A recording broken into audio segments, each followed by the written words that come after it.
They mocked the warning, but heaven never laughs last. Have you ever been called crazy for seeing what others couldn't? Have you ever tried to warn people about the storm ahead, only to be ridiculed, ignored, or labeled too spiritual? Have you noticed that the same voices that once laughed at you have now gone silent, or worse, are crying for help from the very darkness they unleashed? Chosen one, this is divine justice unfolding right before your eyes. God saw every tear they made you shed, every lie they spread, every attack they thought would break you. And while they were busy mocking, He was busy building. He turned their laughter into lessons, their curses into your confirmation. The same people who called you crazy are now praying for mercy because they finally see that you weren't delusional, you were divinely informed. You tried to warn them. You carried compassion, not vengeance. You gave grace when heaven demanded distance. But they mistook your silence for weakness. What they didn't know was that your stillness was God's setup, His way of letting their own choices deliver the judgment they invited. Now, the tower has fallen, and heaven has made one thing clear: those who touched you touched the wrong one. If this truth is hitting your spirit right now, comment 777 as your agreement with heaven's justice. And to every heart who has supported this divine movement through super thanks, my deepest gratitude. You're not just supporting content, you're helping carry light into the darkest corners of this world. Stay close, because what comes next will reveal exactly how those who mocked you are now crying for deliverance, and why God is using this moment to prove that He was with you all along. God's chosen ones. They called you crazy, now they're crying for deliverance.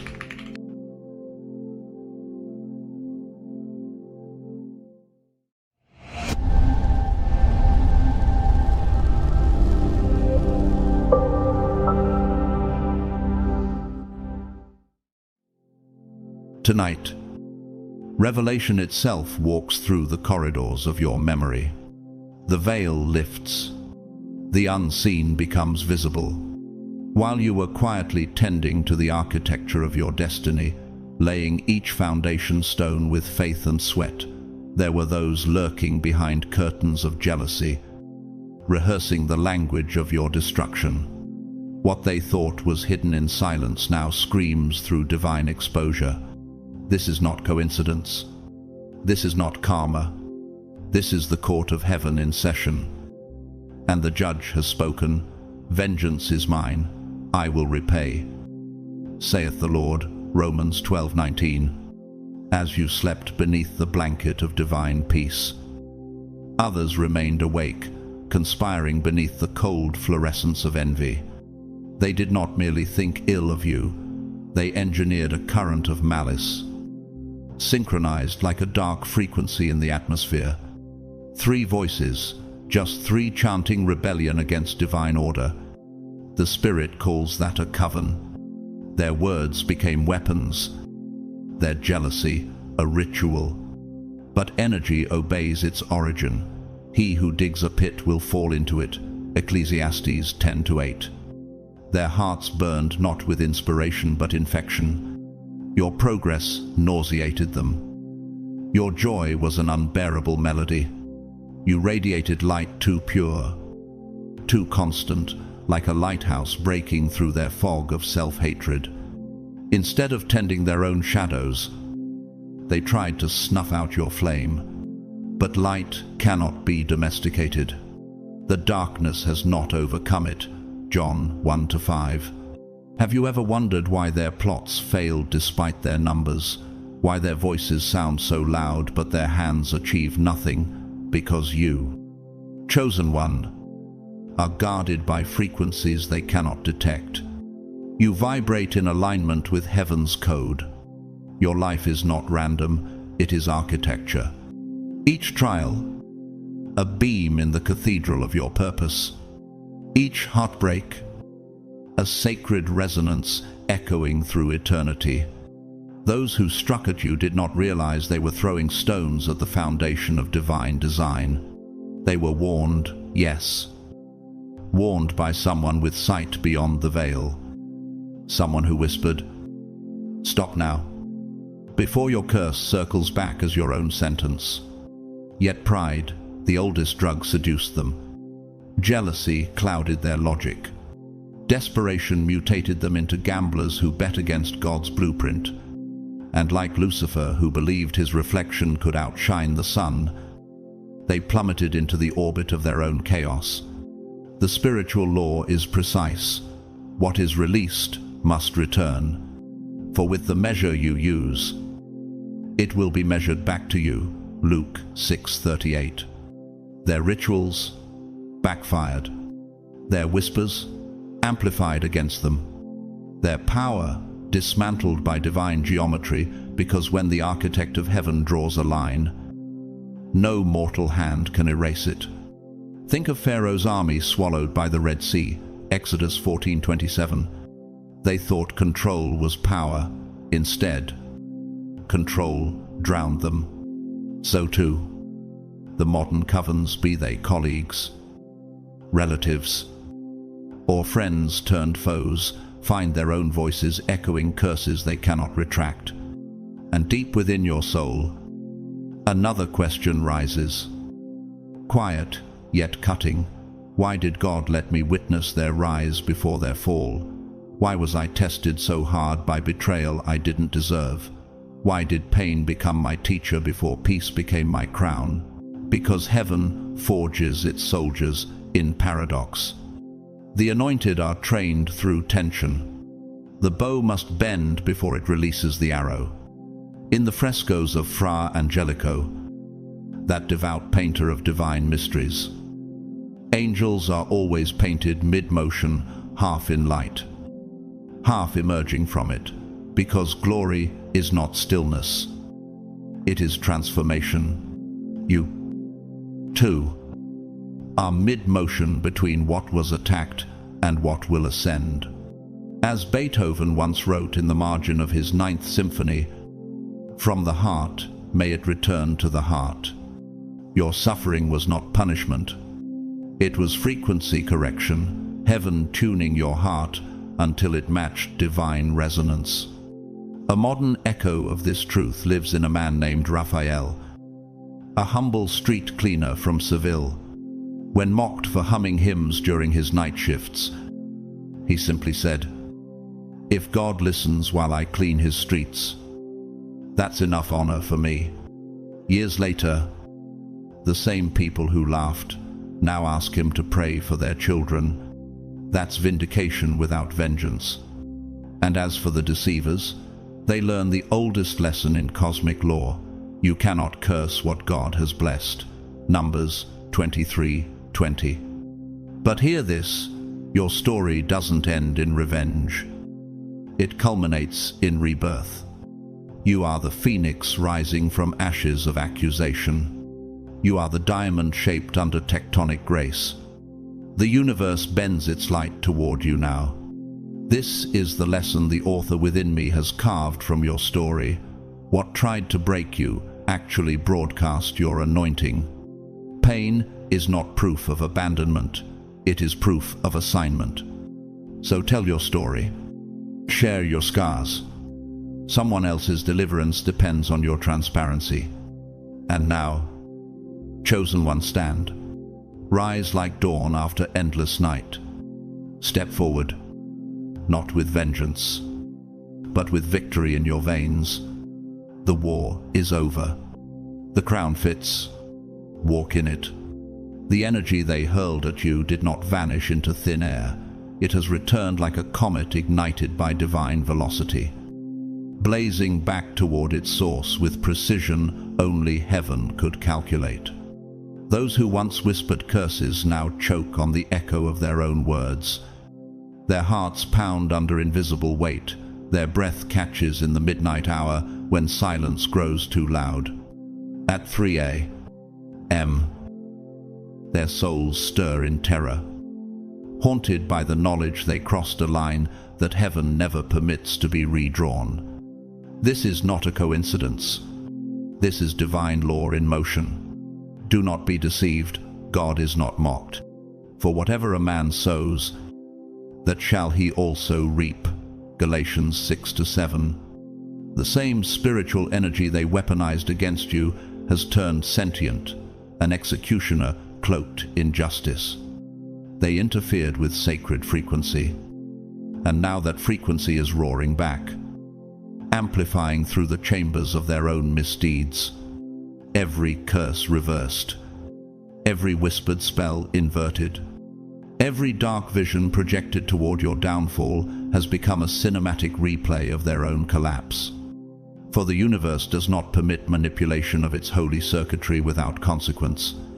Touch not my anointed ones, and do my prophets no harm. Psalm 105-15. Now there is trembling in their camp. Someone among them feels the cost in their bones. One faces an illness that defies diagnosis. Another watches wealth crumble like sand through trembling hands. Another weeps as relationships disintegrate. The same unity they sought to destroy in you now dissolves in their midst. One has already encountered the ultimate silence, the kind that does not breathe back. It's the tower falling, the death card rising, symbols of upheaval and irreversible ending. In the unseen courts of spirit, both cards appearing together declare the structure has fallen, and the life force has been recalled. They gambled with powers that require consecration, not curiosity, and now the stakes have consumed them. Pride always believes it can defy gravity, until the fall proves otherwise. Have you ever wondered why their collapse feels so poetic? Why does justice unfold with such eerie symmetry? Because cosmic energy operates like the ocean. It always returns what it receives. Cast your bread upon the waters, and after many days it will return to you. Ecclesiastes 11:1. The universe may not play favorites, but it guards its chosen as fiercely as a lioness guards her cubs. You were never a random target. You were an assignment of heaven. Your mission is too sacred to be aborted by envy. When they attacked you, they didn't just strike a person. They assaulted divine infrastructure. They tried to vandalize blueprints written by the architect of eternity. But let's expose the root of their fury. It wasn't mindless hatred. It was strategic jealousy. They saw your reflection shimmering in the realm of prophecy and mistook it for their own. They glimpsed your divine union, your future alliance, two souls anointed to build, not merely to love. This partnership carries the seed of legacy, the resonance of restoration. It is a covenant designed to birth abundance that will ripple across generations. And because they saw what belonged to you, they attempted to rewrite fate's script. But destiny doesn't yield to envy, it yields to obedience. What God has joined together, let no one separate. Mark 10:9. I recall the words of Pope John Paul II, who once said, "The future starts today, not tomorrow." They tried to halt your tomorrow, but they only accelerated your dawn. Nature itself mirrors this truth. When lightning strikes the tallest tree in the forest, it seems to destroy it, but in time, the charred bark protects the inner core, forcing new growth. You, chosen one, are that tree. You've been struck not for punishment, but purification. Yet every narrative has its Judas. In medieval chronicles, there was a nobleman named Armand de Valcourt, a man who betrayed his own kingdom to foreign powers for gold. His reward turned to ash when plague struck his household within days, leaving his name cursed in stone. He became a living parable of divine reciprocity, What you sell for silver will be paid back in suffering. And still, beneath all this cosmic justice, a gentle truth whispers through the storm. Not all pain is punishment. Sometimes it is promotion disguised.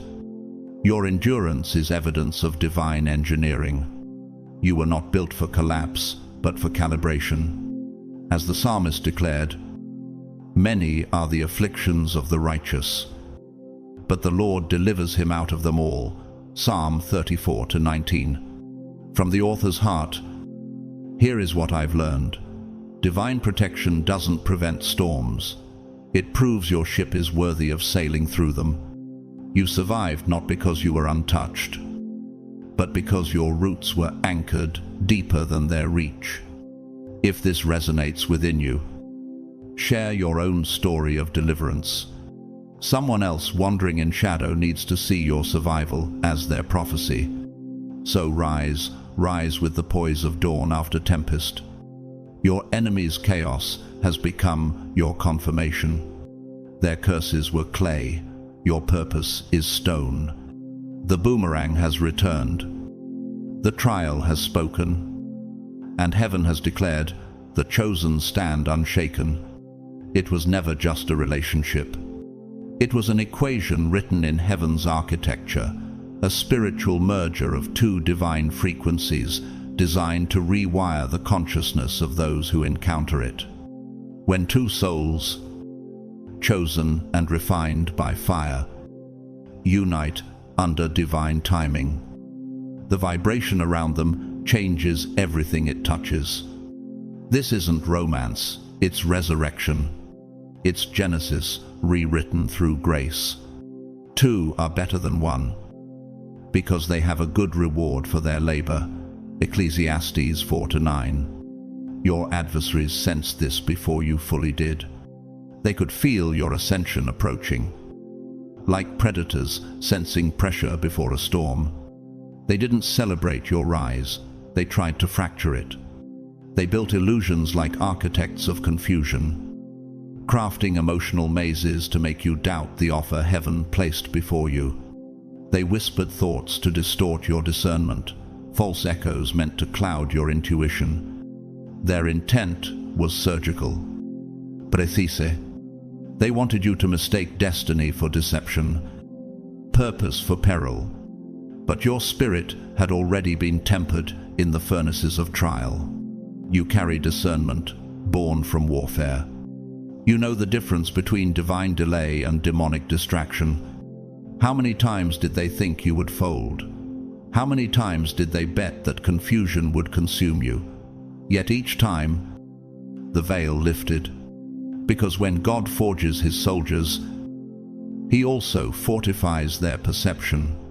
My sheep hear my voice, and I know them, and they follow me. John 10:27. They underestimated the strength of your frequency.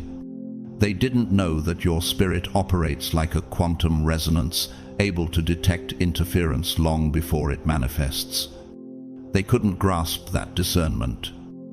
In divine physics, functions like radar, it detects distortion before impact.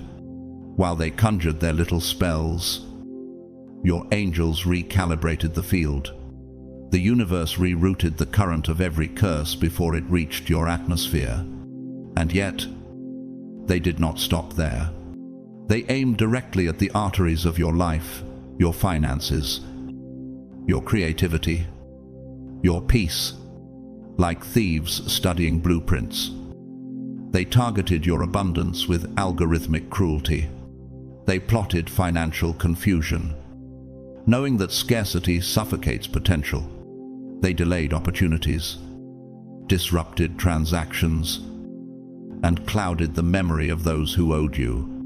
This was no coincidence, it was a coordinated, energetic siege. But what they did not understand is that your economy is not earthly, it is celestial. The Lord is my shepherd, I shall not want. Psalm 23:1. No ritual can block the supply chain of heaven.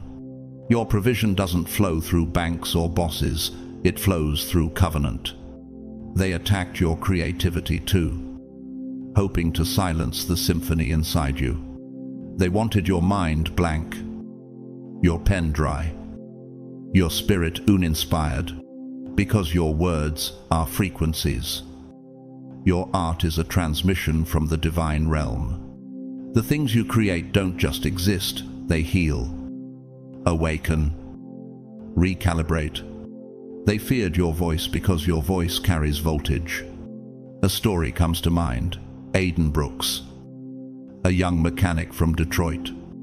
He once told me that every time he repaired an engine, he whispered a prayer. Let this machine work as my life works, built again after breakdown. He lost everything during a rough season, yet every time he prayed over broken metal, his own soul realigned. He found purpose in fixing what refused to run. Isn't that what you've done too? Taking what was sabotaged and turning it into sacred machinery. This is divine engineering. And in divine architecture, pressure doesn't destroy, it polishes. Like cathedral ceilings built to amplify sound. Your trials have shaped resonance within you. Your pain was an acoustic chamber. Now everything you speak carries echo. Their attacks have failed because they underestimated your foundation. You are a structure designed with celestial geometry, measured by mercy, built upon a covenant. The stone the builders rejected has become the cornerstone. Psalm 118-22. They tried to collapse what heaven had already certified. They tried to halt the merger that would heal the world. But your destiny was written in the gravitational script of the universe, unalterable. Precis. And every vibration they released now returns. Diffused. Disarmed. Dissolved. As a writer and witness to stories like yours, I've learned this truth. Attacks reveal architecture. When opposition rises, it's because construction is underway. And when the divine blueprint expands, resistance only exposes the magnitude of the mission. If these words stir something in you, share your story. Tell the world what tried to silence you and how the silence became your sanctuary. Someone out there needs proof that the spiritual war they face is not a punishment but preparation. So rise again. Not cautiously, but completely. The confusion has cleared. The covenant stands. The merger is happening. And heaven is applauding. They wanted to silence that voice, the voice that carried galaxies within syllables, that spoke life into dead rooms, that terrified the mediocre because it reminded them of everything they buried in themselves. They wanted to dim that light, the one that refused to flicker even when storms raged. They wanted to convince you that your fire was foolish, your vision too loud, your destiny too divine. Why not live small, they whispered. Why not be safe? But something ancient inside you refused. A sacred pulse pushed through the interference like a heartbeat under rubble. The light shines in the darkness, and the darkness has not overcome it. John 1-5. Every time you almost surrendered, heaven breathed again through you. That wasn't resilience, it was resurrection. They didn't just attack your dreams, they waged war on your vitality. They wanted the temple of your body to collapse under the weight of invisible arrows. Do you remember the fatigue that came from nowhere, the exhaustion that lingered like smoke, the nights when sleep felt foreign, and your heart raced for reasons you couldn't name? That wasn't weakness, it was your body processing the invisible warfare surrounding your field. You weren't losing energy, you were transmuting it.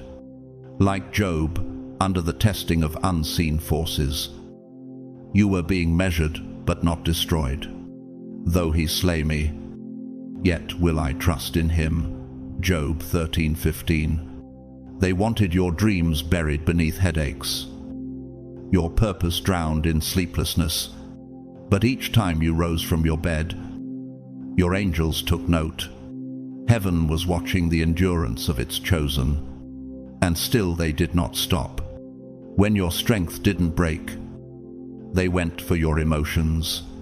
They whispered into the corridors of your mind, trying to make you unworthy of love, undeserving of destiny.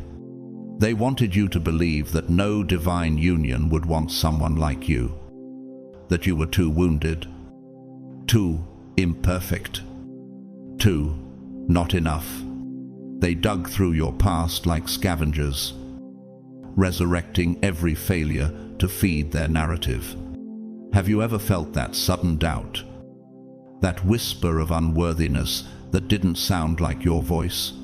That was them planting seeds in the soil of your heart. But your spirit recognized the frequency wasn't familiar. Because heaven has trained your discernment, your mind is no longer a playground for imposters. There's a story I once heard from an Italian painter named Lucia Ferrano, a woman who lost her sight in one eye, yet continued painting visions of angels. When asked how she managed, she smiled and said, "I only need one eye to see heaven." That's faith in its rawest form, the refusal to stop creating even when vision blurs. And that's you. In the symphony of Bach's Mass, in B minor, there's a quiet movement where violins tremble like wings under pressure before soaring into light. That moment mirrors your story. Your trembling was not the end, it was the prelude to your ascent. Your physical exhaustion wasn't depression, it was divine alchemy. Your emotional heaviness wasn't hopelessness, it was recalibration. They that wait upon the Lord shall renew their strength, they shall mount up with wings as eagles. Isaiah 40-31. The darkness pressed. Yes, but it only proved that your light was worth the battle. Psychologists might call this spiritual somatization, when emotional energy translates into physical sensation. Physicists might say your body entered a low-frequency field. Theologians would call it warfare. I call it calibration, your cells learning to hold heaven's voltage. Remember, Pharaoh, the oppressor who thought his control was permanent. His heart hardened against Moses until the waters themselves rose as witnesses. His empire drowned in the very sea he used to threaten others. That is divine symmetry. The same energy sent to suppress you now serves as your evidence. And here's the truth few understand. What they called weakness was actually data proof that your system was expanding. You were not collapsing, you were evolving. Like a star entering supernova. Your energy field was preparing for rebirth. For when I am weak, then I am strong. 2 Corinthians 12:10. From my own study and living experience, I've learned this. When life shakes, it's not always punishment. It's proof that new architecture is being laid in your soul. Emotional turbulence is not chaos, it's construction. And once the scaffolding falls away, all that remains is strength shaped by suffering. So, to those still in the storm, share your story. Tell the world how you survived what was meant to silence you. Someone out there is fighting unseen battles and needs your proof that light doesn't break, it bends into brilliance. Rise again. Chosen one. The mud you trudged through was holy ground. Your fatigue was the labor of birth. Your body was never failing, it was fighting for the life of your purpose. You are the evidence that darkness cannot cancel destiny. That whisper in your mind telling you that you weren't worthy, that you should walk away from your blessing, that was not your voice. That was enemy propaganda. A psychological operation from the unseen realm, designed to make you disqualify yourself from the very throne heaven built for you. But the plan has failed spectacularly. The same net they cast for you has tangled their own feet. He made a pit and dug it, and has fallen into the hole which he made. Psalm 7:15. They crafted illusions like architects of delusion. But the geometry of deceit cannot stand under divine gravity. What was meant to derail you only redirected you closer to your purpose. Every manipulation became a compass. Each betrayal, a breadcrumb leading you home. It is a divine paradox. Their warfare became your workshop. Now, panic breathes in their shadows. The architects of deception are watching their empire crack from the inside. Their walls, once fortified with pride, are closing in like ancient cities collapsing beneath divine thunder. Every thought haunts them. Every silence screams guilt. They kneel in prayer, not out of repentance, but fear. The same tongues that once cursed your name now tremble with desperate Hail Marys. They thought power was found in secrecy, but heaven's light has no respect for the dark. Their prayers have no resonance because their frequency is built on fraud. You cannot mimic faith. It is not an act. It is an alignment. And now, the vibration of judgment hums through every lie they once told. They're living in what I call spiritual paranoia, a state where your conscience vibrates at the frequency of judgment. They can't rest. The body shakes. The heart races. The mind loops the same question: when will the consequence arrive? The irony, it already has. Be sure your sin will find you out. Numbers 32-23. Their bodies are laboratories of fear now, adrenaline replacing peace. Insomnia replacing sleep. They live in constant feedback of their own vibrations. Each heartbeat echoes the warning they ignored. They've become haunted not by demons, but by data proof that divine law is self-correcting. Every phone ring makes their pulse spike. Every knock on the door sounds like retribution. They're waiting for the other shoe to drop. And deep within, they already know it won't be a shoe.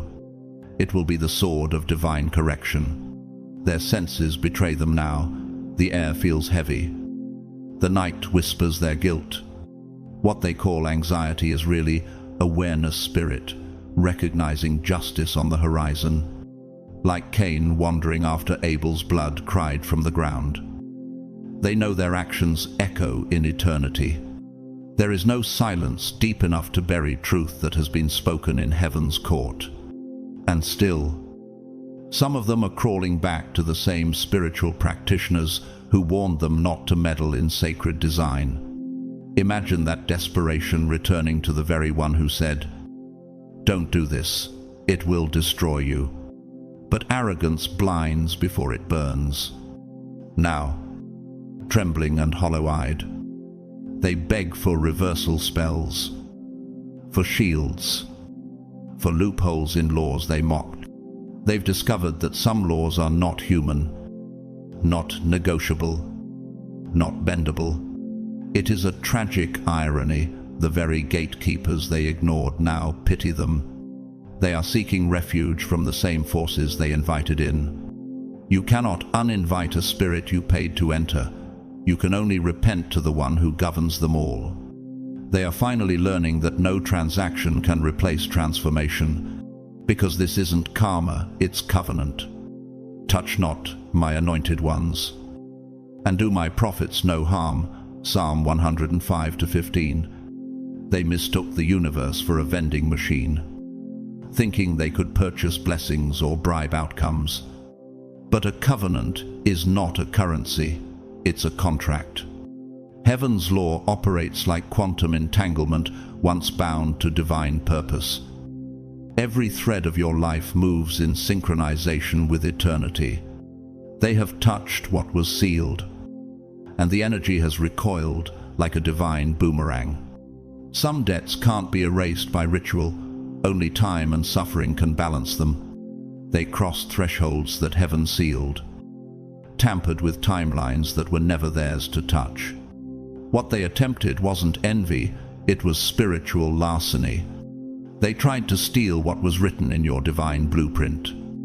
They wanted your purpose without your purification, your crown without your cross. And this is where the physics of faith exposes them. Light cannot be stolen, only imitated, and imitation collapses when the true frequency appears. Their envy was not admiration, it was starvation of the soul.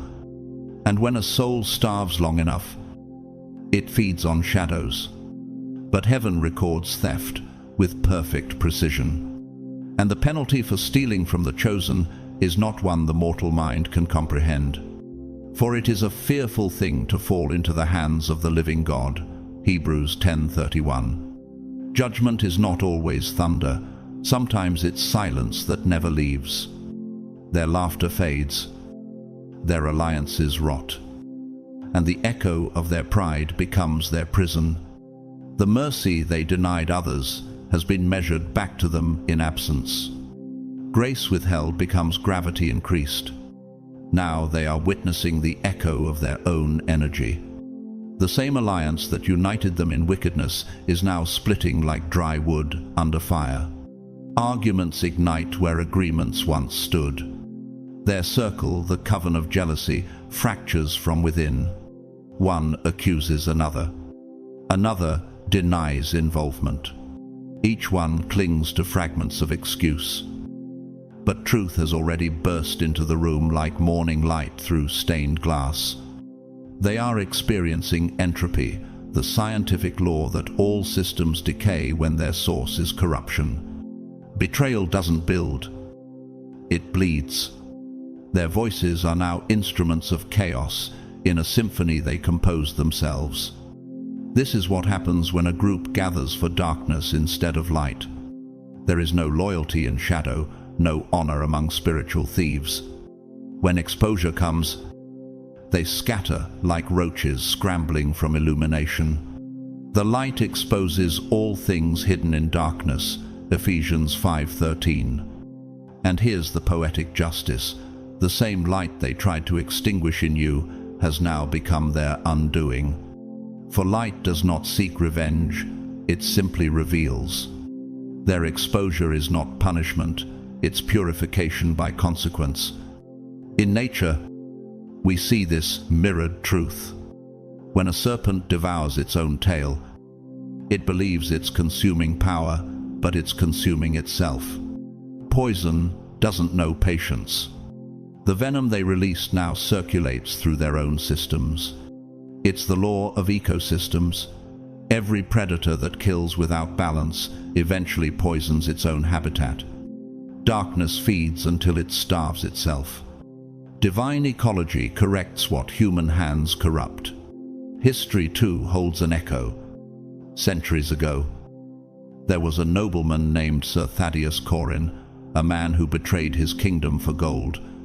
When his coup failed, his own conspirators turned on him in panic. They poisoned his chalice at the victory feast that never came. His story became a proverb in old Europe. He who buys betrayal dines alone. His legacy was erased, not by enemies, but by allies. Because corruption is cannibalistic, it cannot share a table long enough to survive. Psychologically, this is the collapse of a group mind under the weight of guilt resonance. When multiple minds unite in malicious intention, they create a shared frequency, one that amplifies their fear once their plan implodes. Like a malfunctioning feedback loop in an audio chamber, their own vibration becomes unbearable. And in neuroscience, we'd call it collective cognitive dissonance, the mind fragmenting under the realization that its justifications no longer hold. Spiritually, it's exposure. Physically, it's exhausting. Morally, it's justice. And yet, as chaotic as it sounds, this too is divine order. Because when darkness cannibalizes itself, light expands. What once hunted you is now destroying itself to the rhythm of justice. It's cosmic equilibrium, the law of divine thermodynamics. Energy cannot be destroyed, it can only be transformed. The darkness they sent your way has simply been transmuted back into light, and that light now fuels your ascension. Your task is not vengeance, it's vigilance. Watch how God concludes what he begins. No weapon formed against you shall prosper, Isaiah 54:17. Because vengeance is gravity, and gravity belongs to heaven. You need only rise, and let the fallen remain where they chose to descend. From where I stand as both a witness and a writer, the lesson is crystalline. When evil organizes, it always underestimates the architecture of righteousness. Sin builds on sand, holiness builds on bedrock. And when the waves of consequence come, one stands and the other sinks. Your pain was not for nothing, it was preparation. The walls you built in faith are now your fortress. The tears you cried are the mortar of your resilience. If you've ever felt betrayed, manipulated, or mocked for your faith, share your story. There is power in testimony. It multiplies light in the collective consciousness. Let your voice be the sound of survival. Your words, the blueprint of faith rebuilt. Because your story isn't just survival, it's scripture in motion. It's proof that darkness can wound but never win. Rise again. Chosen one. The roaches are scattering. The thieves are exposed. The tables have turned. You are the evidence that heaven defends its architects. And when you rise, rise not in revenge, but in radiance. For the battle is over, but your becoming has just begun. The energy that was once meant to bind them together in a mission against you has now mutated into poison and acid, eating through the very structure of their alliance. Their connection, built on deceit, has inverted itself into destruction. The vibration that once resonated in plotting now trembles with discord. Every kingdom divided against itself is brought to desolation. Matthew 12:25. They argue over who's to blame for the backfire, hurling accusations like shards of glass, unaware that each word they speak is cutting deeper into the walls of their own fate. Now they war among themselves, each one trying to outrun the gravity of accountability. One insists they only followed, another swears they were misled. But the universe has no confusion in its equations. Energy returns precisely to its origin. Their chaos is not random, it's the resonance of rebellion colliding with justice. They think they're arguing about plans, but they're actually standing in the courtroom of consequence. And in the midst of that implosion, there is one among them who feels the weight of regret pressing like a stone on their chest. This one, the hesitant conspirator, was pulled into the darkness by persuasion, by charisma, by the voice of a leader who promised power. They were told you deserved the pain that was planned, that your confidence was arrogance, that your peace was pretense. But now the fog has lifted. They see you clearly, innocent. Unarmed. Simply building your life in quiet devotion. Father, forgive them, for they know not what they do. Luke 23:34. This remorseful soul now trembles at night, haunted not by spirits but by memory. How many times can they replay the same wrong before their heart breaks open in confession? They want to reach out, to apologize, to find redemption through honesty, but fear chains their courage. What if you reject them? What if your silence confirms what heaven already has? Their dilemma is the weight of justice itself. They have learned what theologians call the law of reflection. That divine energy doesn't punish, it educates. Yet here is the truth you already sensed. You don't need their apology to heal. You don't need their admission to validate your intuition. The universe has already confirmed what was hidden. For there is nothing covered that shall not be revealed, neither hid, that shall not be known. Luke 12:2. And, as heaven reveals, the mirror turns. Those who wished for your downfall now taste the bitterness of their own designs. They who tried to curse love now watch their own unions decay like fruit left in the sun.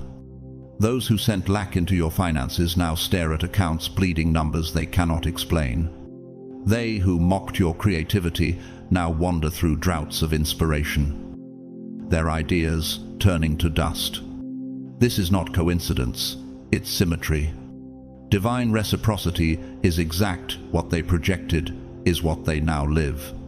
And in their silent moments, they know they can connect every loss, every delay, every heartbreak back to one moment of arrogance.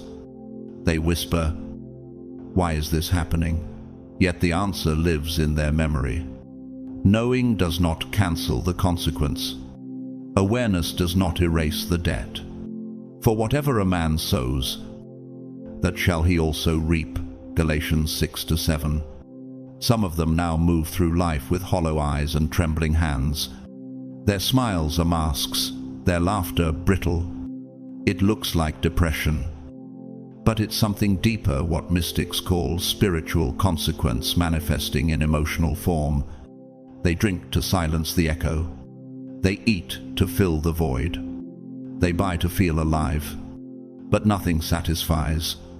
Their joy has been repossessed by justice. Even blessings taste bitter when guilt is unhealed. One woman I once met, named Erin from Dublin, told me she spent years resenting a friend's success until her own business failed. When I finally blessed her aloud instead of envying her, my heart felt lighter. She said, "That's when my own doors began to open." Her story is proof that envy corrodes first the vessel that carries it. Their indulgence is their punishment. They seek pleasure as anesthesia for a wound only repentance can close. The human psyche, in psychological terms, enters cognitive inversion, a state where the mind protects itself by pretending innocence while the soul confesses in silence. The tension between the two creates internal decay. Meanwhile, the heavens are still moving pieces in your favor. Truth travels now like light breaking through fog, and your divine partner begins to see what was done behind closed doors. Message surface. Dreams reveal. People start speaking. What was whispered in the dark is shouted in daylight. The truth shall set you free. John 8:32. Your connection, once attacked, is now fortified. The very attempt to destroy it became the forge that strengthened it. How poetic that two souls can emerge stronger after surviving a war neither of them saw with physical eyes. Angels fought beside you while you slept. Your ancestors guarded the gates of your destiny. Their ancestors now kneel in reluctant awe, realizing they were part of something holy beyond comprehension. This is what divine physics looks like, frequency synchronization across realms. Two hearts, once assaulted by interference, now resonate at the same vibration. Their unity hums like harmonic resonance in a cathedral of unseen sound. The universe celebrates equilibrium restored. But there is one more revelation: the ringleader, the orchestrator of all this, is now facing a consequence more severe than the rest. They were the mouthpiece of malice, the general of jealousy. They summoned darkness without understanding that darkness collects interest. Their health declines mysteriously. Their allies abandon them. The mirror of their actions shows no mercy. Like Judas, they're learning that silver bought in betrayal cannot purchase peace. For all they that take the sword shall perish with the sword. Matthew 26-52. Their empire of manipulation is collapsing under spiritual entropy. No kingdom built on ego survives the laws of divine architecture. What they built was never a structure, it was scaffolding, waiting to fall. And as for you, the one who endured you, are now stepping into divine confirmation. The same forces that tried to suppress you now amplify your name. The same frequency once used against you has been recalibrated into favor. This is the paradox of providence. What was sent to the wound becomes the womb of transformation. From my own study and soul, here's what I've learned. When light is attacked, it doesn't fight, it expands. The persecution of the chosen is never about punishment. It's about preparation. You are evidence of divine architecture at work.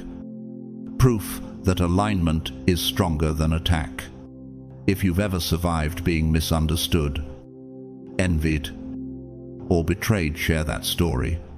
Someone else, somewhere, is still drowning in doubt, waiting to hear that survival is possible. Your testimony may be their resurrection. So rise now. Chosen one, rise without apology. The smoke is clearing. The tables have turned. The mirror has spoken. The architect of your destiny is still building, and this time, he's building in public. Their consequences are no longer whispers in shadow, they are billboards in daylight. The collapse can be seen by everyone who once applauded them. What was stable now trembles like a decaying bridge. The ground beneath their confidence splits open. Relationships that once looked unbreakable dissolve like clay under rain. Opportunities they believed were guaranteed slip away as if eternity revoked its loan. Their downfall is visible, unedited. Live for all to witness. Be sure your sin will find you out. Numbers 32-23. Those around them feel the shift. Friends step back instinctively, sensing that their presence now carries the scent of consequence. People whisper not out of gossip, but from awe. What happened to them? Someone asks. How did everything change so quickly? Another murmurs. It's not rumor, it's revelation. The universe is staging an exhibition of justice. This isn't private correction, it's spiritual theater. Heaven showing what happens when arrogance confronts divine order. And at the center of it all stands the ringleader. Cold, calculating, charismatic in the way a flame is beautiful before it burns. They moved through life as though immortal, mistaking mercy for immunity. They operated from ego, a psychology of self-worship. They weren't simply confident, they were convinced they could rewrite cosmic law. But pride, in the language of heaven, is gravitational. It always pulls the arrogant downward. Pride goes before destruction, and a haughty spirit before a fall. Proverbs 16:18. Their pattern was familiar.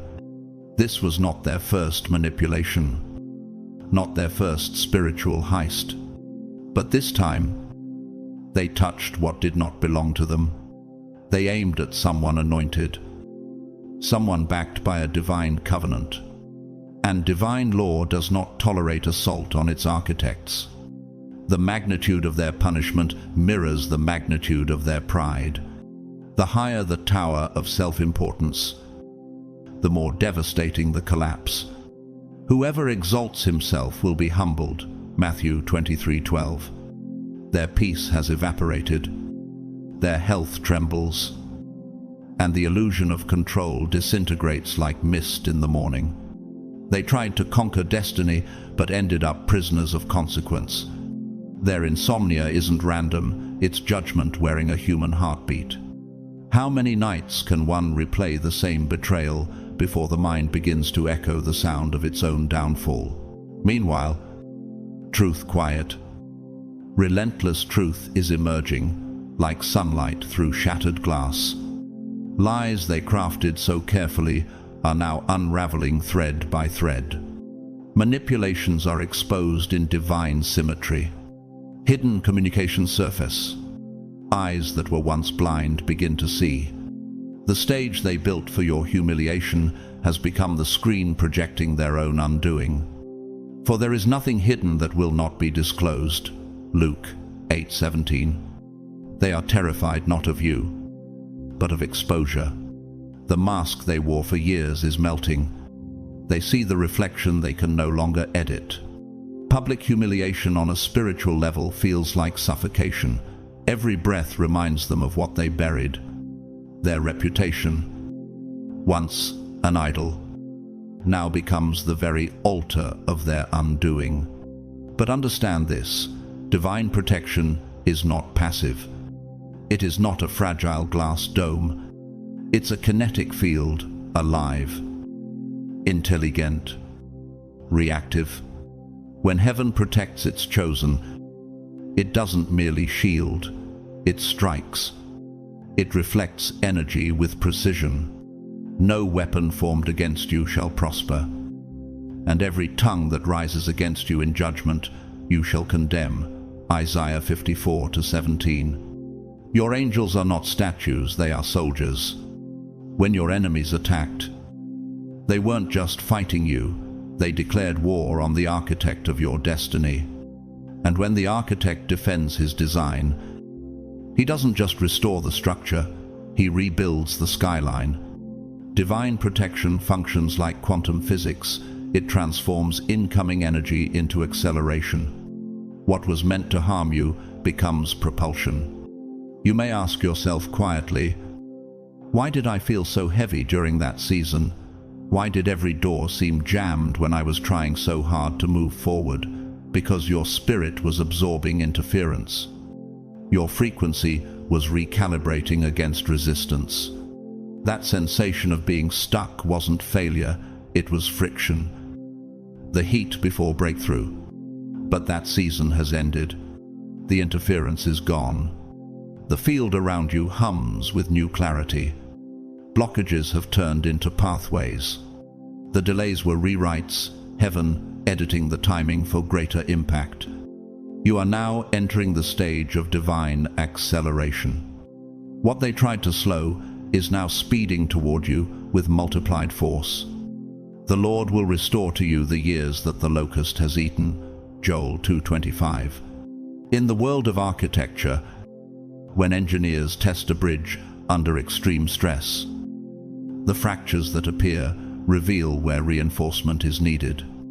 You were that bridge tested, stretched, and strengthened. Every crack was instruction. Every ache was designed. Now you stand not merely restored but reinforced. And look at the irony. The same world that once doubted you now witnessed your rise. The same voices that gossiped are silent. This is not revenge, it's revelation. Your triumph isn't loud, it's luminous. In a letter, the 19th century composer Felix Mendelssohn once wrote, "The louder the storm, the more majestic the symphony. The chaos that once tried to drown you only turned your soul to heaven's key." So, here is the lesson, the one written through both scripture and science. Pain and purpose. Divine justice is never delayed, it's deliberate. The laws of resonance ensure that whatever leaves one heart will return to its source magnified. What they sent, they now live. What you endured, you now transcend. If this truth stirs something deep within you, tell your story. Share your testimony, not out of vengeance, but victory. Someone else needs proof that light doesn't retaliate, it rises. Rise, chosen one. The walls that once held you now echo your freedom. The same universe that defended you is now accelerating you. Your name is clean, your path is clear, and heaven is in motion. The storm has passed, and you are still standing. First, breathe. Release the ashes, the anger, the confusion, the weight that clung to you like residue from a fire you never started. It no longer belongs in your hands. You don't need to dissect every wound or demand to know every detail of divine justice. The universe has already issued its verdict. Vengeance is mine. I will repay, saith the Lord. Romans 12:19. The court of heaven has ruled, and your role now is not plaintiff or witness, it is survivor. Your assignment is motion. Keep building, keep walking, keep trusting the geometry of your path. Because the greatest revenge isn't vengeance at all, it's transcendence. It's rising so completely that those who plotted your downfall can only watch in awe as grace outgrows their gravity. Let them see what they failed to stop. Let them watch the very union they tried to sabotage bloom into legacy. Let them stand at a distance as abundance flows into your life, like a river breaking its dam, unstoppable, undeniable, divine. You prepare a table before me in the presence of my enemies. Psalm 23:5. And here's the mystery. This battle didn't break you, it activated you. Resistance has refined you into spiritual steel. The warfare trained your intuition to move at higher frequencies. You've developed what the ancients might have called discernment, and scientists today might describe as energetic pattern recognition. You can sense misalignment before words are spoken. You read atmospheres now, not just faces. You carry an inner radar that exposes deceit hidden behind smiles. Can you feel the difference inside you? You're not who you were before the fire. Something sacred shifted. Every attack served as calibration, tuning your soul into heaven's exact resonance. What once weakened you has now welded you into wisdom. You've graduated from reaction to revelation, because, chosen one, this wasn't simply an attack, it was an initiation. Every strike was an invitation to step into divine authority. Every tear was a baptism. Every rejection was an elevation. And you passed the test. The seal of divine protection around you has thickened into an impenetrable frequency. No weapon that is formed against you shall prosper. Isaiah 54:17. Now, your divine union stands under the same celestial covering. It's not mere romance, it's an assignment. The connection between you and your ordained partner carries an encoded purpose written into the fabric of time. This partnership is meant to build, to bless, to birth. It will plant seeds that grow into businesses, ministries, and movements. It will fund dreams, feed families, and create systems of hope that echo long after you're gone. They tried to destroy it because they mistook love for luxury, destiny for desire. They saw two hearts aligned, and envy blurred their vision. But heaven saw something else entirely: mission. What God has joined together. Let no man separate, Mark 10:9. That's not just a verse, it's a law of divine architecture. Every attempt to sever what heaven seals becomes self-sabotage. In physics, resonance occurs when two objects vibrate at the same natural frequency and amplify each other's energy. That's what divine unions do. They magnify heaven's signal on earth. You and your partner are resonators of purpose. You were never just drawn together by emotion, but by design. Meanwhile, those who interfered are unraveling under the entropy of envy. They tried to copy your light without understanding its source.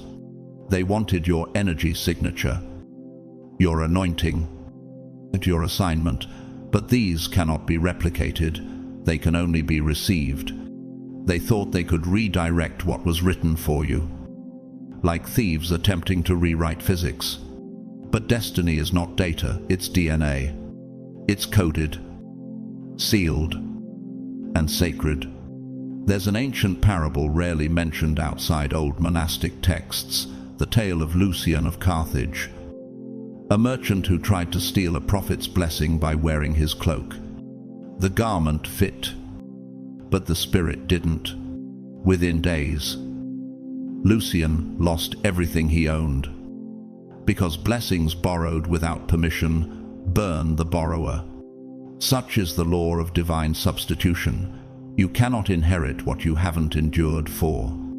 Their jealousy was not admiration, it was delusion. A spiritual psychosis, convincing them that proximity to the chosen could equal possession of their power. But envy feeds on illusion until it starves. They watched your rise with bitterness, not realizing that imitation of light always ends in self-combustion. Nature itself mirrors this truth. The moth sees the flame and mistakes it for paradise until it touches it. So too, those who reached for your anointing found themselves scorched by what they could not understand. The fire that fuels you is holy. It purifies you but punishes those who misuse it. And yet, through all this, your story sings of grace. The experience has sculpted your discernment, your confidence, your divine composure. You now move differently, slower, wiser, lighter. You understand that peace is not passive, it's power under control. Here lies the author's reflection. Spiritual warfare doesn't define you, it refines you. Just as pressure transforms carbon into diamonds, adversity activates your divine infrastructure. You were never buried, you were planted. Growth was simply happening underground. So what should you do now? Tell your story. Testify without vengeance. Share how the pain became a prophecy. Someone somewhere is still in their own fire, wondering if they'll ever rise again, and your story will be the oxygen they need. And when you rise, and you will rise, do it quietly, magnificently, without looking back. Let your success preach the sermon no words could. The universe already fought for you, now it celebrates through you. The Lord will fight for you, and you have only to be still. Exodus 14:14.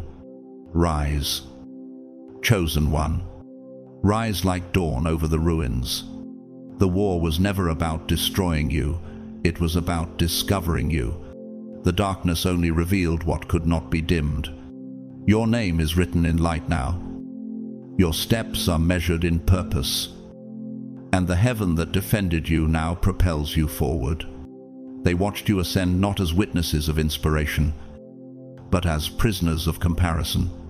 Your victory didn't awaken admiration, it ignited resentment.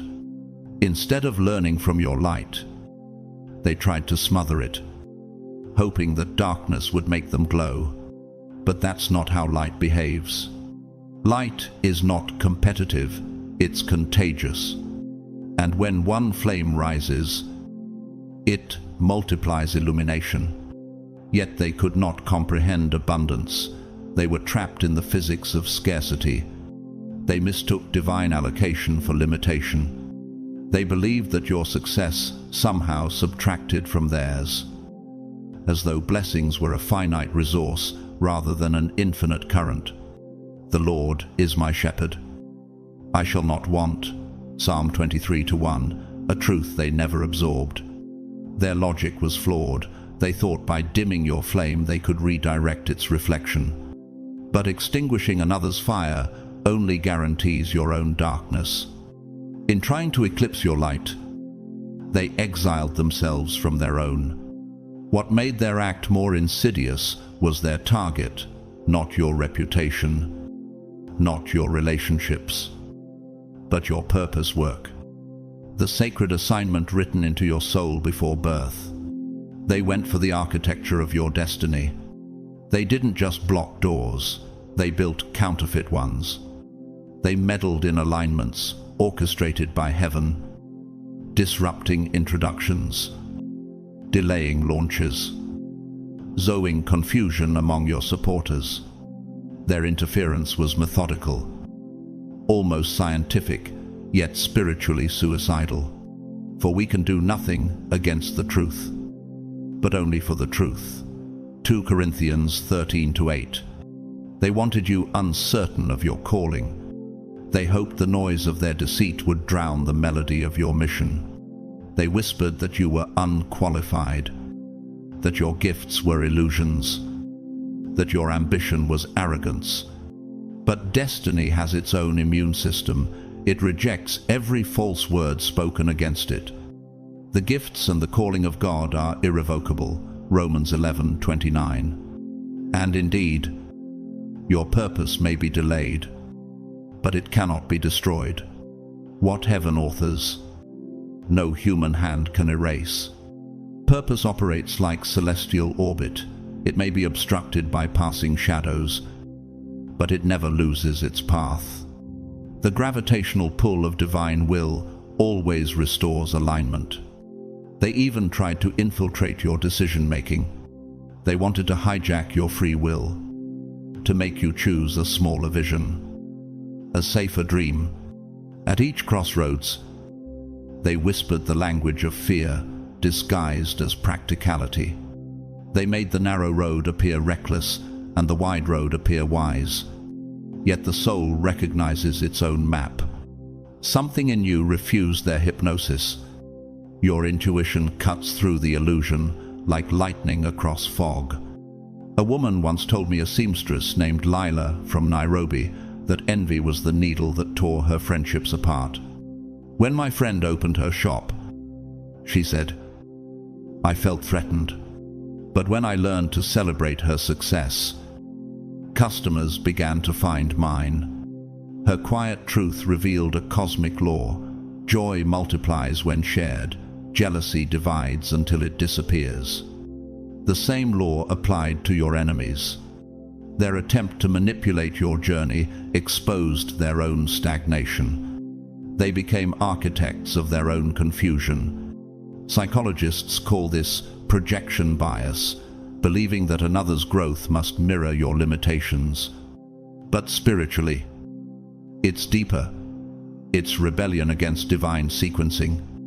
You were designed like a harmonic frequency, your path vibrating at a wavelength no imitation can reach.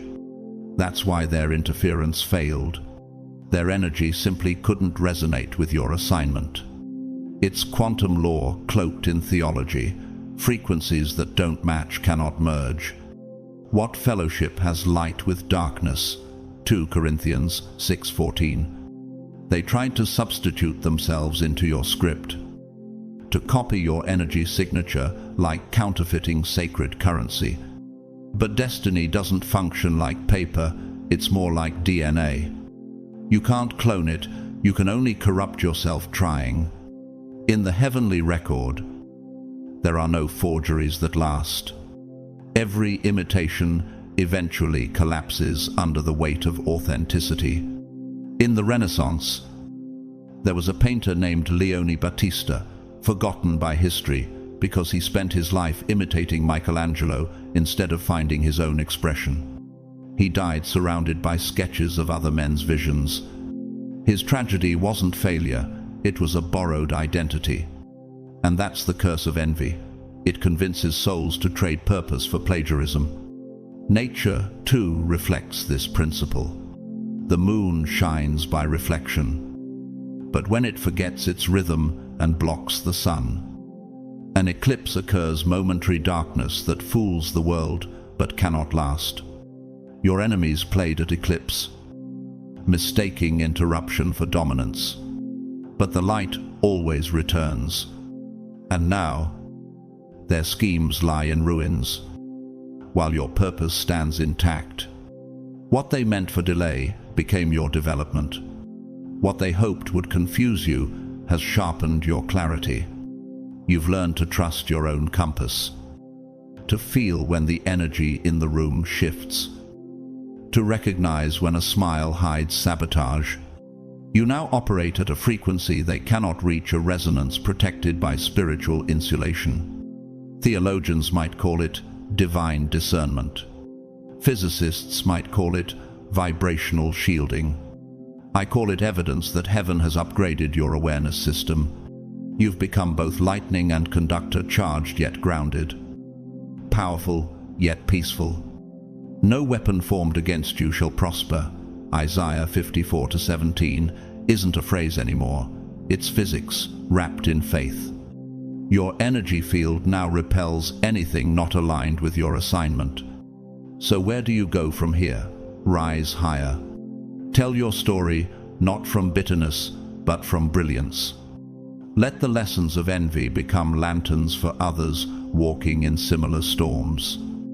Share your journey so that someone trapped in comparison might rediscover creation. Because your ascent isn't just personal, it's prophetic. You are proof that purpose cannot be stolen, that light cannot be dimmed, and that heaven never loses a blueprint. Rise again, chosen one. Rise like an anthem breaking through silence. The very people who feared your success will one day learn that it was never competition, it was confirmation. You were not meant to fight for space, you were designed to create it. And now, the universe expands with your name written into its structure. There is a strange energy lingering in the aftermath, a hollow vibration that echoes through the very lives of those who tried to play God. They thought they could buy destiny, that through sacrifice and manipulation they could rewrite heaven's blueprint. They made offerings in darkness, believing light could be traded like currency. They paid in gold, time, and blood energy, thinking the universe could be bribed into betrayal. For what shall it profit a man if he gains the whole world, but loses his soul? Mark 8:36. They gave up real things for illusions.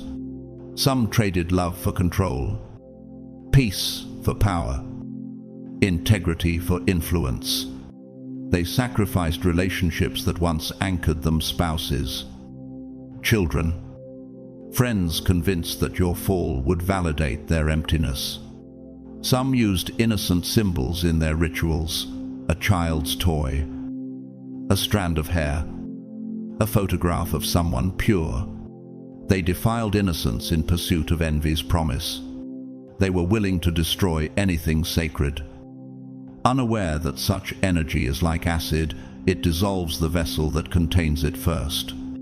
And now they stare at their ruins, realizing the trade was never worth it. They sold their peace to purchase your pain, but all they bought was debt. They sow the wind, and they shall reap the whirlwind. Hosea 8:7. Their tragedy is not just moral, it's metaphysical. In the laws of divine physics, energy cannot be stolen, only redirected. And what they sent out now circles back in amplified form. Their investments in darkness were not symbolic, they were literal. Money exchanged hands, contracts whispered in candlelight, practitioners promising to block your blessings. They believed influence could be bought the way one buys stock. The more they paid, the more effective they thought the curse would be. It was delusional economics, spiritual capitalism built on ignorance. You cannot purchase power over someone heaven protects. Touch not mine anointed, and do my prophets no harm. Psalm 105:15. Each coin they spent fell like a curse on their own foundation. They spent what could have built their future to finance their failure. Some of them are now in financial freefall, watching accounts dry up, opportunities evaporate, partnerships crumble. The same energy exchange they believed would hurt you has become their own black hole, draining everything they possess. You cannot gamble with destiny and expect the odds to favor you. What's more, they sacrificed not only money, but meaning. They gambled with what psychologists call cognitive morality, the part of the soul that distinguishes right from wrong. Once that compass is shattered, every decision becomes distorted. Envy had rewired their reasoning, making madness appear strategic. They gave up their own divine frequency for static. A taxi driver named Raphael from Lisbon once shared with me a simple truth. He said, "I spent years resenting the people who had what I didn't. Every time I cursed their luck, my car broke down the next day." He smiled faintly in the rearview mirror. "So I stopped cursing. I started blessing. Now my car runs better than I do." His words were unpolished, yet profoundly cosmic, proving that grace travels through ordinary mouths. This is the tragedy of envy. It always demands a sacrifice. It convinces people to trade the present for a future that was never theirs to own. They mortgaged their peace for a counterfeit prophecy. They invested in rituals like gamblers chasing a phantom jackpot. In the language of energy science, they were feeding chaos with intention, unaware that chaos always consumes its source. In the book of Proverbs it is written, "Whoever digs a pit will fall into it. And if someone rolls a stone, it will roll back on them." Proverbs 26-27. That verse now plays out in real time. Their rituals boomerang. Their words return like storms. Their nights are sleepless, not from guilt, but from spiritual recoil. And yet the universe, in perfect symmetry, has recorded every frequency, every transaction. Nothing evaporates, it transmutes. They mistook silence for absence, thinking divine law was idle, but justice often moves like tectonic plates, slow, silent, and unstoppable. Their fate mirrors a principle known in physics as resonant collapse, when a structure vibrates at its own frequency until it self-destructs. That's what envy does. It aligns perfectly with the energy of destruction until it devours itself, like an opera house echoing its own shattering note. Some among them have already begun to realize this. They look at what they lost: the friendships, the faith, the sense of identity, and whisper inwardly, "Was the price worth it?" Their hearts know the answer before their lips do.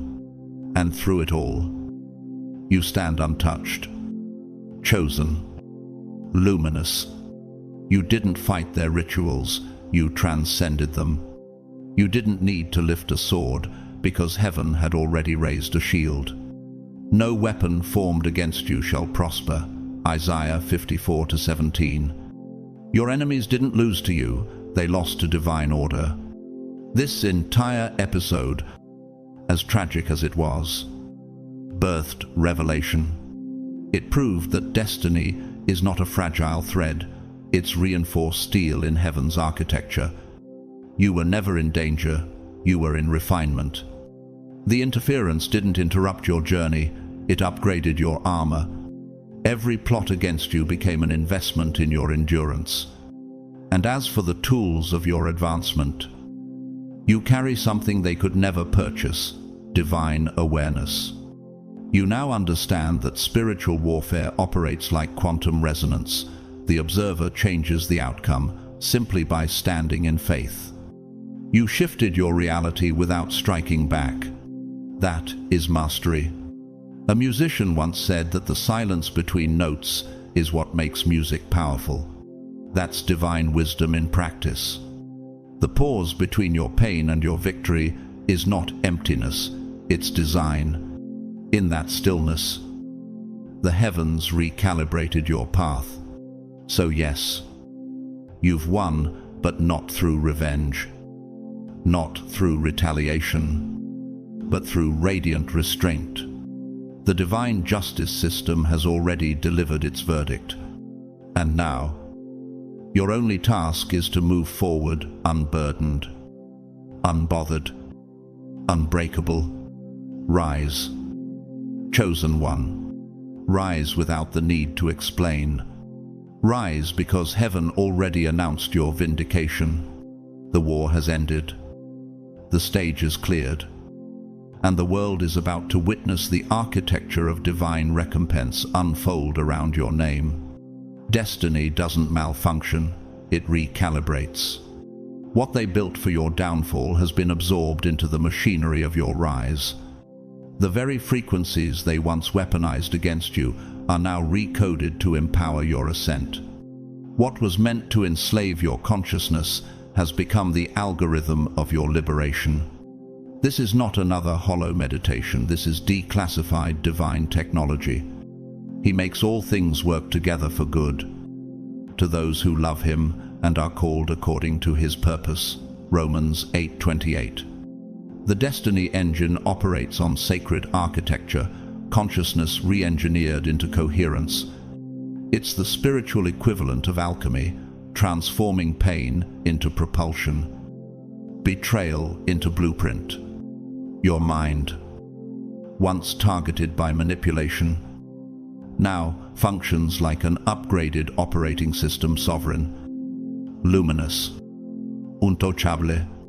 The same code your enemies use to install fear and scarcity has been rewritten into frequencies of sovereignty and abundance.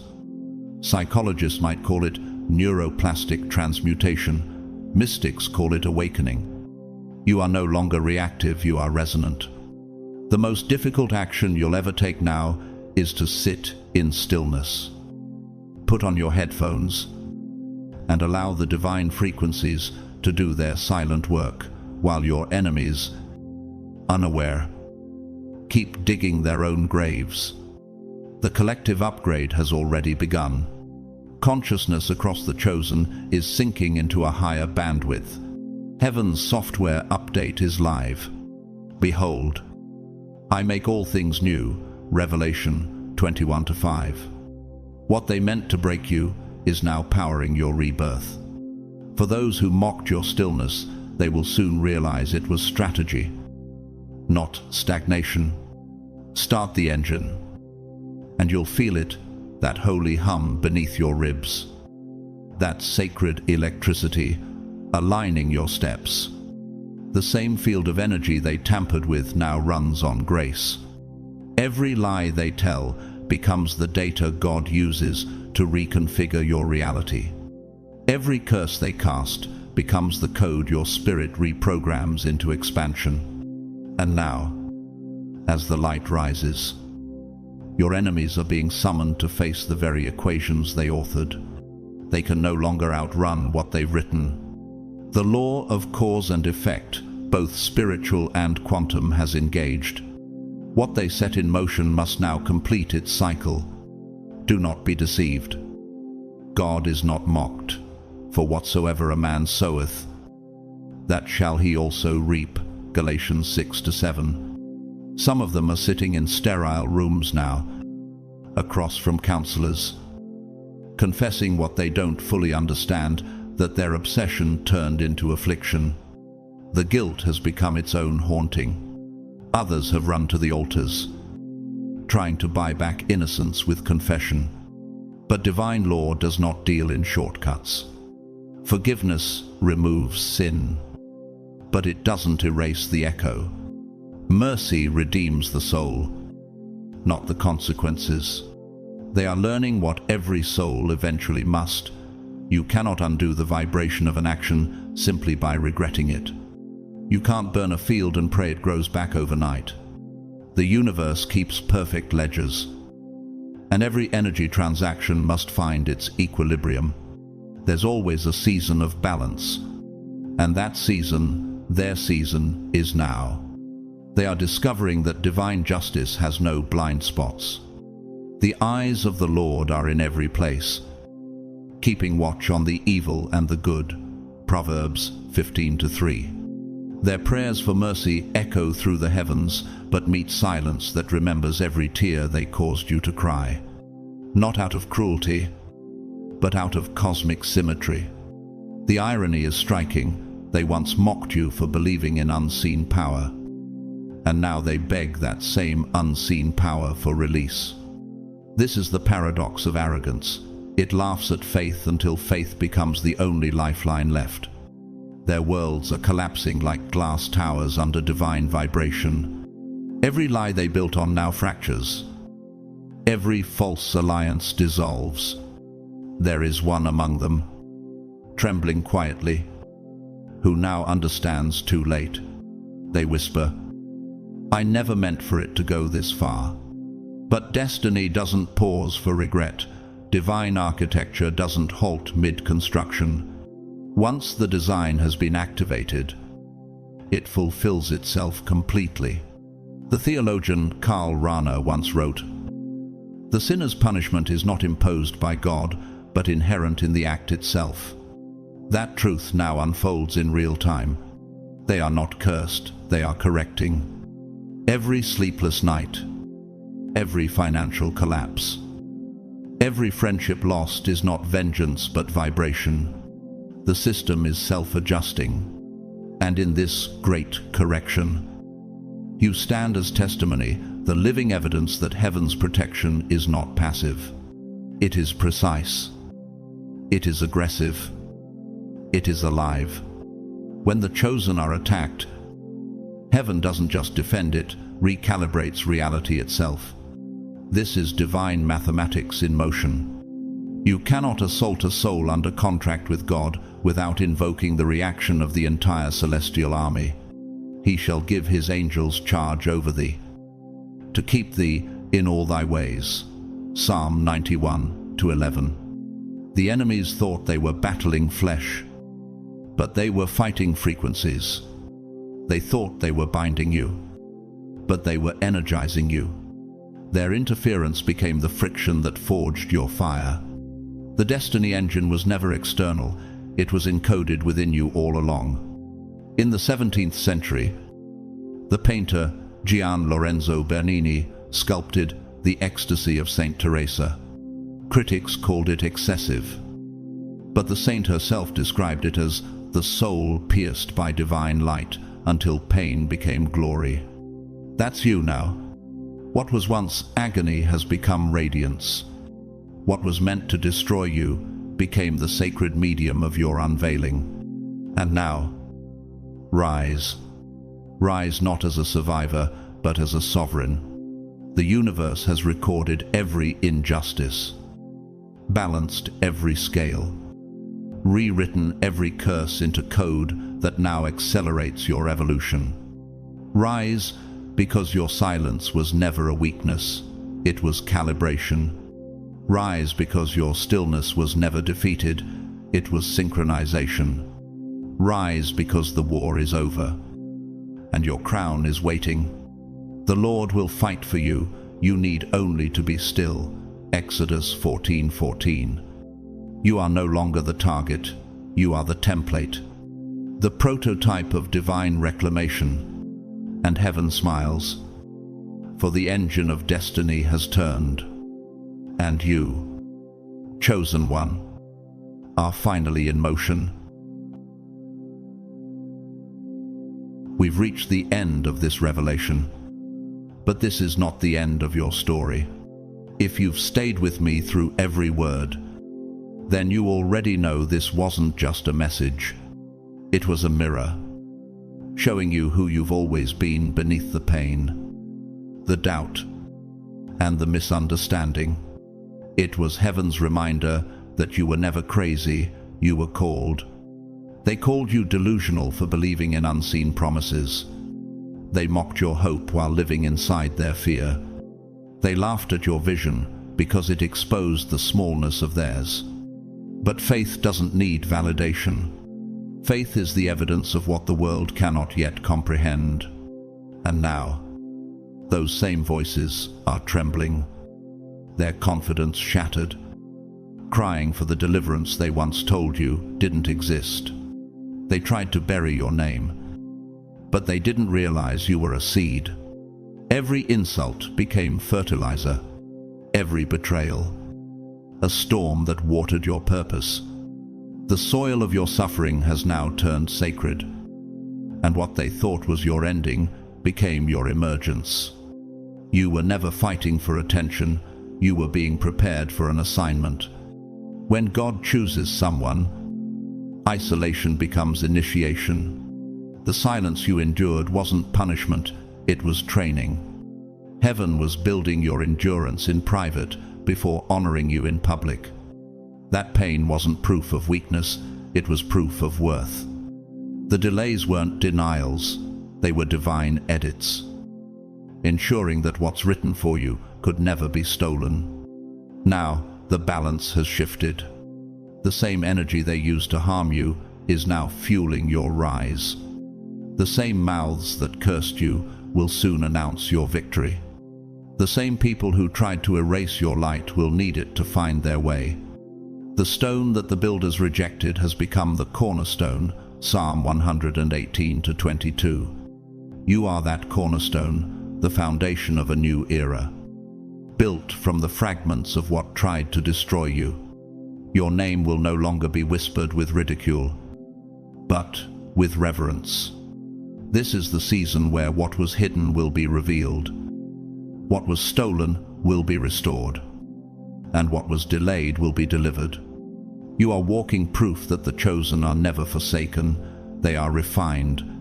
No weapon formed against you shall prosper, Isaiah 54-17. The fire that surrounded you was not meant to burn you, it was designed to announce you. So as you rise, remember this, your story isn't just yours. It belongs to every soul that's been underestimated, every believer who's been laughed at, every visionary who's been told their dreams were impossible. You carry their hope now. You are the living testimony that light always wins. Don't hide your brilliance anymore. Don't dim your fire to make others comfortable in their shadows. Don't apologize for being chosen. The world needs what you carry, your voice, your gift, your story. It's time to let it breathe. And if this message resonated with you, if it stirred something deep within your spirit, share it. Spread it like wildfire. Someone out there is one message away from not giving up. Hit the like button if your heart felt the truth of these words. Leave a comment below. Tell me where you are in your journey. Tell me what part of this message spoke to you the most. And if you haven't already, subscribe, not just to follow, but to stay connected with a community of chosen souls rising together in light and purpose. To those who've supported through super thanks, memberships, or simply through prayer and encouragement, thank you. You are part of this movement of divine awakening. You are the heartbeat of this message. Your belief, your presence, your kindness, they are energy. They ripple outward, touching lives you may never meet, but have already changed. And even if you've never given a cent, your time here matters.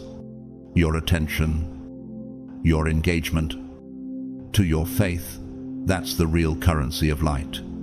Thank you for staying, for feeling, for believing. Now, before you go, I want to speak this blessing over you. May your path be illuminated by peace that surpasses understanding. May your name be spoken in rooms filled with opportunity. May every storm that once frightened you now serve to water your harvest. May those who cursed you find healing through the mercy that spared you. May your dreams move from vision to manifestation, and your heart from endurance to expansion. And may you never again mistake isolation for abandonment, for heaven never left you. It was building you in silence. You are proof that what is divine cannot be destroyed. You are the echo of every prayer your ancestors whispered in the dark.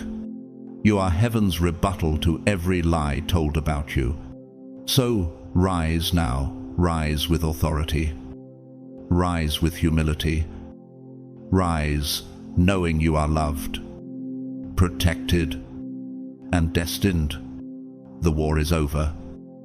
The lessons have been learned, and the light within you has only grown stronger through every shadow you've walked through. They called you crazy, but heaven called you necessary. They called you lost, but destiny called you chosen. And now the world will know your name, not because you demanded it, but because you became it. Thank you for walking this path with me. Thank you for surviving the storms, for believing in light, for staying faithful when everything told you to quit. Until next time, keep standing, keep shining, and never forget, your story isn't over, it's just beginning. God bless you, chosen ones. May grace follow you, may peace protect you, and may your light never dim again.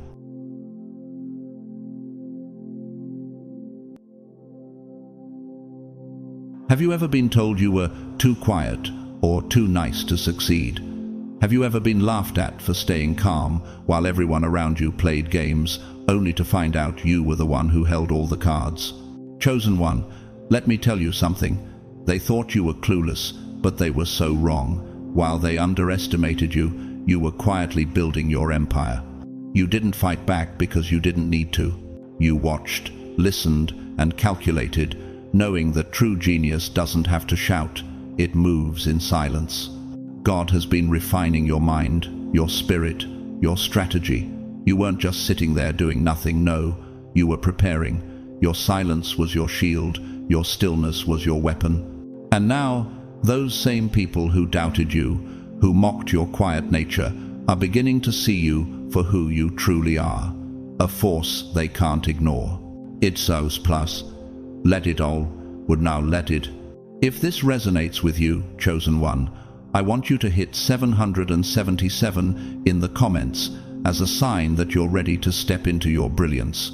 And to everyone who has supported this journey through super thanks, I want to say a deep, heartfelt thank you. You are a part of something much bigger than you realize.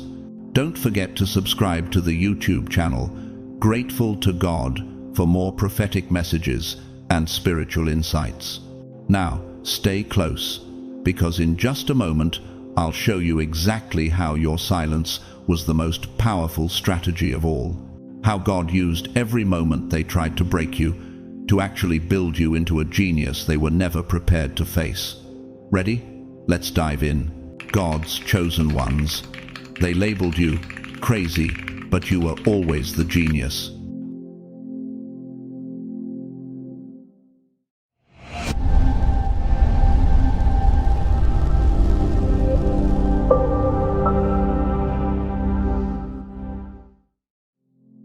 They labeled you slow.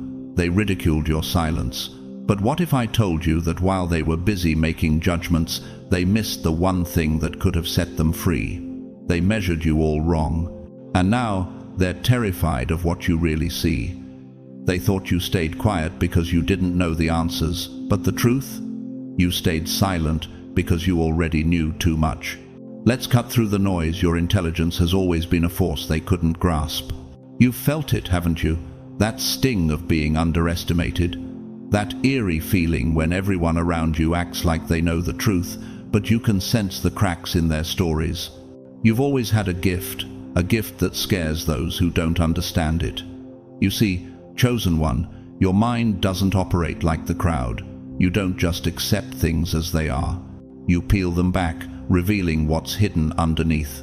The Bible tells us, the wisdom of the prudent is to give thought to their ways. Proverbs 14:8. This verse speaks to the wisdom of perception, the wisdom that you have always held. But they mistook your quiet for ignorance, your calmness for confusion. They thought you were out of the game, when in reality you were playing it on an entirely different level. You were never slow, you were just scanning everything with precision. Think about this. While they prattled on, content with their surface-level knowledge, you were conducting a mental survey, listening to the hidden messages beneath their words.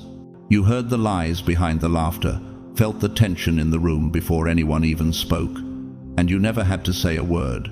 This perception-based intelligence is rare, powerful, and silent. The world has a funny way of measuring success, doesn't it?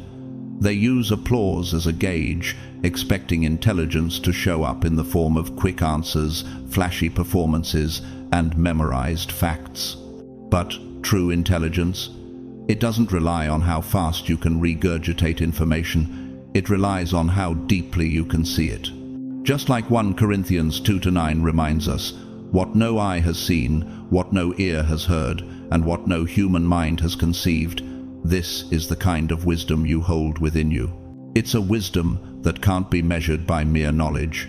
It's a wisdom that decodes the unseen and unveils the truth. Have you ever wondered why people acted so uncomfortable around you? Why did they try too hard to impress, to explain things you never asked about, or even laughed too loudly to cover the anxiety bubbling underneath? It wasn't confidence, it was fear. Fear that you could see through them, fear that you knew more than they could ever fathom, fear that you were a threat to the illusion they spent their lives building. You were never lost in their world of distractions. You were decoding, analyzing, and storing spiritual data in your quiet moments. You were watching and learning, cataloging every inconsistency, every hidden truth, and every unspoken word. And now, the receipts are loaded. They can no longer hide behind their false facades. The mask they wore so confidently, you already knew it didn't fit. Here's where it gets interesting. They tried to label you weak because they didn't know how to handle your strength. You didn't need to shout or demand attention. You simply stayed true to what you knew. You didn't need to clap back or prove yourself because you trusted that time would reveal the truth. And now, it's happening. As Isaiah 55:8 says, "For my thoughts are not your thoughts, neither are your ways my ways." The world may never understand how you think, but that doesn't matter. What matters is that the truth is beginning to unfold, and they are scrambling to catch up to you. You've been quiet all this time, but now they're noticing. They're finally seeing that your silence wasn't ignorance, it was your power. You walk into a room, and the energy shifts. You notice things others miss, the fake smiles, the subtle jabs, the false gestures. That's not guesswork. That's your perception at work. Your ability to read people, to sense their motives, and to break apart the illusions they try to create. And that scares them, because they can't manipulate someone who sees too clearly. But you never needed their approval. You never needed to perform for the applause. You don't need an audience to prove your worth. You are breaking every pattern they use to control you, one by one. They may mock your silence now, but soon they'll realize that it was never a weakness. It was precision. It was power. It was your awareness. And awareness is dangerous in a world built on distractions. You were never meant to fit into their system. That's why you never felt seen in school, at work, or in social groups. You weren't there to repeat what others said. You were born to rewire. You were born to create a new way of seeing the world. And now, you're reprogramming your reality, shifting from the underestimated to the undeniable. As Romans 12:2 teaches us, do not conform to the pattern of this world, but be transformed by the renewing of your mind. You have always been ahead of the game. You just needed time to let the world catch up to you. And now, the final shift is here. People who once dismissed you are scrambling, trying to figure out how you know so much without saying a word. They're wondering how you can read between the lines, how you can see through their lies, and how you can stand so still while the world spins around you. But you know the answer. It's perception, it's power. And now, it's all unfolding before your eyes. You were always the blueprint. They just weren't smart enough to recognize it until now. And as you step into the fullness of your purpose, know this: your perception-based intelligence is your superpower. No one can take that from you. Will you stand tall and walk through the doors they never saw coming? Are you ready to embrace the truth about your mind and the power of perception that's been there all along? You were chosen for this. And now, as they finally recognize you for who you truly are, it's time to rise higher than ever before. Share your story. Let them know how you see the world. Because the silence they once mocked, it's now the sound of you breaking through every barrier that once held you back. They called you lazy.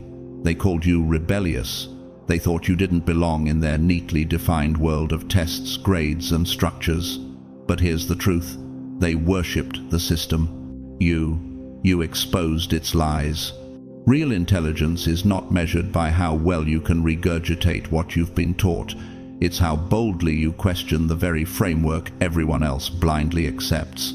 Your rebellion wasn't an act of defiance for the sake of rebellion. It was a wake-up call to the world that had become content with obedience. While others studied to pass exams, you studied human nature. They thought they were winning with their straight A's and perfect attendance, but you were the one getting answers straight from the universe. Imagine this. The world around you was moving in patterns you couldn't ignore. They were so trapped in the system, they couldn't even imagine a mind that existed beyond it. You were never trapped. They were. Let me paint this picture. Do not conform to the pattern of this world, but be transformed by the renewing of your mind. Romans 12:2. The system was built to control minds, to condition people to repeat, memorize, and follow the same patterns over and over. And yet, you, the chosen one, saw through it. You could feel it in your bones that this wasn't intelligence. It was manipulation. It wasn't wisdom. It was controlled. And when the system told you to sit still and memorize, your mind was racing, searching for the why behind everything. You could sense there was a much deeper truth that no one else dared to explore. They gave you textbooks, hoping you'd consume them word for word. But your heart knew the facts didn't tell the full story. You were never defiant just for the sake of it. No, you were awake in a room full of sleepers. You noticed how the system applauded obedience and punished questioning. You could feel it, even as a child, the sting of being told to follow the rules, the confusion of being asked to trust a system that wasn't designed for truth, but for conformity. You weren't lazy for questioning. You were a visionary, looking for a way out of a system that only served to trap people. Have you ever wondered why they felt so uncomfortable when you asked the questions they avoided? Why did your teachers seem frustrated when you challenged their curriculum? It wasn't because your questions were wrong. It was because your mind was too free for them to control. Your curiosity was a threat to the walls they had spent their lives building. You were pulling threads that they didn't want unraveled, and they knew it. You were shaking the foundation of a system built to suppress individual thought. It's like this. Most people grow up in cages, unaware that they've been taught to call the bars education.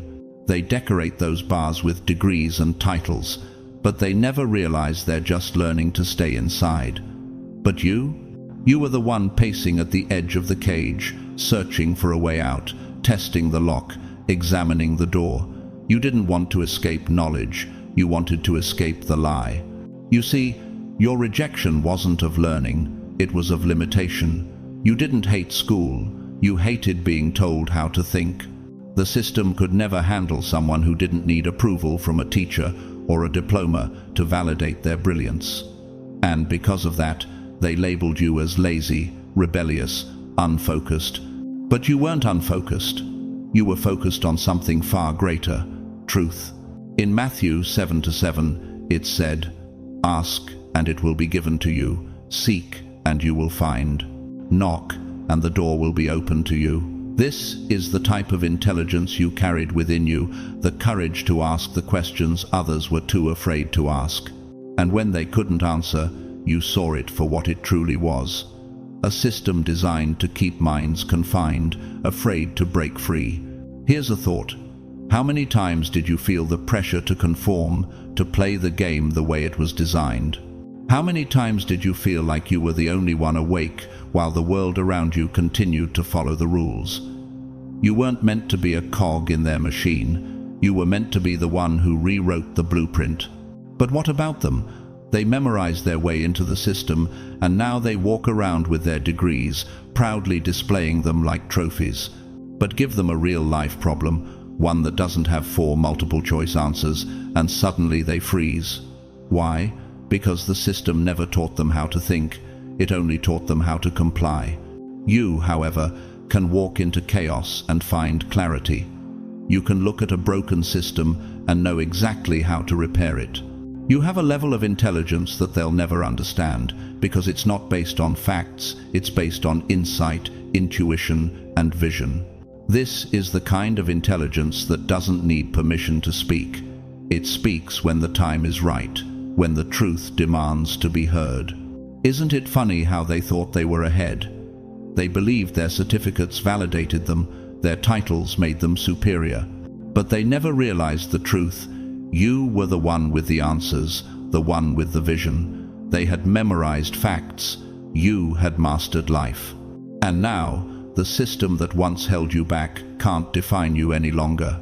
It doesn't know what to do with someone who doesn't need credentials to prove their brilliance. It doesn't know how to handle someone who doesn't seek approval, who doesn't need validation from the world to be powerful. They're still stuck in their little boxes. They still cling to their paper achievements, hoping that somehow they can convince themselves that they're better than you. But you walk into any room with the kind of clarity that makes them feel small. You see the real picture, the hidden layers that they can't even begin to comprehend. They think they've won, but in reality, the truth is that you've already won. They have a script, you don't need one. And now, every room you walk into, you remind them that the system can give you a certificate, but it can't give you vision. The system can build resumes, but it can't build people like you. You were never behind, you were just above it all. They spun webs of deceit, carefully woven with charm and coated in rehearsed sincerity, yet you tore through their lies like paper in a storm. While others drowned in manipulation, you walked calmly through the chaos, your spirit tuned like a divine instrument, resonating only with truth. Because the manipulator's worst nightmare is not exposure, it's you, the one who sees through them before they even open their mouth. They practiced their act, polished their mask, but forgot one eternal truth: light can see through any disguise. As John 1:5 declares, the light shines in the darkness, and the darkness has not overcome it. You don't merely listen to words, you weigh them. Every syllable is a vibration, every pause a frequency. Your spirit measures tone like a physicist measures wave resonance, sensing distortion where others hear melody. While they were busy building masks, you were busy studying the shadows behind them. You became something rare, a human lie detector wrapped in grace. They can't stand it, your ability to catch inconsistencies faster than they can cover them. They speak one thing, their eyes flicker another, and you notice the shift immediately. You are not reading words, you are reading energy patterns. That's not intuition, that's spiritual radar, calibrated through years of silence and storms. There's a moment you've felt it when someone smiles too quickly or speaks too smoothly, and your inner system hums with warning. It's the divine algorithm that God coded into you. Like the prophet Samuel in 1 Samuel 16:7, who was told, "Man looks at the outward appearance, but the Lord looks at the heart." You inherited that sight. You see through things, not at them. Where most crave comfort, you crave clarity. And manipulators despise that. They hate that you don't feed their illusions. They hate how your stillness exposes their noise. One raised eyebrow from you can shatter an empire of lies. Your silence becomes the courtroom where their conscience convicts them. You don't humiliate them with shouting. You expose them with surgical precision. Your words are instruments of discernment, sharp, clean, exact, like a surgeon removing infection from the body of truth. It's psychological architecture. Each observation you make is a beam of structure reinforcing what's real. The falsehood collapses because your awareness changes the resonance of the room. Have you ever noticed how liars can't hold your gaze for long? They shift, fidget, over-explain, not because they're smart, but because they're terrified you've already seen behind their curtain. And you have. You've always seen it. You don't fall for glittering words or tears on command. You notice the microsecond delay before emotion. You sense the discord in their frequency. When truth sings in harmonic resonance, lies sound off-key to your soul. You're tuned to a divine frequency, and those who live in deception can't stand the sound of it. Proverbs 12:19 says, "Truthful lips endure forever, but a lying tongue lasts only a moment." That's why your vision lasts, and their schemes fade. Their clever manipulation was built like a house of cards, and you, chosen one, were the gust of divine wind that brought it down. You tear deception apart like a hacker cracking fragile code, fast, quiet, precise. While others are caught in the storyline, you're already 5 layers deep, pulling threads, decoding motives, detecting dissonance. You've trained your spirit like a scientist observing particle motion, noting each fluctuation in emotional energy. It's no coincidence that manipulators panic around you. They feel seen, they feel ready, and they are. You burn through deception the way sunlight pierces, fog slow, relentless, inevitable. They wanted an audience. You gave them revelation. And this, dear chosen one, is why they fear you. Your truth doesn't argue, it radiates. It dismantles illusion, not with noise but with knowledge. In Psalm 37:6, it says, "He will make your righteous reward shine like the dawn, your vindication like the noonday sun." That is you, God's dawn, breaking through their night of deceit. They thought they could manipulate you because manipulation works on those who crave approval. But you are not built for applause, you are built for alignment. You seek resonance with heaven, not recognition from man. You carry what I call architectural discernment, the ability to design truth structures in a world collapsing under false foundations. Your silence terrifies them more than accusation ever could, because silence has weight. It's the sound of spiritual gravity pressing against every falsehood. One look from you, and their mask cracks. They fidget because your presence amplifies the static between their lies and the truth. Like the story of Ananias and Sapphira in Acts 5:1-11, those who lied in the face of divine discernment collapsed under their own deception. It's not punishment, it's physics. Lies cannot survive in the frequency of truth. And here's a real-world reflection. I once met a humble florist named Clara from a small town in Italy. She told me how, over years of tending flowers, she learned to sense when a plant was lying, when its leaves looked alive, but its roots were rotting. "People are the same," she whispered. "They can bloom on purpose for a while, but the roots always tell the truth. You are like Clara. You sense the root beneath the blossom. Your discernment is not cynicism, it's sacred clarity. You have built your wisdom in the hidden workshop of silence, like an engineer calibrating instruments for invisible truths. You don't just detect lies, you decode patterns of human deception. This is your divine education, not learned in classrooms, but in spiritual laboratories, where pain was your professor and patience your mentor. Through it all, you learned one brutal, liberating lesson. Truth doesn't shout, it stands. And now, chosen one, as the world trembles with noise, you are called to rise in that quiet power. You were not created to drown in deception, you were forged to reveal the truth. You carry the fire of discernment, use it. Tear through lies, expose falsehood, not with anger, but with divine precision. This is your hour to rise.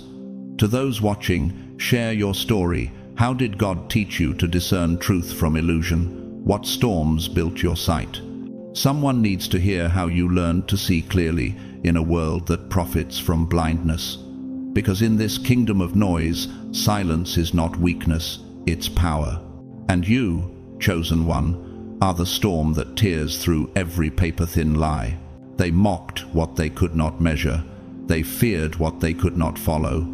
While their minds crawl in one dimension, yours travels in 5.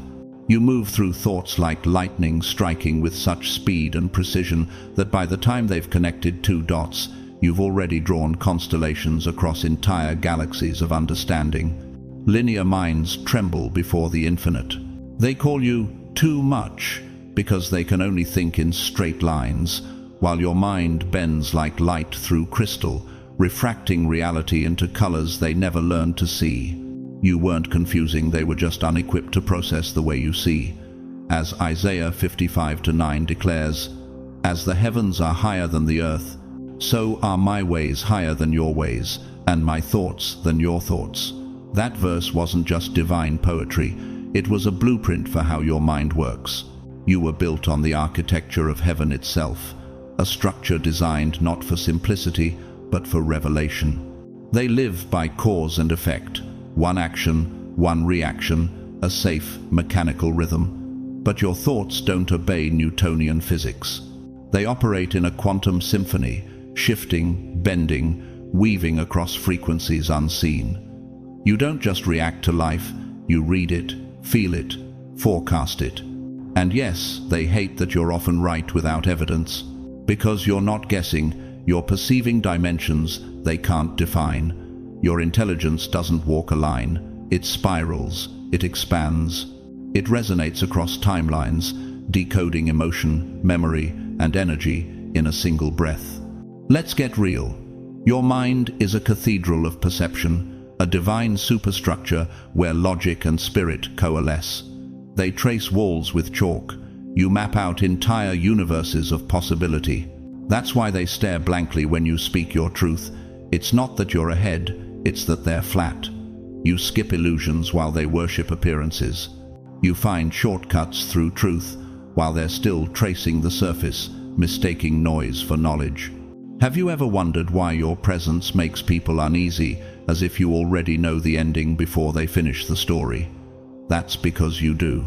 You anticipate movements before they form, like a grandmaster in a game of spiritual chess. You read the air, not just the words.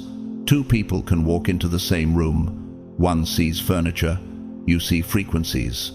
You feel tension humming in the walls, detect the stories, whisper objects, sense the energy between two silent people before their lips move.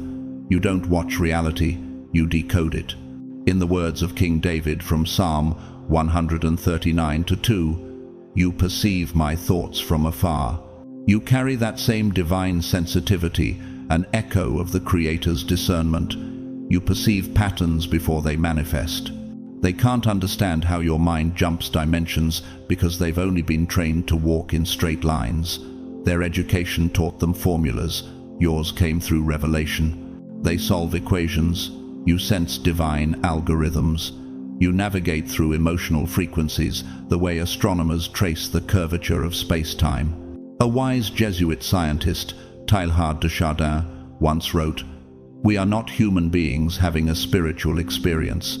We are spiritual beings having a human experience." That's you, a being whose perception transcends what's visible. Let's make this vivid. Imagine a moth trying to explain sunlight to an eagle. The moth speaks of glow, of warmth, of limited light. The eagle soars above the clouds and sees the entire horizon blazing. The same source, two different dimensions of vision. That's the difference between you and them. They think in checkers. You think like chess, physics, and poetry in divine collaboration. Their minds require roadmaps. Yours already knows where the turns are long before the map exists. Because your intuition isn't magic, it's multi-dimensional processing, divine resonance between your spirit and God's frequency. You are the satellite. They are flashlights, limited, directional, temporary. You scan the entire field, picking up patterns buried beneath silence. They follow trails. You chart destinies. In 1 Corinthians 2:10, it says, "The Spirit searches all things, even the deep things of God." That same Spirit flows through your perception. You don't just see, you understand depth. And isn't it fascinating how your sudden decisions often turn out to be prophetic? They call it luck, but it's revelation. You sense shifts before they occur, like a musician who hears the next note before it's played. That's divine synchronization, your spirit tuned to heaven's frequency. Even classical composer Arvo Pärt, whose sacred minimalist symphonies once echoed through empty cathedrals, said, "I have discovered that it is enough when a single note is played beautifully." That's your mind capable of simplicity amid chaos, clarity amid noise. When you speak, they freeze, not because you're intimidating, but because your words carry energy they can't intellectually dissect. It's as if truth itself passes through your sentences, rearranging the atmosphere. You weren't meant to fit into their logic. You were designed to expand it. You weren't made to walk the path, you were made to chart it. And yes, your multi-dimensional mind is misunderstood, but it's also untouchable, because no one can imitate a divine pattern. Romans 8:28 promises, "All things work together for good to those who love God, to those who are called according to His purpose." That's your proof. Your complexity was never a curse, it was calibration for purpose. Here's a powerful real-life story. A Kenyan street sculptor named Mwangi once told a journalist, "I carve what I dream before I understand what it means." Years later, art critics discovered that his earliest sculptures resembled constellations seen only through space telescopes. That's what divine minds do. They create truth before the world develops the language to explain it. And you, chosen one, you've done the same. You've spoken insights the world mocked, only for time to vindicate you later. Because revelation always outruns recognition. So the next time they say, "You're hard to follow," smile. The eagle doesn't slow down, so the moth can keep up. You were born to fly above the tracks, while others ride the train. You are the bridge between logic and spirit, the poet of perception, the architect of unseen worlds. And now, it's time to rise, not to prove them wrong, but to walk in the fullness of what you've always known. Your mind isn't strange, it's sacred. Your vision isn't excessive, it's eternal. And your intelligence? It was never meant to fit inside their one-dimensional cage. You were never linear, you were always luminous. They called it a challenge, but you called it a trap. They called it a test, but you saw it for what it truly was. A stage built to entertain egos, not elevate souls. While they scrambled to prove their worth inside their own illusion, you stood still, watching their system collapse beneath the weight of its own deceit. Real intelligence isn't about solving their puzzles. It's about refusing to play inside the maze, designed to keep you running in circles. The magician's trick only works on those desperate to be amazed, yet you saw the hidden strings before the performance even began. You were never the student in their classroom of control. You were the quiet observer, analyzing the structure of the illusion itself. They measured your worth by how quickly you could run their race, not realizing you were never running at all. You were studying the racetrack, mapping its exits, memorizing its weak points. That's not rebellion, that's revelation. For years, they told you your value depended on how well you could handle their chaos. Every test they handed you was not a lesson but a leash, and every challenge was simply manipulation disguised as mentorship. When you refused to dance, they called you defiant. But you weren't rebellious, you were awake, exactly as Romans 12:2 declares.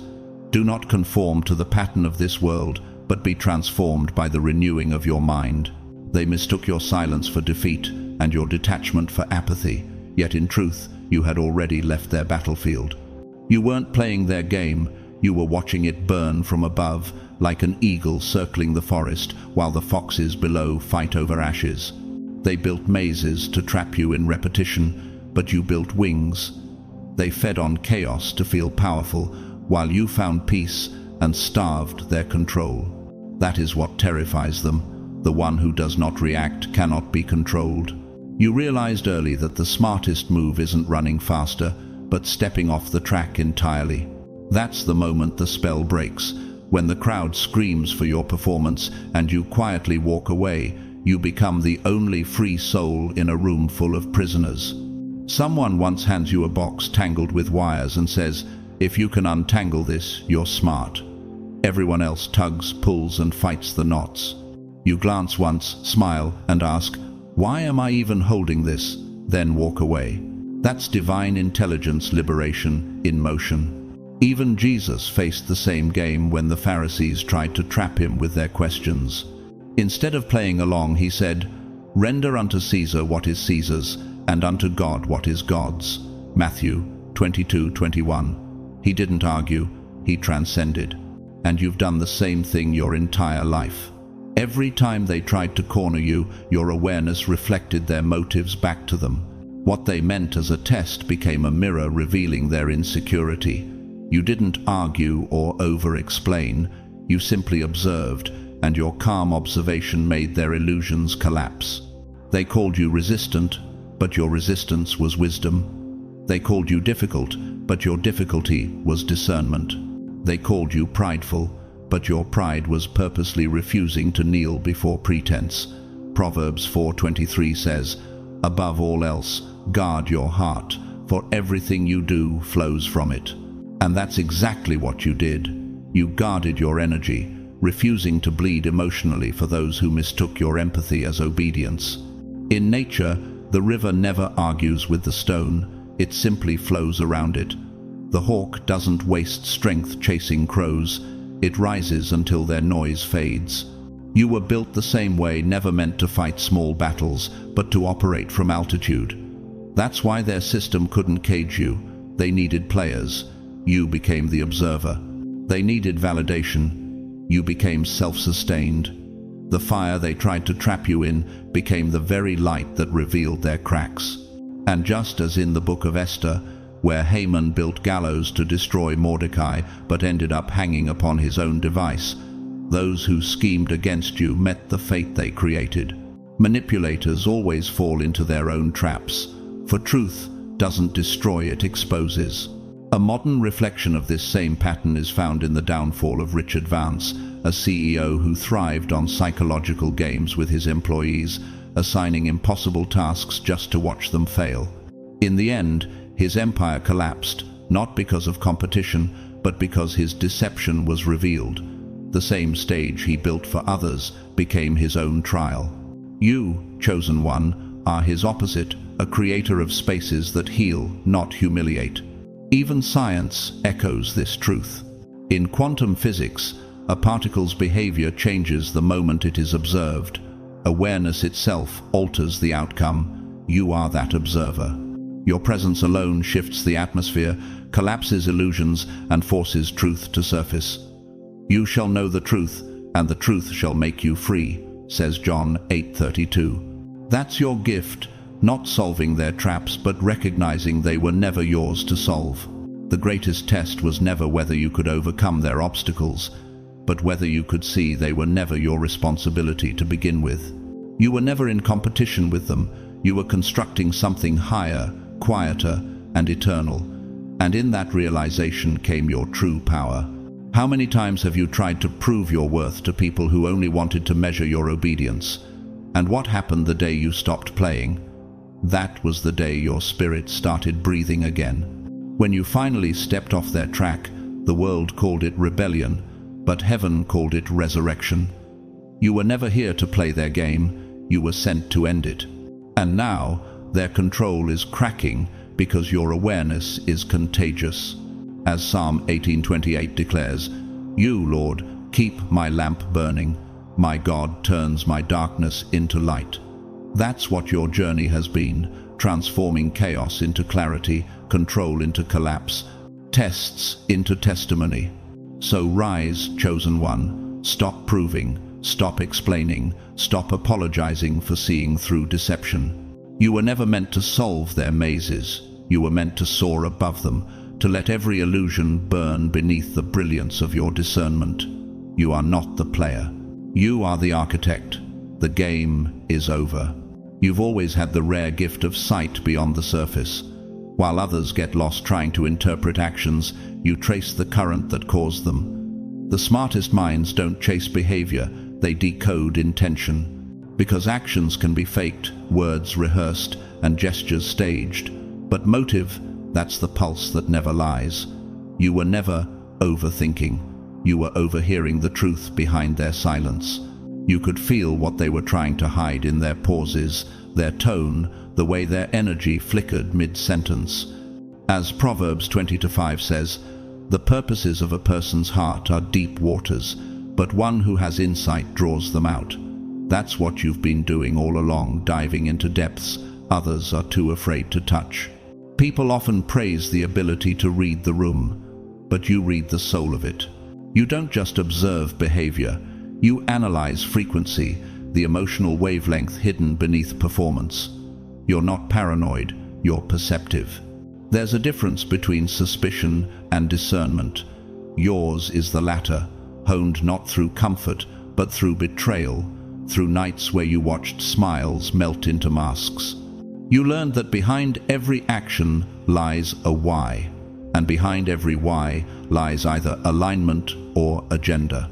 That's why your presence unsettles pretenders, because your awareness shines through like a torch in a cave of actors.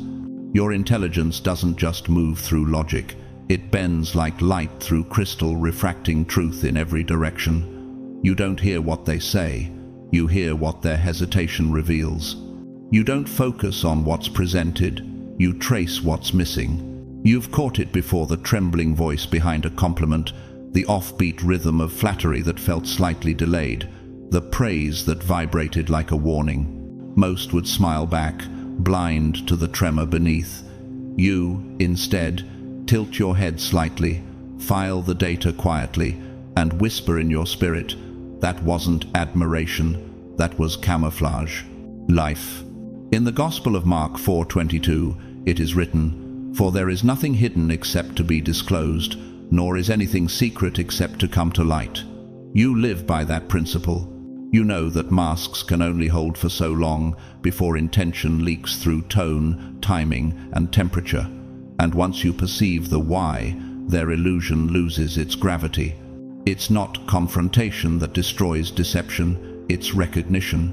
You never needed to expose them, your awareness alone does it. When your spirit locks onto truth, it radiates a frequency that dissolves pretense. That's why manipulative souls tremble around you. They can sense that their performance is transparent under your gaze. In psychology, there's a concept called micro-expression leakage, tiny flashes of truth that slip through the face before the brain can hide them. Your discernment works on that same principle, but amplified by spirit. It's divine pattern recognition, spiritual forensics. Where others see an action, you see architecture, the scaffolding of motive holding it up. You are not merely observing behavior, you're mapping intention like a celestial architect charting the unseen geometry of heaven. And in that awareness lies your strength. 1 Samuel 16:7 reminds us, "Man looks at the outward appearance, but the Lord looks at the heart." You carry that same divine technology, the ability to see not just what is done, but why it was done. And isn't it haunting how those with hidden motives avoid your eyes? They fear that quiet moment when you say nothing because your silence burns hotter than accusation. You learned this not from textbooks, but from trenches, from rooms where manipulation wore perfume, from relationships where truth came dressed as care. You became a motive hunter, not to judge, but to protect your peace. Every time you discerned an agenda, your spirit recalibrated, shifting away from noise toward alignment. In a world that worships appearances, your insight becomes rebellion. They called you too analytical, but what they really meant was too difficult to deceive. You once met an ordinary man, a janitor named Luis Mendoza, in a small church in Sao Paulo. He told you, "I can tell when people lie by how they move their feet. Truth stands still, lies shuffle." That single line stayed with you because it summed up your own inner knowing that truth is stable while deceit always trembles. Your perception is not random. It's a divine instrument tuned to heaven's resonance. In the physics of the spirit, energy cannot hide its frequency. Every vibration carries its source code. You read those frequencies instinctively. When someone's energy shifts, your internal architecture registers the tremor, like a seismograph detecting the first hint of an earthquake. Most would ignore it.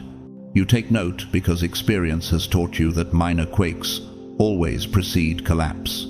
You live in the space between sound and silence, studying the gap where intention hides. And when you speak, you don't accuse, you clarify. You dismantle lies not with volume, but with accuracy. You're the calm voice that makes deception stutter.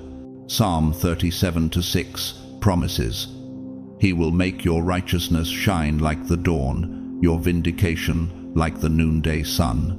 That's what happens every time you discern motive. Light enters shadow, and truth rearranges the room. And yet, here's the paradox. You don't use your perception to dominate, you use it to heal.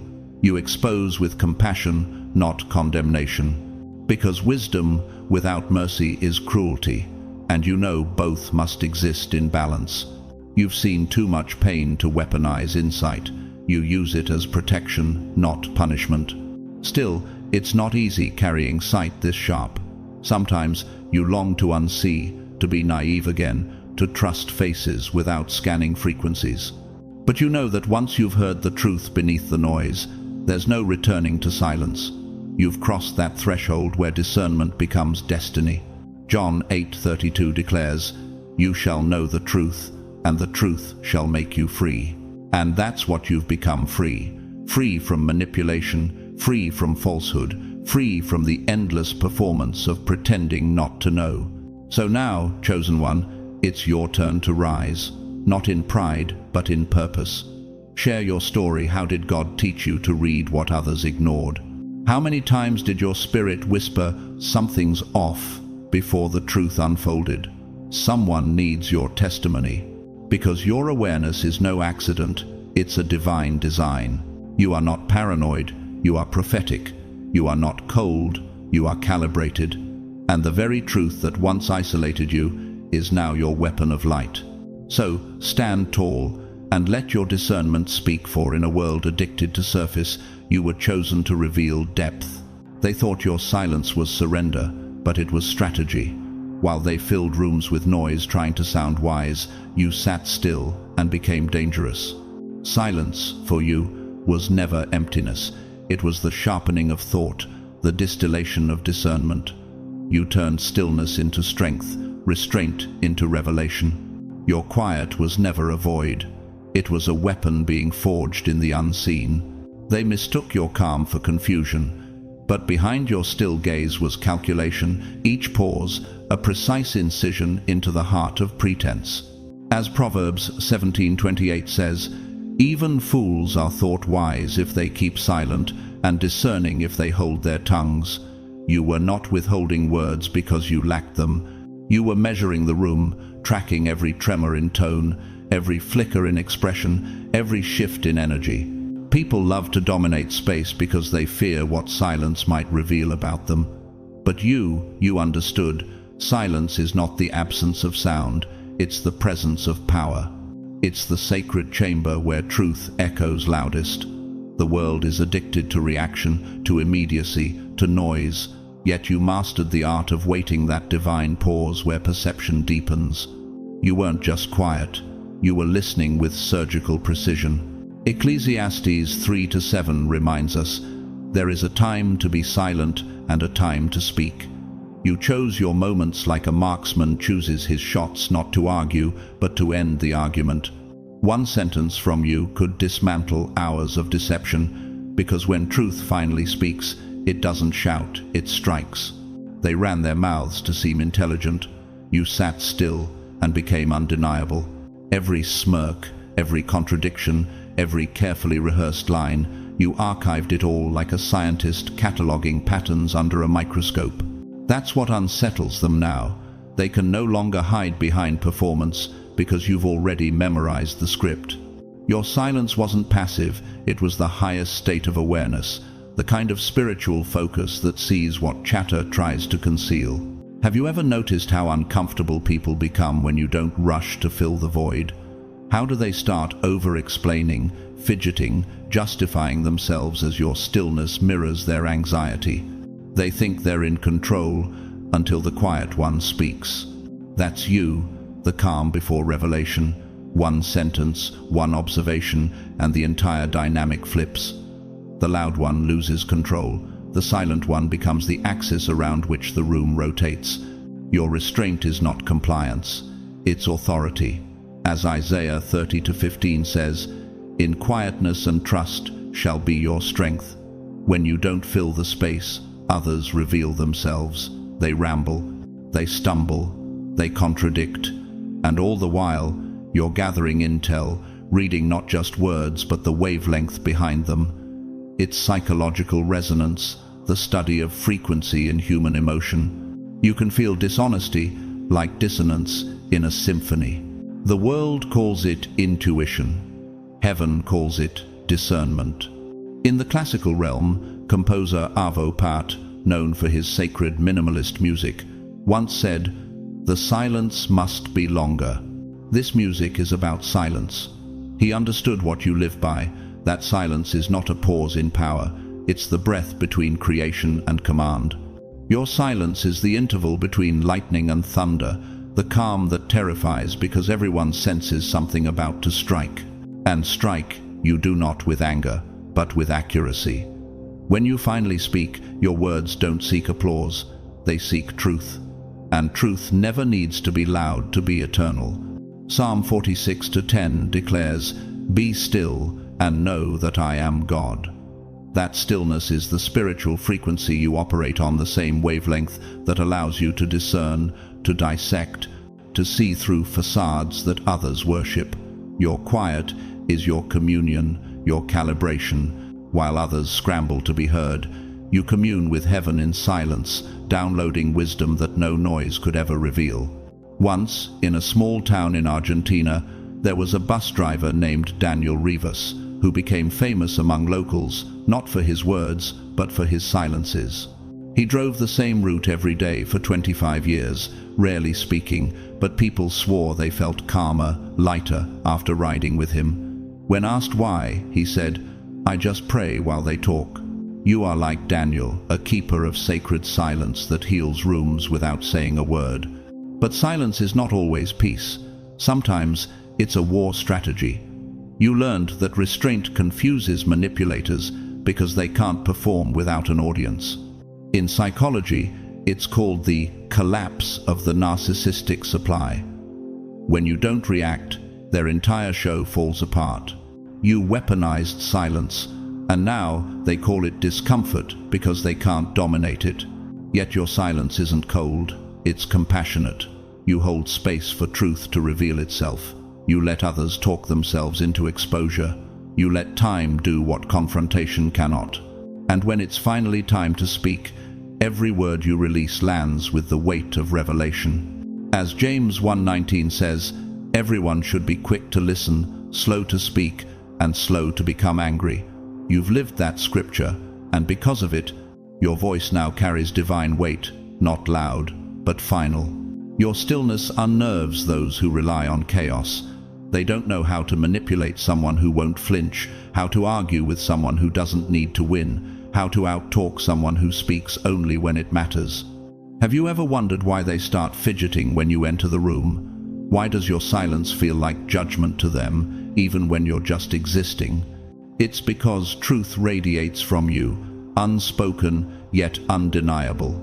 In the story of Jesus before Pilate, Matthew 27-14, he was accused, mocked, and questioned, yet he gave him no answer, not even to a single charge, so that the governor was greatly amazed.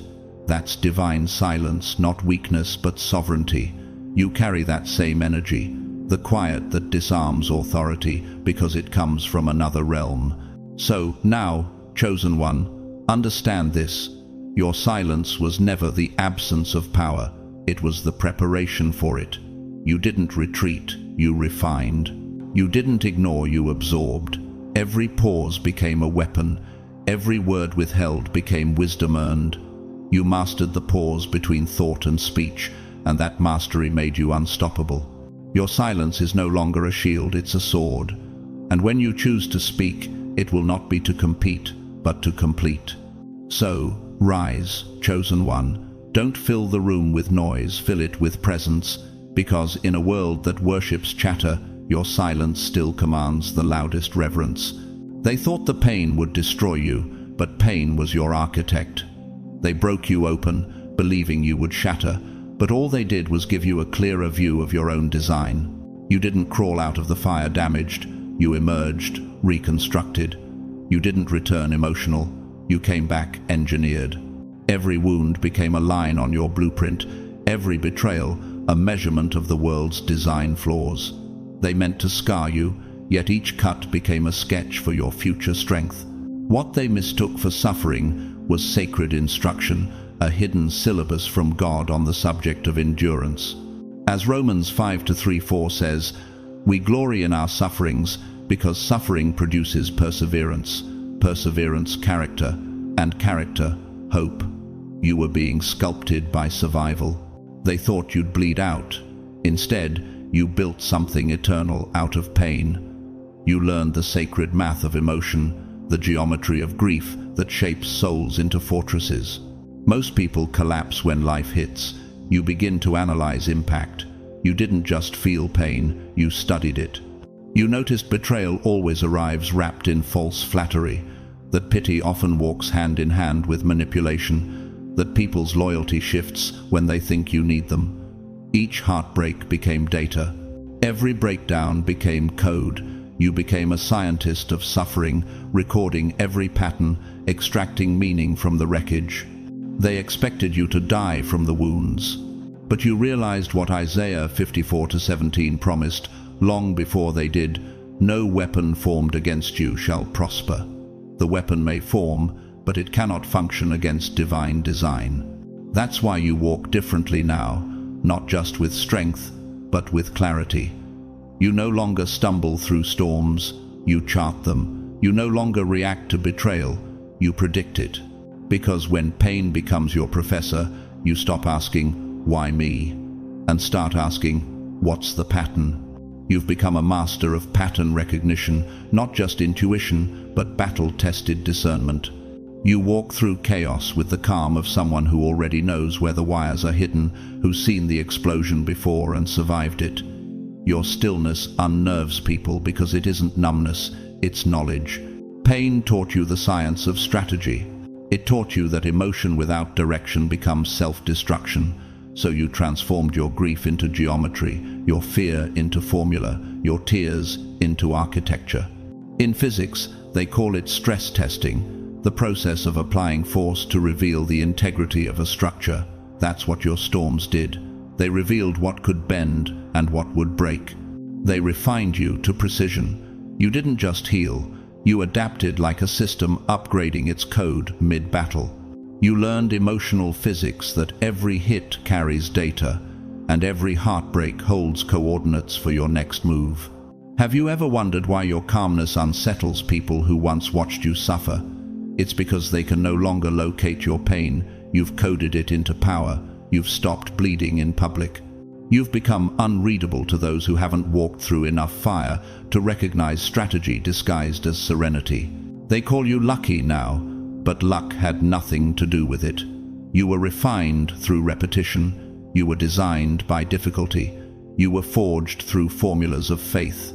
In the book of Genesis, Joseph was betrayed by his brothers, thrown into a pit, and sold into slavery. Yet his suffering built the very skill that would later position him to save nations.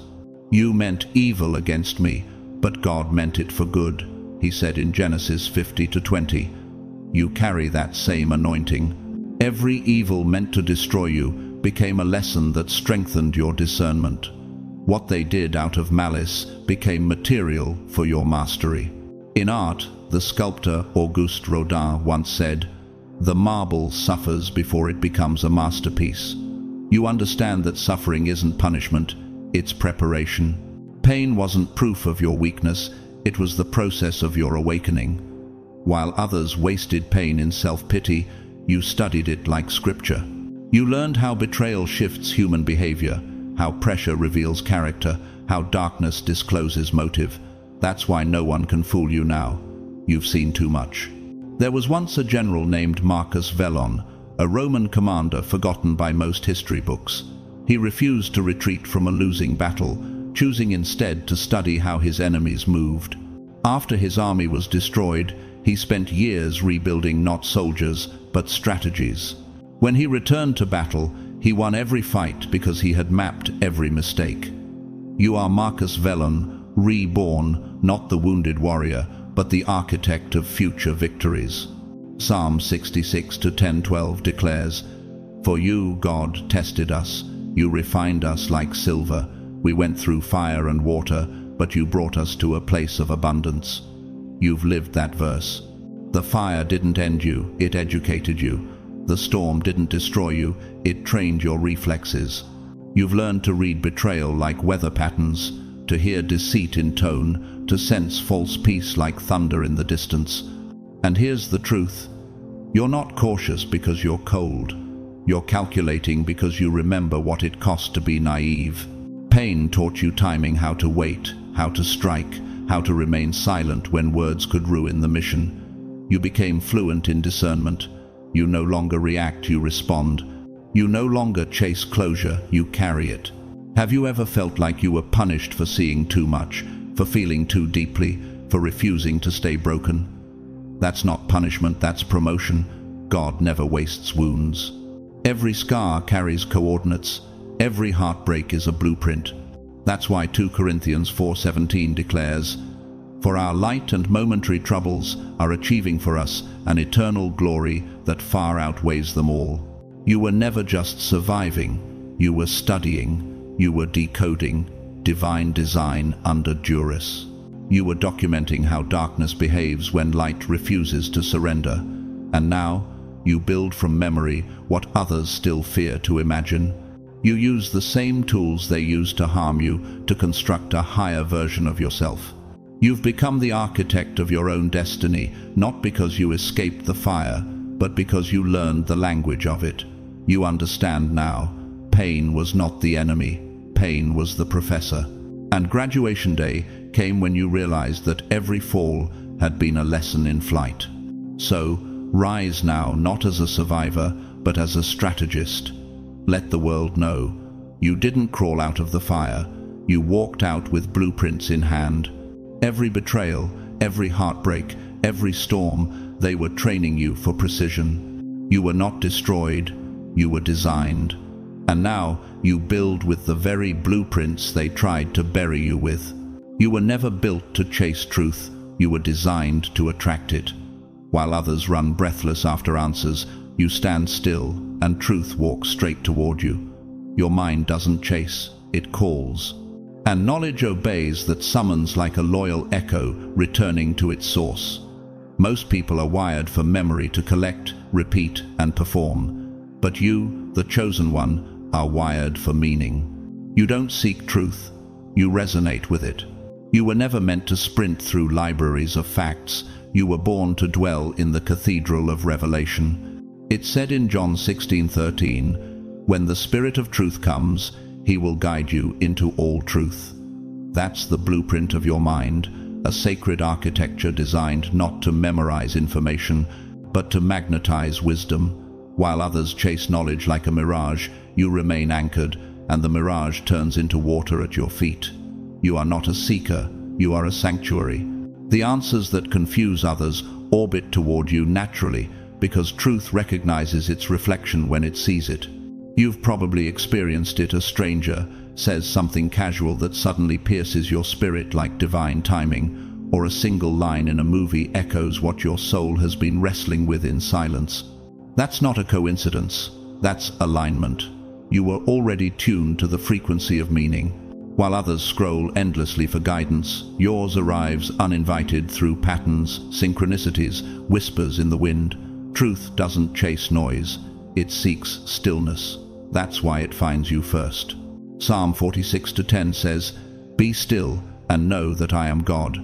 You've mastered that stillness, not passivity, but spiritual receptivity. You move through the world like a finely tuned instrument, sensitive to the vibrations of revelation. Your intelligence is not built on storage, it's built on structure. That's why wisdom feels safe landing in your mind. You've built an inner cathedral of order, so when truth arrives, it has a place to rest. Others chase facts, stuffing their minds with information that dissolves the moment stress hits. You walk through the same world, but your awareness filters what matters. You don't memorize to survive, you absorb to evolve. You live what Proverbs 2-6 reveals.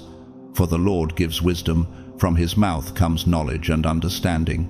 That's the difference between memory and meaning. They consume data to impress. You embody wisdom to express.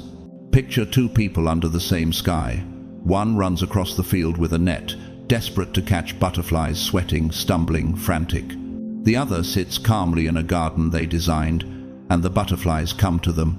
You are the second. You built your garden in silence, in faith, in readiness. That's why truth comes to rest on your shoulder like a living thing. The secret was never to run faster. It was to create stillness that truth could trust. Your intelligence is gravitational. You don't chase, you pull. It's the science of resonance.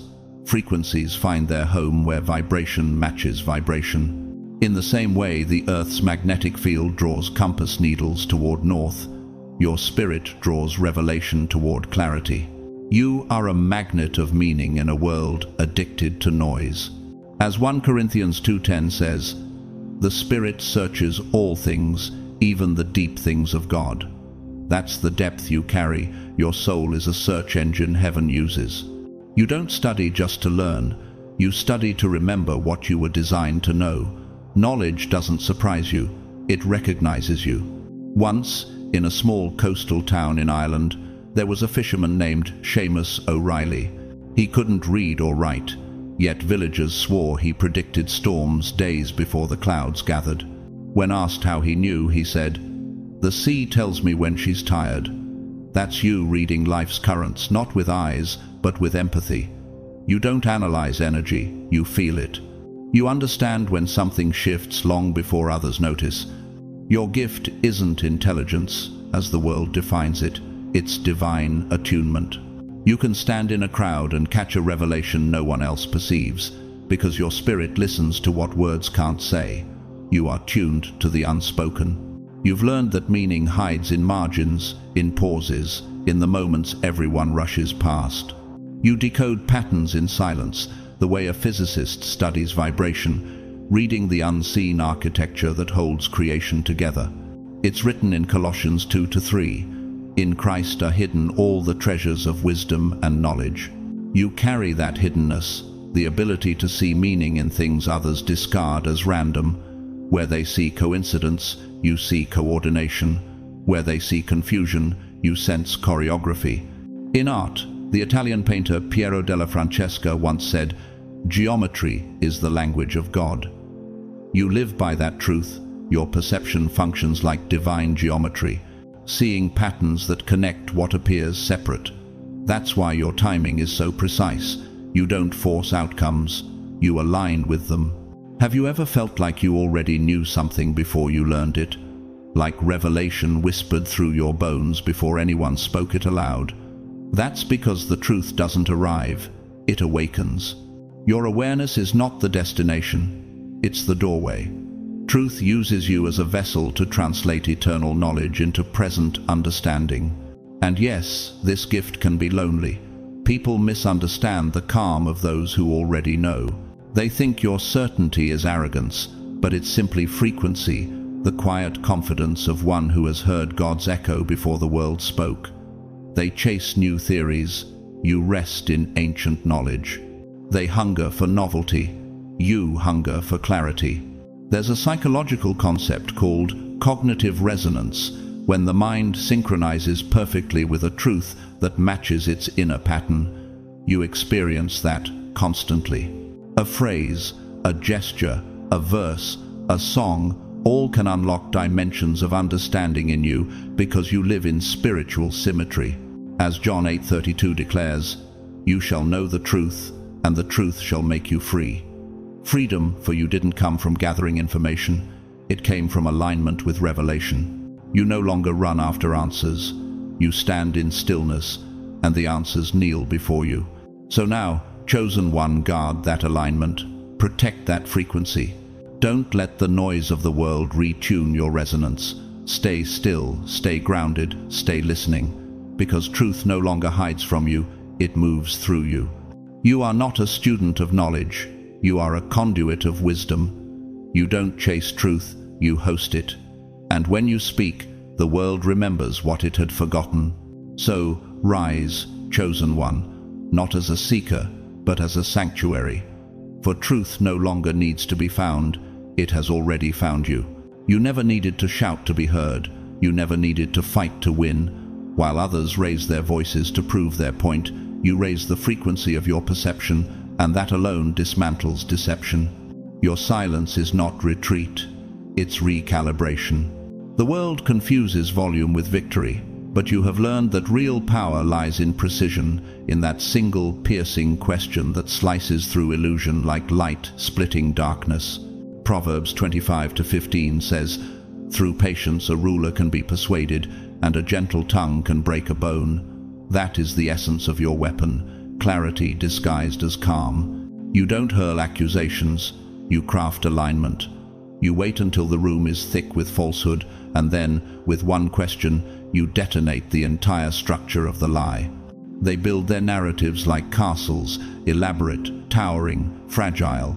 They polish their defenses until they gleam. But you, chosen one, stand quietly until the right moment and whisper a question that turns their fortress into dust. If that's true, then why did you? The air shifts. The illusion trembles. The crowd goes silent because they all felt it. The impact of one sentence that carries the weight of discernment. That's not coincidence. It's craftsmanship. It's divine engineering. Isaiah 11:2 calls it the spirit of wisdom and understanding, the spirit of counsel and might, the spirit of knowledge and the fear of the Lord. That spirit lives in you. You are not a debater. You are a revealer. You don't seek to win arguments. You activate awakening. In an age of noise, your restraint is rebellion.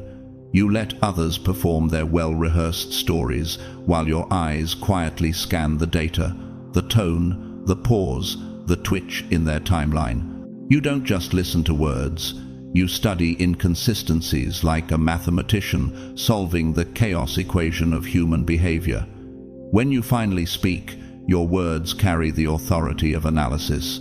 They bypass the intellect and strike straight into the soul. That's why people fumble when you go quiet. They know you're not absent, you're observing. They sense that your silence is scanning them like an X-ray of intent. Have you ever noticed how the dishonest become restless when you simply look at them? Their voices quicken, their stories lengthen, and you haven't said a word. That's because truth recognizes itself in your energy, and falsehood fears that reflection. You've become what psychology calls a mirror of coherence, a consciousness so aligned with truth that lies unravel in your presence. You don't interrogate, you illuminate. You don't accuse, you expose. The great physicist Niels Bohr once said, "The opposite of a profound truth may well be another profound truth." You understand this paradox intuitively. You don't force truth to pick sides. You reveal it from both angles. You ask questions that unlock hidden doors in the mind, questions that make both the liar and the listener realize what was never spoken aloud. That's why your intelligence feels spiritual. It's not reactionary, it's radiant. You're not performing intellectual gymnastics. You're channeling discernment that comes from stillness. Matthew 10:16 teaches, "Be wise as serpents and innocent as doves." You've embodied that verse without effort. Your wisdom is not cunning, it's clean. Your discernment isn't suspicion, it's sanctified perception. You never go looking for deceit. Deceit reveals itself under your quiet gaze. Have you ever asked one honest question and watched an entire room shift? That's your anointing in motion. Truth is gravitational when you align with it. Every falsehood collapses in orbit around you. Imagine a courtroom where a liar rehearses his story for weeks. He steps into the spotlight, his lines perfect, his voice steady. The audience leans forward until you raise your hand and ask, softly, "Then why did you hesitate before answering?" The entire narrative fractures. Because your question isn't aggression, it's architecture, a precise incision in the timeline of deception. And once cut, truth seeps through the cracks. You don't destroy people, you dismantle pretenses. You don't shout, you shift atmospheres. In John 18:37, Jesus said, "For this reason I was born and came into the world, to testify to the truth. Everyone on the side of the truth listens to me." That's what your words do. They pull the truthful closer and expose the counterfeit. You've learned the holy science of resonance, that truth vibrates on a different wavelength than lies. You speak one sentence and the room vibrates with exposure. It's physics and prophecy in one breath. A quiet librarian named Eva Mendes once said during an interview in Lisbon, "When people lie near books, the shelves shift." She meant it metaphorically, of course, but her words hold deeper power. Truth carries frequency.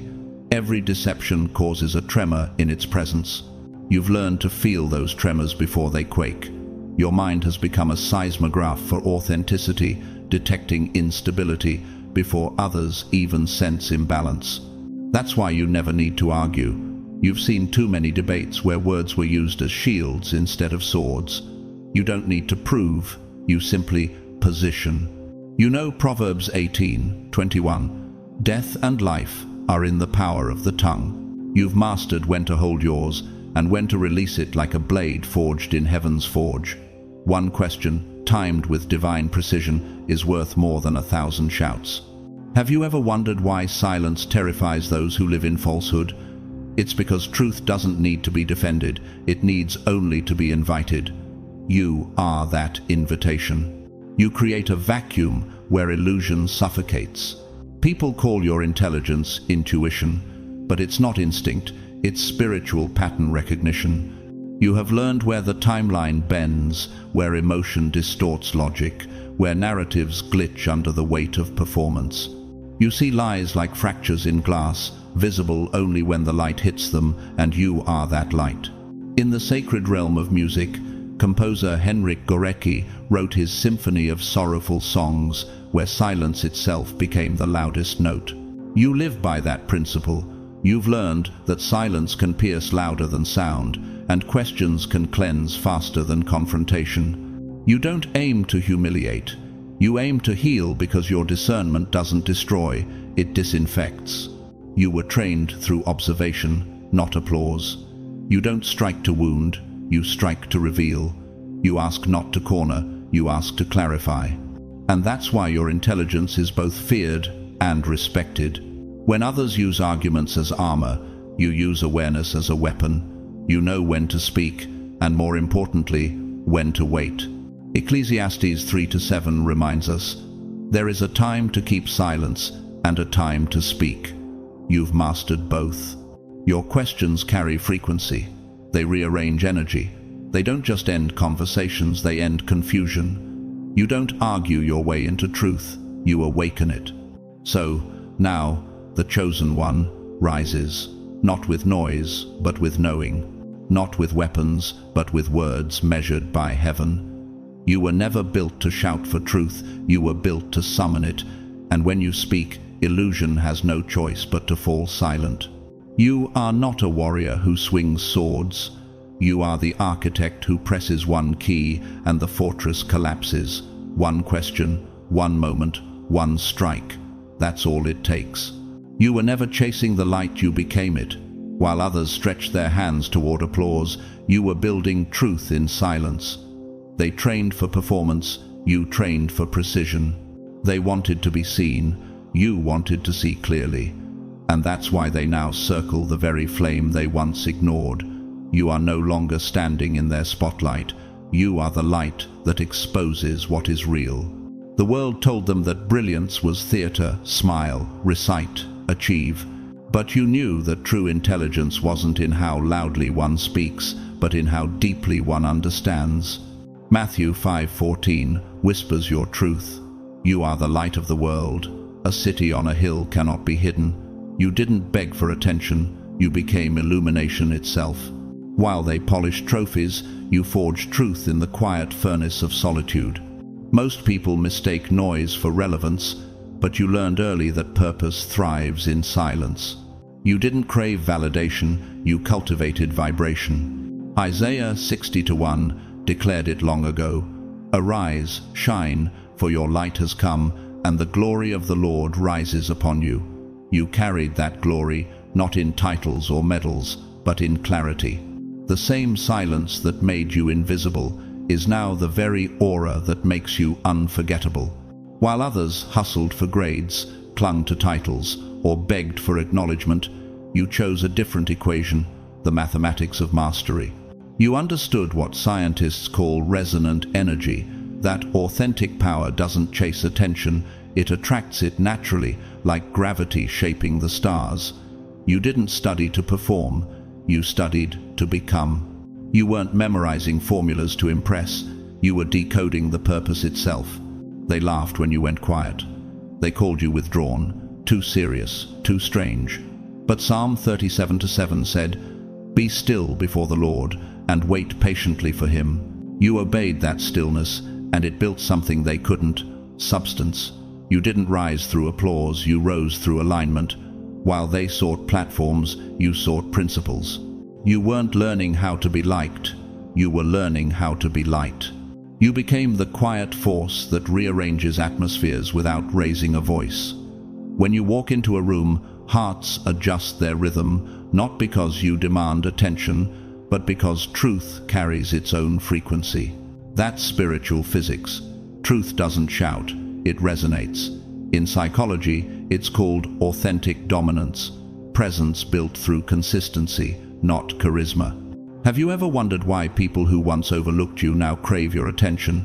It's because your silence outperformed their speeches, your patience outlasted their performance. You were building internal architecture while they were chasing temporary applause. They mastered presentation, you mastered perception. And when the storms came, your structure stood theirs, collapsed. There was a man named Leon Duarte, a sculptor in Lisbon, who spent 20 years carving a single statue no one noticed. When critics mocked him, he said, "Stone takes longer to sing than paper." Today, his statue stands in a cathedral. His mocker's work is forgotten. That's you, the one who waited, shaping depth while the shallow raced. You learned what patience can produce when paired with purpose. You became fire, steady, quiet, self-fed.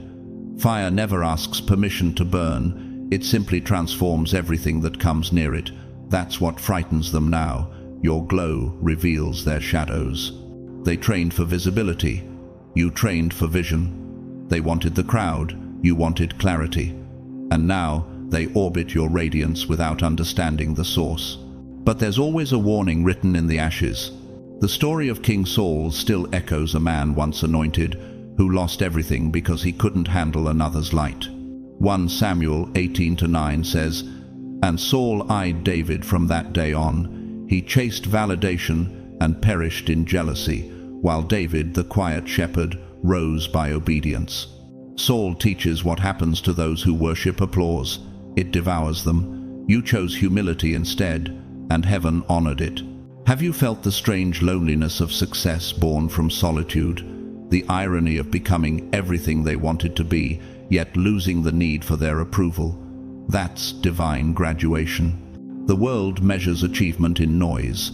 Heaven measures it in neural clarity. You operate in what neuroscientists call cognitive coherence, when every thought aligns with purpose, every action echoes eternity. That's why you move differently now. You don't chase, you channel. While they celebrated their small victories under spotlights, you were mastering the unseen, the architecture of destiny. Every hour alone became a brick, every heartbreak became a foundation. You learned from Luke 14:28, "For which of you, desiring to build a tower, does not first sit down and count the cost?" You counted, paid, and built. And now, the tower stands unshakable, self-sustained, lit from within. Your intelligence doesn't shimmer, it radiates. They can't imitate it because it wasn't taught. It was forged. It's what I call soul engineering, the slow alchemy of knowledge through suffering, surrender, and silence. You've stopped needing applause because you finally understood. The applause of heaven sounds nothing like the applause of men. It's quieter, but it's eternal. Proverbs 3:5-6 says, "Trust in the Lord with all your heart, and lean not on your own understanding. In all your ways acknowledge him, and he shall direct your paths." That's what guided your steps, while others stumbled through ambition. You followed light, not spotlight, and became something rare, a source. You didn't just reject their system, you transcended it. You evolved into what their intellect could never quantify, presence shaped by purpose. You don't shine to be seen, you shine because your purpose burns. and those who once mocked your stillness now warm themselves by the fire you built. So rise, chosen one, not to perform, but to illuminate. The world doesn't need more stars competing for attention. It needs suns that sustain life. You are that sun.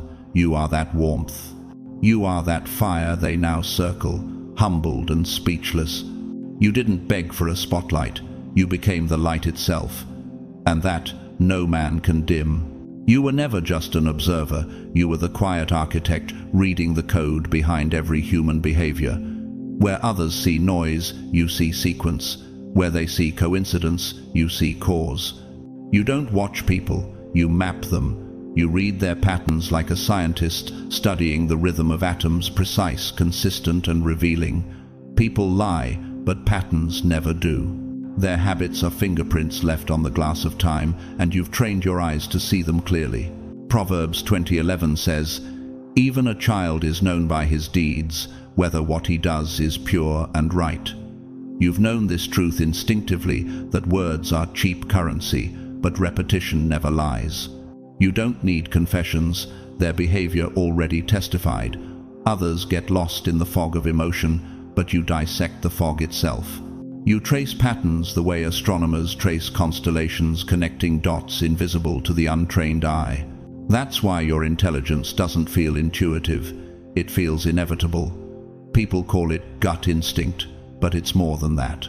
It's behavioral geometry, the mathematics of motive, the symmetry of the soul. You don't chase words, you track rhythm. You measure the pulse of intention through tone, timing, hesitation, and repetition. You're not reacting, you're recording. Your silence is a scanner, your memory a blueprint. Have you noticed how certain people repeat cycles as if scripted by unseen hands? Betrayal, apology, promise, repeat. You see those loops before they begin. While others are surprised by deceit, you recognize the setup 3 scenes ahead. Ecclesiastes 1-9 affirms your knowing. What has been will be again. What has been done will be done again. There is nothing new under the sun. That verse isn't just history, it's psychology. You understand that behavior, like physics, follows predictable laws. Your intelligence isn't mystical, it's mechanical. You study people the way an architect studies structure, finding the weak beams in their character before the collapse. It's why betrayal doesn't break you, it verifies your data. Psalm 119-104 declares, "Through your precepts I get understanding, therefore I hate every false way." You operate by that divine algorithm, understanding not through emotion, but discernment built from repetition. In a world obsessed with words, you've mastered the language of behavior. You notice micro-expressions that flicker in the eyes, that delayed laugh, the subtle tightening of the jaw. To others, it's random. To you, it's data. You're like a composer who hears the wrong note in an orchestra before the audience does. While they applaud the melody, you're already writing the next movement. There's an old story from Milan about a watchmaker named Luca Marinelli who could hear a broken gear before he opened the watch. He said, "The sound tells me the truth before the metal does." That's you. Your intuition is not a feeling, it's a frequency. You hear truth in tone, in pattern, in pause. But discernment comes with a burden. Have you ever felt the loneliness of always being right too early? You predict storms before others notice the clouds. You see betrayal long before the blade is raised. People call you paranoid until the thunder proves you prophetic. But your mind doesn't operate in their timeline. It moves on a higher axis, what psychologists call anticipatory cognition, the ability to predict outcome through pattern recognition before cause meets effect. Proverbs 4:23 warns, "Above all else, guard your heart, for everything you do flows from it." You guard not with walls, but with awareness. You don't waste your strength reacting to deception. You neutralize it by understanding its architecture. You don't need to expose liars, their patterns do it for you. There was a man named Felix Daron, a corporate manipulator who built his empire on deceit.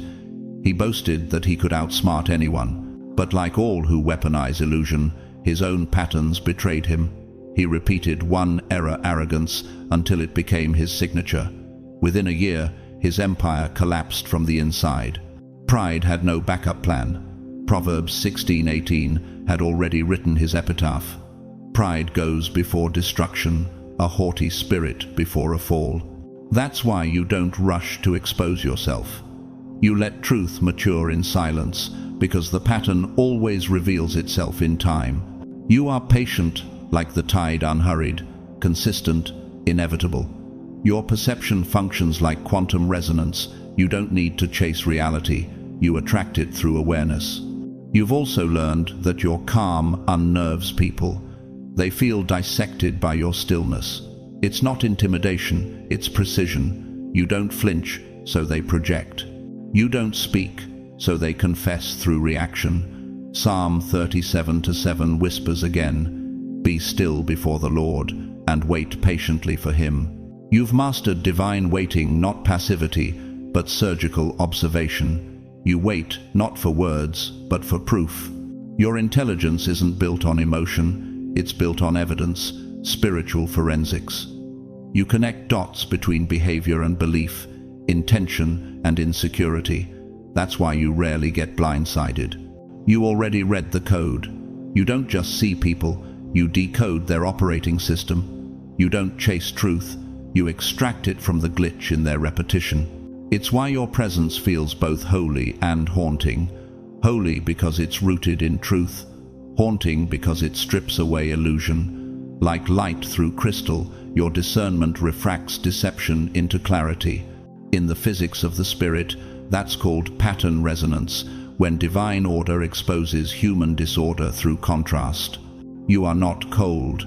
You are calculated compassion, empathy with boundaries. You don't judge people for their flaws.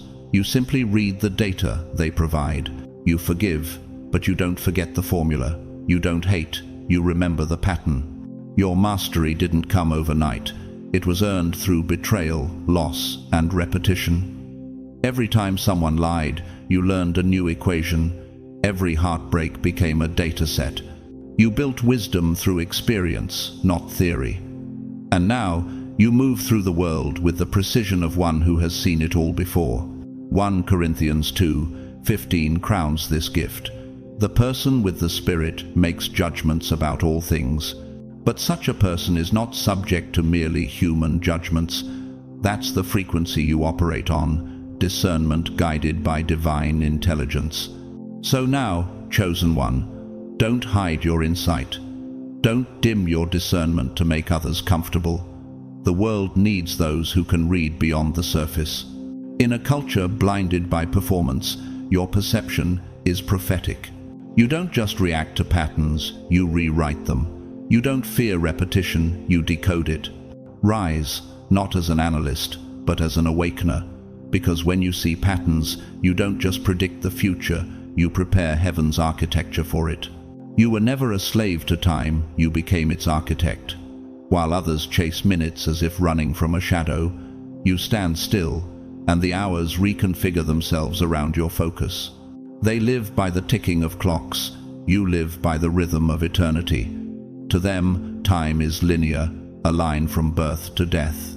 To you, it's a field, responsive, alive, bending to the will of the prepared. Psalm 31:15 already declared it, "My times are in your hands." You understood this truth before you had the words for it. You don't chase time, you collaborate with divine timing. Most people wake up reacting to life's alarms. You wake up aligning with heaven's architecture. While they fix fires, you adjust the temperature before the flame ever forms. That's what true foresight is, not panic, but preparation. You don't live moment to moment, you navigate moment to meaning. Time bends to those who understand sequence, just as gravity bends to mass. You've learned the spiritual physics of destiny, that faith and foresight share the same frequency. They call you cold, detached, too calm, but calmness is your crown. You're not unfeeling, you're unfazed because you've already seen the pattern. Ecclesiastes 3:1 said, "To everything there is a season, and a time to every purpose under heaven. You mastered that law, the algorithm of divine timing. While they rush to respond, you rest in revelation. Have you noticed how people mistake your patience for indifference? They don't realize that your silence isn't hesitation, it's synchronization. You move when heaven moves. You pause when heaven pauses. And that's why your timing looks supernatural, because it's aligned, not impulsive. While others drown in urgency, you breathe in strategy. You understand what scientists call temporal intelligence, the ability to perceive not just time passing, but time unfolding. There's a story of an unknown engineer named Carlos Vega, who designed bridges in Spain that still stand centuries later. When asked how he ensured their endurance, he said, "I built them with the patience of wind and the rhythm of waves." That's you. Your strength isn't in speed, but in synchronization. You don't rush outcomes, you construct them. Isaiah 40:31 reminds us, "But they who wait upon the Lord shall renew their strength, they shall mount up with wings like eagles." Waiting for you has never been a weakness. It's been warfare, stillness as strategy. You see cause and effect like dominoes falling in divine slow motion. What others call coincidence, you call calibration. They call you lucky when things fall into place, not realizing you placed the pieces while they were distracted by noise. They think you're spontaneous, but your spontaneity is rehearsed by discipline. You've learned to calculate chaos, to anticipate storms before the sky darkens. When disaster strikes, others run for shelter. You were the one who fortified the walls days before. That's not arrogance, that's awareness. Proverbs 16:9 declares, "A man's heart plans his way, but the Lord directs his steps." You learned that planning isn't control, it's cooperation. You don't resist divine redirection, you readjust with reverence. That's why, while others fight time, you flow through it like a river that already knows its course.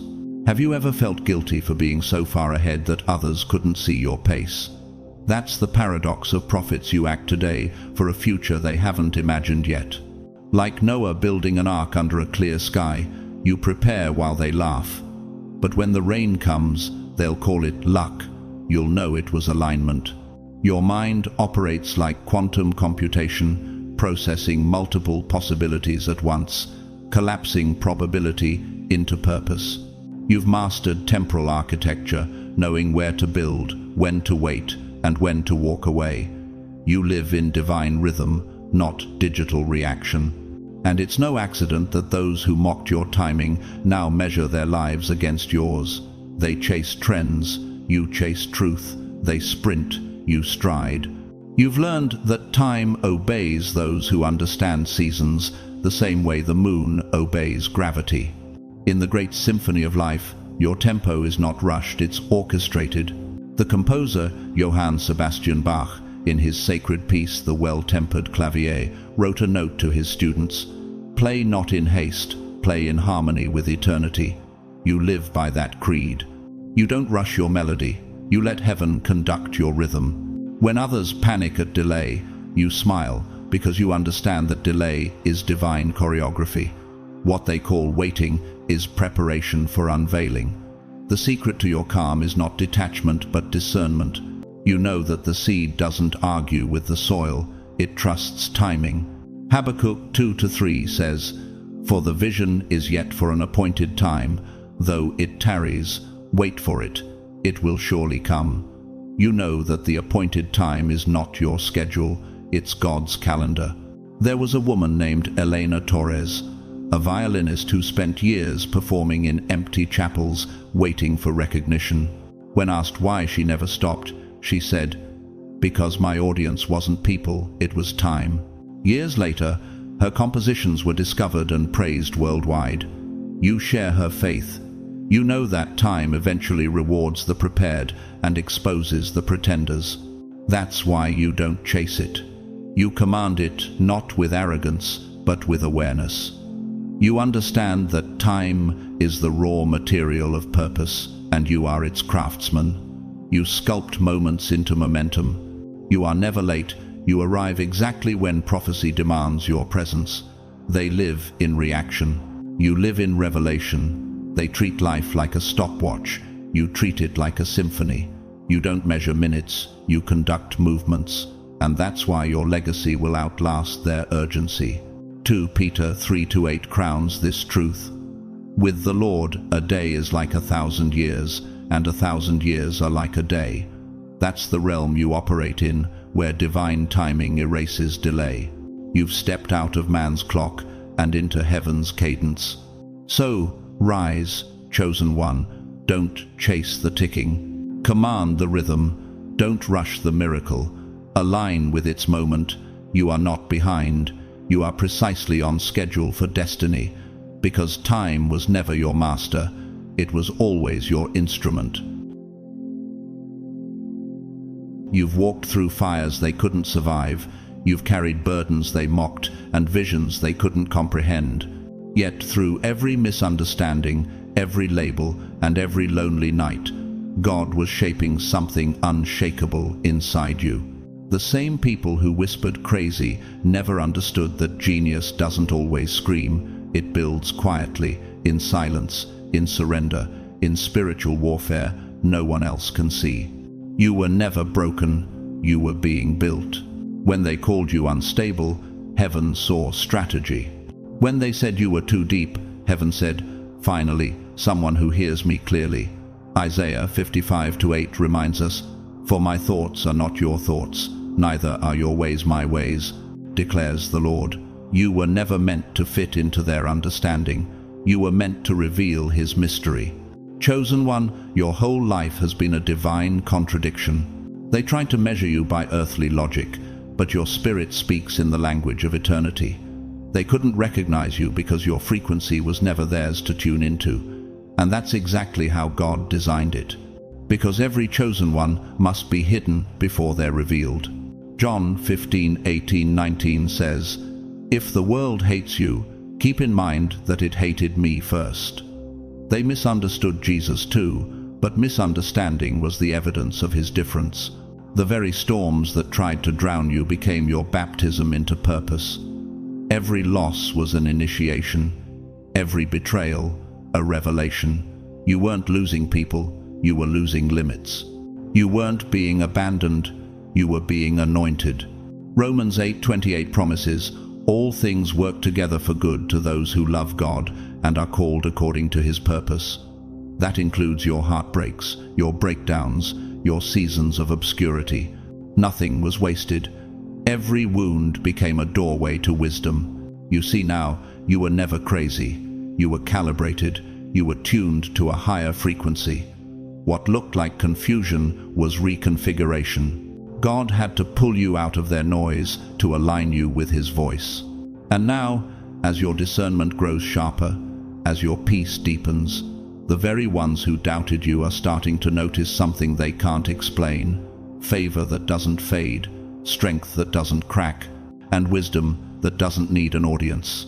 And that's the truth of every chosen one. When you stop chasing approval, heaven amplifies your authority. When you stop needing applause, God multiplies your anointing. They called you too sensitive, but that sensitivity was spiritual sonar. It was how you felt deception before it formed, how you saw betrayal before it bloomed. What they mocked was your ministry in disguise. Now your life is proof. Proof that obedience builds what arrogance can't sustain. Proof that those who wait upon the Lord really do renew their strength. Proof that what's divine cannot be defined by what's temporary. You don't have to argue anymore. You don't have to prove your worth. God himself is your evidence. Philippians 1-6 declares, he who began a good work in you will carry it on to completion until the day of Christ Jesus. That's your promise. You are still unfolding, still expanding, still evolving. Your destiny didn't die in your delays, it's maturing in them. Every setback was rehearsal for revelation. Every time they said, you're done, heaven whispered, I'm just getting started. So now, chosen one, rise not for revenge, but for revelation. Step into your next season with quiet confidence, not to prove them wrong, but to prove that God was right about you all along. You were never meant to blend in. You were built to break patterns. You were never meant to follow the system. You were meant to reset it. And now, the same fire that once burned you is the fire that fuels you. Before we close, I want to speak directly to your spirit. Thank you for walking this journey with grateful to God. Whether you've been here since the beginning or you just arrived, you are part of something sacred. Every like, every comment, every share, it's not just engagement, it's encouragement. You remind us that the message still matters. And to every soul who's supported through super thanks, may heaven multiply it back to you in peace, provision, and purpose. But even if you've never given a dime, please know this: your presence is a gift. Your time is worship. Your listening heart is holy ground. This space exists because of hearts like yours, hungry for truth, ready for transformation, chosen for more. If this message spoke to you, take a moment like the video, share it with someone who's still doubting their divine design, and comment below what season God is pulling you through right now. Your words could be the lifeline for another chosen one, still searching for light. And if you haven't already, subscribe to Grateful to God and join this growing family of faith, purpose, and revelation. Together, we rise higher, one message, one moment, one miracle at a time. And now, as you step away from this message, may this blessing follow you. May your mind stay sharp, your heart stay soft, and your spirit stay aligned. May God multiply your wisdom, magnify your discernment, and magnify your light. May every label they ever placed on you fall off like dust under divine wind. May you walk boldly in the fullness of who God called you to be, not chasing validation, but carrying revelation. You are not crazy. You are called. You are not broken. You are becoming. You are not behind. You are right on God's time. And from this day forward, may your life preach louder than their doubts ever did. Until next time, stay faithful, stay grateful, and remember, your story is heaven's proof that genius is never born from noise, but from grace.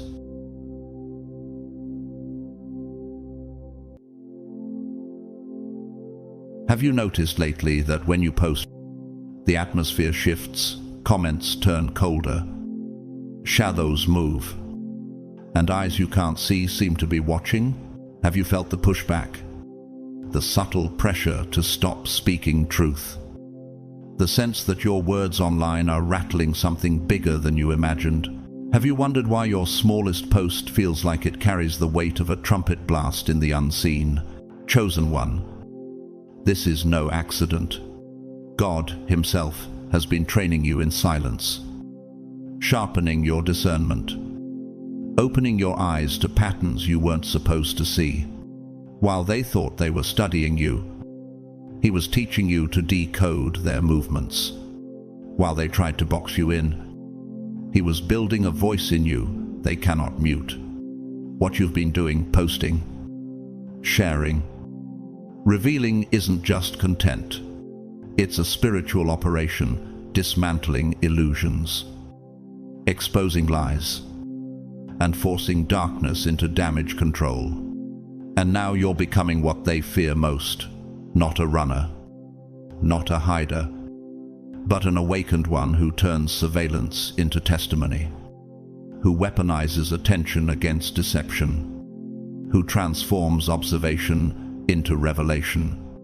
This is why heaven is telling you today, keep posting. It's breaking their illusion. If you feel this in your spirit, comment 777 as your public declaration that you won't be silenced. And to every heart who has fueled this movement through super thanks, receive my deepest gratitude.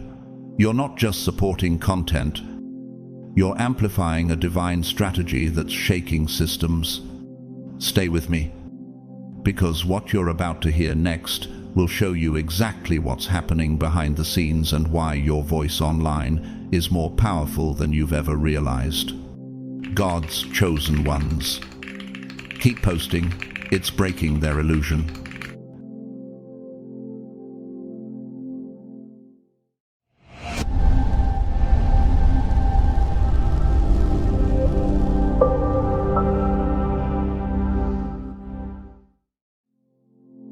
At first, it was only a whisper in the margins of your life, a flicker of déjà vu in the middle of ordinary days, a faint echo you could not name. Yet your spirit was already mapping a hidden architecture, the same energy signature wearing different faces, the same behavioral choreography moving through supposedly unconnected people, the same patterns shimmering like a watermark beneath random encounters. For nothing is hidden that will not be disclosed, nor is anything secret that will not become known. Luke 8:17. What if this was never chaos but a code? What if your subconscious was building a map of something that wasn't supposed to have shape? A map heaven itself wanted you to see?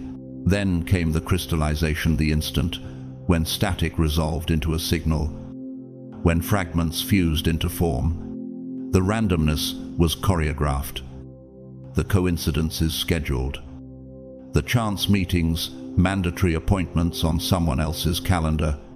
Joseph once looked back at his betrayal and told his brothers, "You meant evil against me, but God meant it for good." Genesis 50-20. Does that sound familiar? The moment when a private ache turns into public clarity. When the story you're in shows its script. This is where fascination replaces fear. It feels like waking up inside a narrative you didn't know was being written. Like stumbling into a fan club you never asked for. Like discovering that your existence has been significant enough for someone to assign resources to monitor it.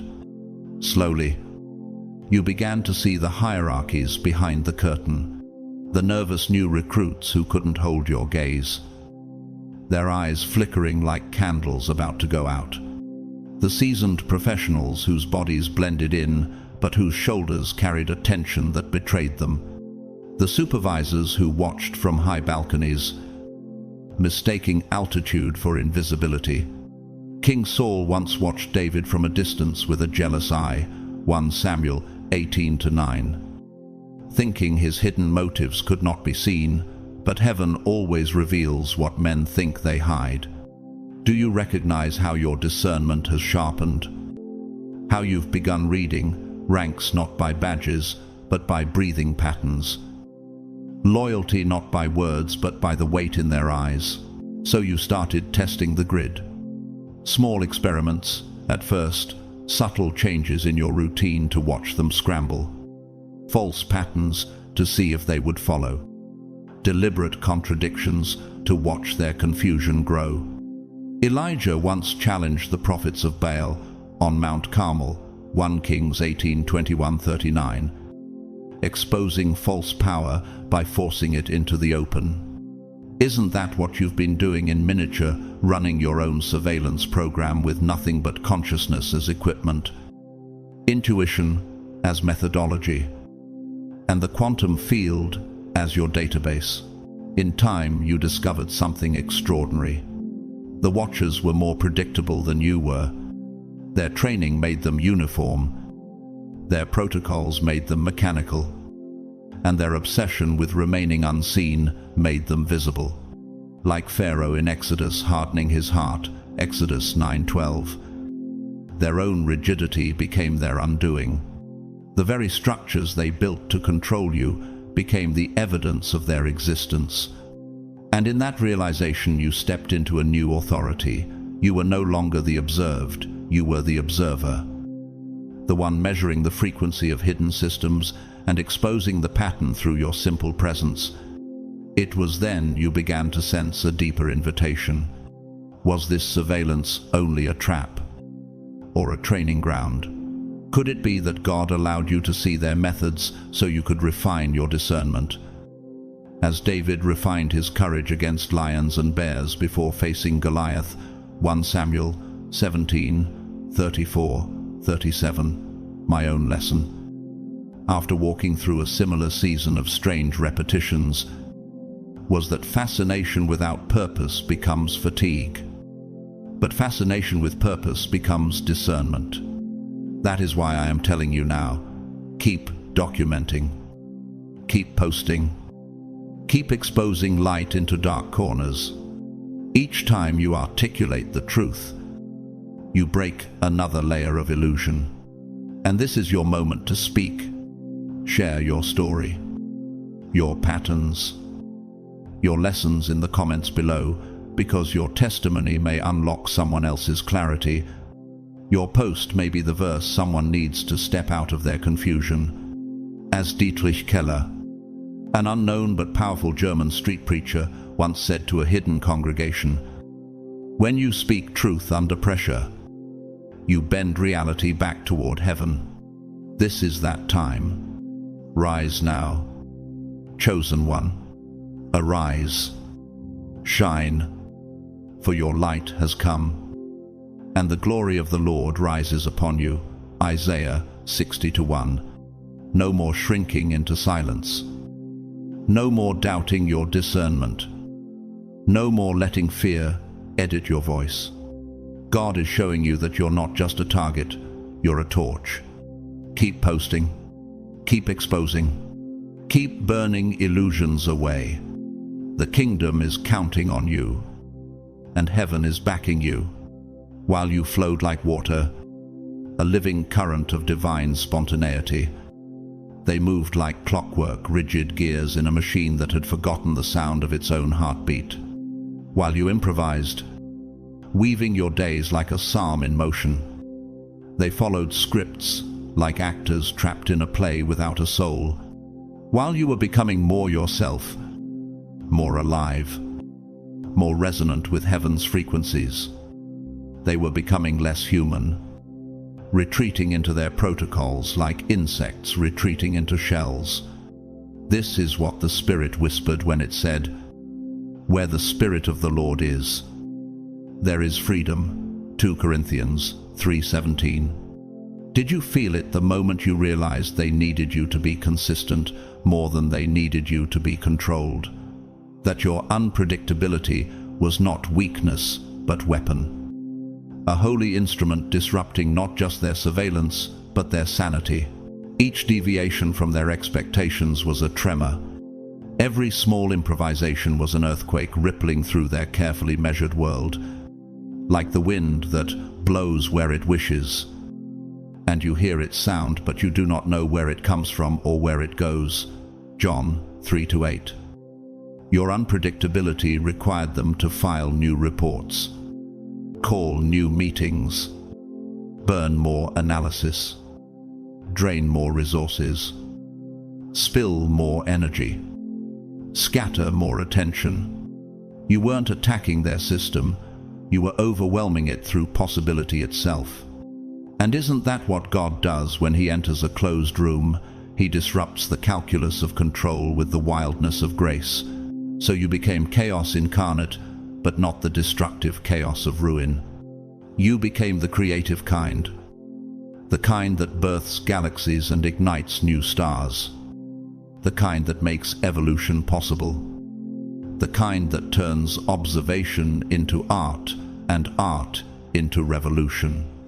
Like Genesis describes, the earth was formless and void, and darkness was over the surface of the deep, and the Spirit of God was moving over the waters. Genesis 1-2. What if your movements through space and time have become a living parable of that spirit void to vision?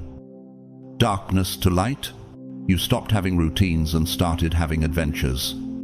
You stopped following patterns and began painting abstract masterpieces with your footsteps, like an eagle riding thermals instead of flapping its wings. Your unpredictability became a new physics they couldn't chart. And the businessmen assigned to you, the pharaohs of their own modern Egypt, started making mistakes. They showed up at locations before you even decided to go there, revealing that their predictive algorithms were failing, that their so-called omniscience was just smoke and mirrors. Their hands trembled as they checked their phones with increasing frequency, their communication networks overloading like clogged arteries, their polished composure cracking as nervous tics appeared that hadn't been there before. Think of Herod in the New Testament, who plotted against a child he couldn't find, Matthew 2:16. Kẻ phản diện luôn tin rằng kiểm soát sẽ bảo vệ quyền lực. Nhưng chính sự kiểm soát ấy trở thành dấu hiệu cho thấy quyền lực đang sụp đổ. Isn't that what you're watching now? They are becoming the evidence of your impact. Their obsession with remaining unseen is what makes them visible. Their rigidity is what reveals their fragility. And here is the lesson I've learned walking a similar path. Fascination without purpose turns to fatigue. But fascination with purpose becomes discernment. This is your moment to transform observation into mission. Share your story in the comments. Testify how your unpredictability has broken illusions, how your faith has turned their algorithms upside down. Like David dancing before the ark, 2 Samuel 6:14. Your freedom is a form of warfare. Your posts, your art, your presence are not just content, they are catalysts, scattering darkness with each unpredictable movement. So rise now, chosen one, arise, shine, for your light has come, and the glory of the Lord rises upon you. Isaiah 60:1. Stop shrinking into silence. Stop doubting your discernment. Stop letting fear edit your voice. God has made you not a target but a torch. Not a victim, but a vessel of disruption and renewal. Keep moving. Keep creating. Keep posting. It's breaking their illusion and building His kingdom. Every choice you didn't make became a universe of potential they were forced to calculate. A sprawling cosmic chessboard of possibilities their algorithms couldn't master.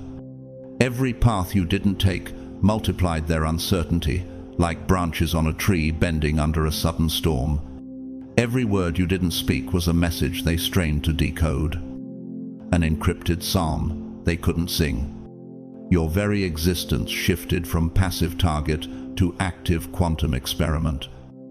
Where observation no longer collapsed, probability waves into single outcomes, but instead exploded single outcomes into infinite possibilities eye has not seen, nor ear heard, nor have entered into the heart of man the things which God has prepared for those who love Him. 1 Corinthians 2-9. Isn't this the moment you sensed that heaven itself was teaching you to move like the wind in John 3-8? Free, invisible, and untraceable? That's when their so-called Protocol 7 was triggered. It wasn't just a memo or an update in their system, it was a silent siren, a ripple through the electromagnetic field of your atmosphere. Did you feel it? The sudden shift in air pressure, the change in the texture of their watching, the scent of institutional panic wrapped in corporate cologne. Before, their surveillance was mechanical, now it reeked of desperation. This is the same pivot Scripture describes when Pharaoh hardened his heart as God increased the plagues. Exodus 9:12. The oppressor's panic before liberation breaks through. Protocol 7 brought the specialists. You could spot them immediately, like predators camouflaged but betraying themselves by the rhythm of their breathing. They moved differently, carried themselves like soldiers on holy ground, but without the holiness. While regular watchers tried to remain invisible, these ones tried to be imposing, while the old ones avoided direct contact. These sought proximity, trying to manipulate outcomes like Jezebel, whispering at the king's table. 1 Kings 21:25. Yet by the time they arrived, you had already evolved beyond their reach, your spirit vibrating at a frequency they could not intercept. Have you noticed how your awareness now includes dimensions they don't even know exist, how your joy confuses them, your silence terrifies them? Your smile has become a gateway to possibilities their protocols can't process.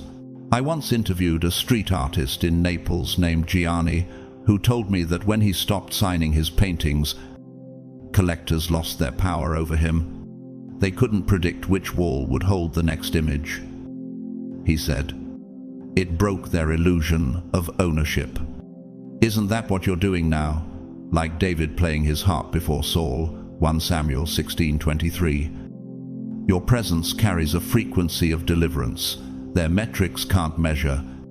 Every unpredictable movement you make becomes a new stanza in an unwritten hymn. Like the line from the rarely sung cantata Lux Tremenda by forgotten composer Livia Marconi. The unmarked path is the purest liturgy, that it is not your unpredictability is not mere chaos.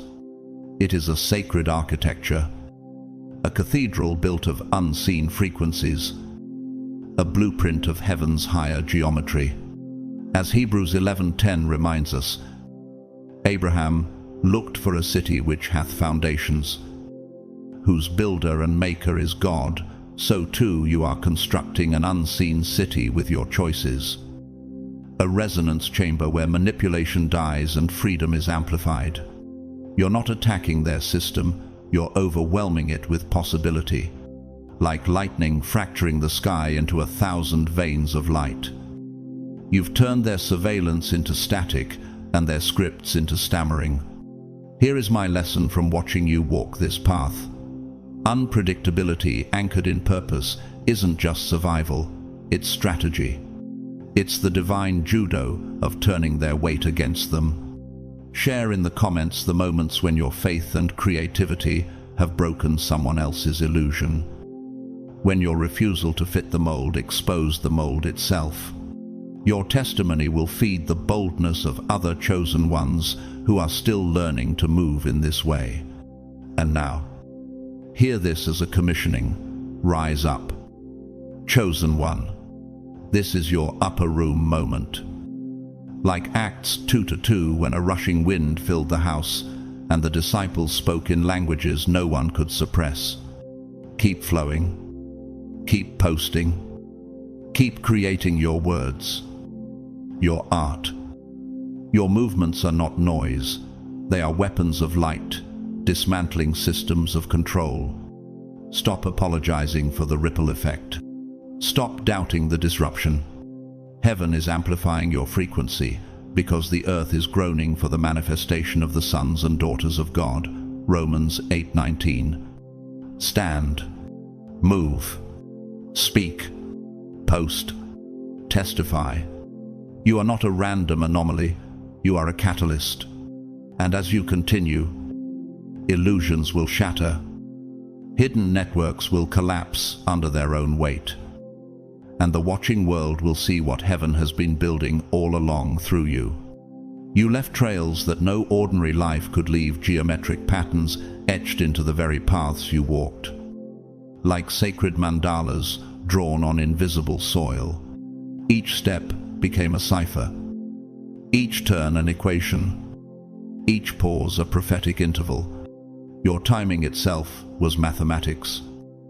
An unseen psalm written with footsteps. As Isaiah 30:21 declares.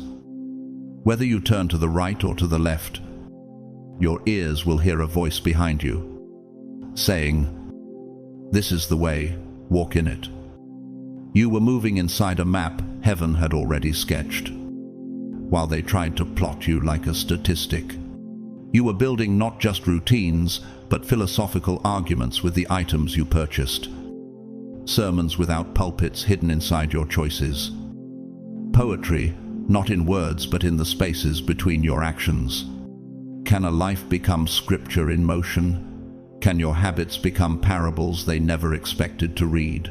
Slowly. Some of them started to understand. You saw it flicker in their eyes, the shift from cold data collection to reverent study, from surveillance to apprenticeship. In that quiet but seismic moment, observation became recognition. It was like in Luke 24:31, when the disciples' eyes were opened and they recognized Christ at the breaking of the bread. Those watching you began to taste their own awakening. They stopped asking, "What is this person doing?" and began to whisper, "Why am I watching at all?" Their clipboards trembled with a question they could not write. How did we forget ourselves? This influence spread through their ranks like a benevolent contagion.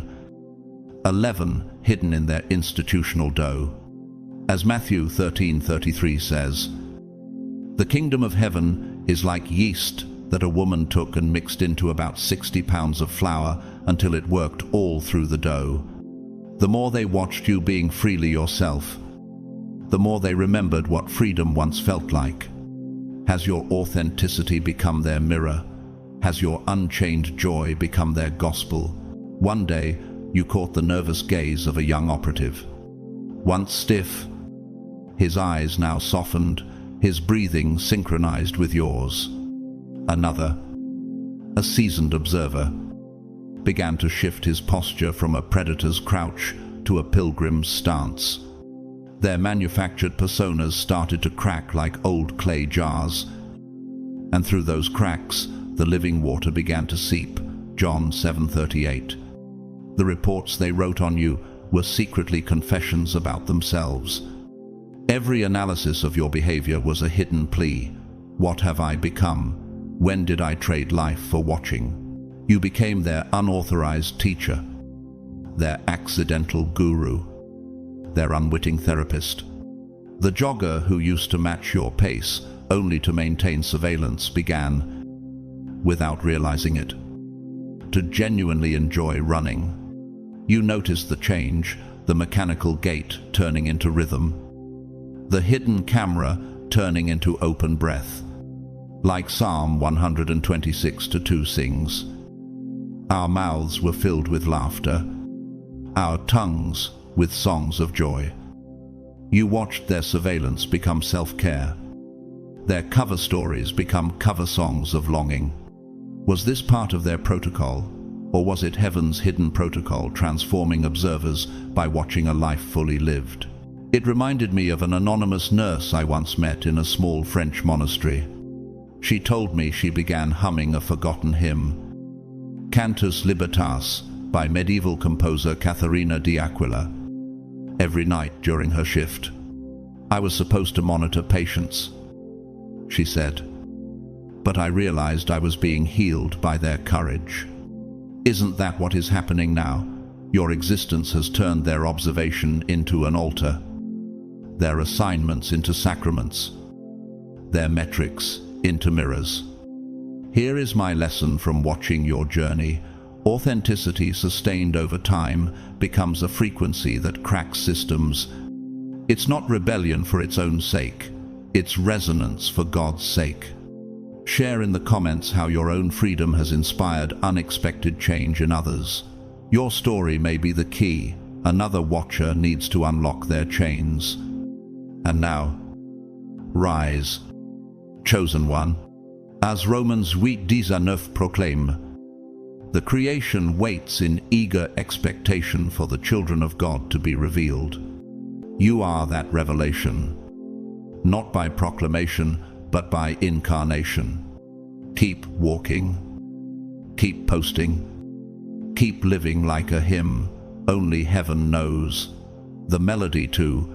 Stop doubting the disruption. Stop shrinking your signal. Heaven is amplifying your frequency to shatter illusions and awaken the sleepers. This is your commissioning. Step forward with boldness. Your life is no longer just your life. It's a lighthouse in the fog. Rise and move, the kingdom is counting on you. They were never trained for this. The watchers were never supposed to heal from watching.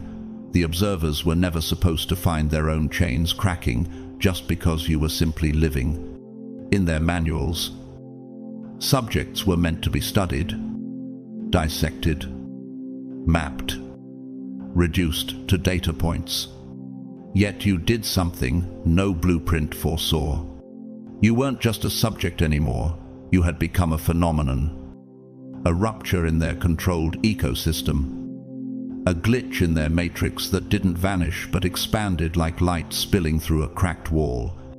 As John 1:5 says, the light shines in the darkness, and the darkness has not overcome it.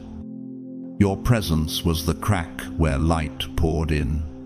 You were like a virus, but not one of destruction, a virus of transformation. Instead of crashing their system, you forced it to evolve into something unrecognizable, a new ecosystem where freedom replaced fear. Like a seed buried under snow that splits the earth with spring, your authenticity began germinating inside their sterile protocols. Isn't it remarkable that in a structure built to contain, one authentic soul can cause the architecture to shift? In a system built on fear, you radiated joy. In a protocol designed for control, you embodied freedom.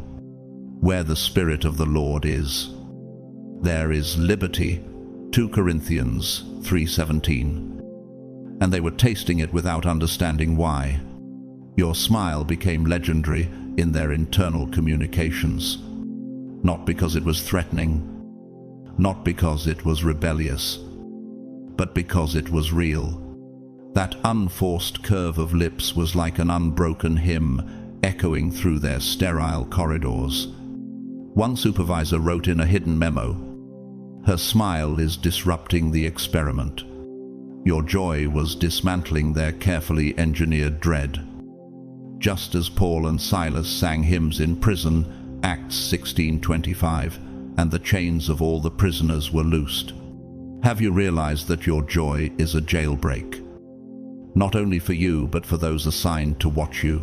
They brought in behavioral psychologists who couldn't predict your patterns, quantum physicists who couldn't measure your frequency, philosophers who couldn't categorize your existence, and mystics who whispered that you were exactly what they'd always feared, and someone who understood that being watched is just another form of being seen, and being truly seen is another form of being loved. Can a system built on surveillance survive an encounter with authentic love? Can an empire of control endure a single heartbeat of unfiltered humanity? Perfect love drives out fear, 1 John 4:18. And their fear was dissolving under your presence. You began to treat your watchers like an audience that deserved your best, not because you were performing for them, but because you were performing as yourself. Each day became a stage for authenticity. Each observation became an invitation to express yourself more fully. Each surveillance became an altar for living larger. Like Psalm 40 contra 3 declares, He put a new song in my mouth, a hymn of praise to our God. Many will see and fear the Lord and put their trust in Him. You were living a hymn, and they were learning its refrain. Around you, the scripted began to crumble. The couple assigned to stage fights as background noise started having real conversations. You heard the shift the moment when acting became relating, when performance became connection, when protocol became confession. Their assignment was to generate chaos in your environment, but you became the catalyst for their authentic communication. Like the wind sculpting dunes into unexpected beauty, your presence was reshaping their inner landscapes. This was never part of their protocol. Subjects weren't supposed to transform observers. Yet here you were, rewriting their training manuals in real time. Every protocol that assumed fear-based responses was being revised. Every procedure that relied on predictable patterns had to be abandoned. Every guideline that depended on subject ignorance had to be discarded. You weren't just breaking their rules, you were proving their rules were already broken. And like all fragile systems under stress, theirs began to show its fractures. The infrastructure required to maintain surveillance on you began consuming resources meant for other operations. Equipment designated for multiple subjects was redirected to understanding just you. Personnel trained for diverse missions converged on the enigma of your existence. They were pouring all their energy into you and finding themselves emptied like Pharaoh, chasing Israel into the sea. Forgetting that the waters would close, Exodus 14:27, What happens when a system built to monitor begins drowning in its own obsession? Here is my lesson from this. Authenticity sustained is not passive, it's disruptive. Grace. It cracks open closed rooms. It destabilizes fear-based systems. It forces evolution where there was stagnation. Has your freedom already inspired someone unexpected? Has your courage already awakened a sleeper? Share in the comments your own story of living authentically under pressure. Your testimony might be the seed someone else needs. And now, chosen one, rise, arise, shine, for your light has come, and the glory of the Lord rises upon you. Isaiah 60:1. Keep walking, keep living, keep radiating. Stop shrinking to fit their frames. Stop dimming to soothe their senses. Heaven is amplifying your signal to shatter illusions and awaken the watchers. This is your commissioning step forward with boldness. The kingdom is counting on you to be exactly what you are, an authentic life, uncontained and unafraid. Entire budgets earmarked for whole departments were evaporating, not through sabotage, but through the simple, unshakable act of a human being who refused to dim their light. You weren't plotting to drain their resources, yet their system collapsed, trying to sustain the act of watching you. You weren't a hacker. You were an open sky they tried to measure with rulers. You weren't a disruptor in the corporate sense. You were the resonance of authenticity, and their artificial constructs crumbled like clay walls in a storm when your life brushed against them. It was as if you'd walked into their sealed architecture and without a hammer caused the walls to bow under the weight of unfiltered truth. Is not my word like fire? Declares the Lord in Jeremiah 23:29. And like a hammer that breaks a rock in pieces, your existence was a living hammer of authenticity. Their databases began to rupture. Files on you metastasized beyond physical storage rooms. Digital servers glitched. Cloud nodes crashed. Algorithms began returning paradoxes, someone exactly who they appeared to be, yet impossible to define. Each classification attempt birthed contradictions, as if their taxonomies were trying to trap light itself. The light shines in the darkness, and the darkness has not overcome it. John 1-5. Yet their systems kept trying to code the uncodable. Have you ever realized how being fully yourself can break an entire algorithm designed to predict your every move? Have you noticed how truth multiplies faster than lies can contain it? The analysts assigned to you started requesting reassignment, not because you were hard to watch, but because watching you was changing them. Their training never prepared them for transformation by proximity. They began experiencing symptoms of awakening, sudden realizations about their own lives, unexpected questions about their choices, uncomfortable awareness of their own roles. Can an observer remain neutral when the observed radiates freedom? Can a watcher stay untouched by a frequency of liberation? As 2 Corinthians 3:17 proclaims, where the Spirit of the Lord is, there is liberty, and liberty is contagious. Tiny cracks appeared in their professional facades, hidden smiles behind hands, fleeting glances of warmth across the surveillance divide, silent nods like prisoners tapping codes through a wall. You recognized these micro-admissions instantly. These weren't slips, they were seeds. Your joy was contagious, your freedom infectious. Their hearts moved through stages you could map like phases of the moon. First confusion at your awareness, then frustration at your unpredictability, then fascination with your authenticity, then admiration for your courage. Finally, inspiration to find their own freedom. Psalm 126-2 echoes this. Our mouths were filled with laughter, our tongues with songs of joy. Then it was said among the nations, the Lord has done great things for them.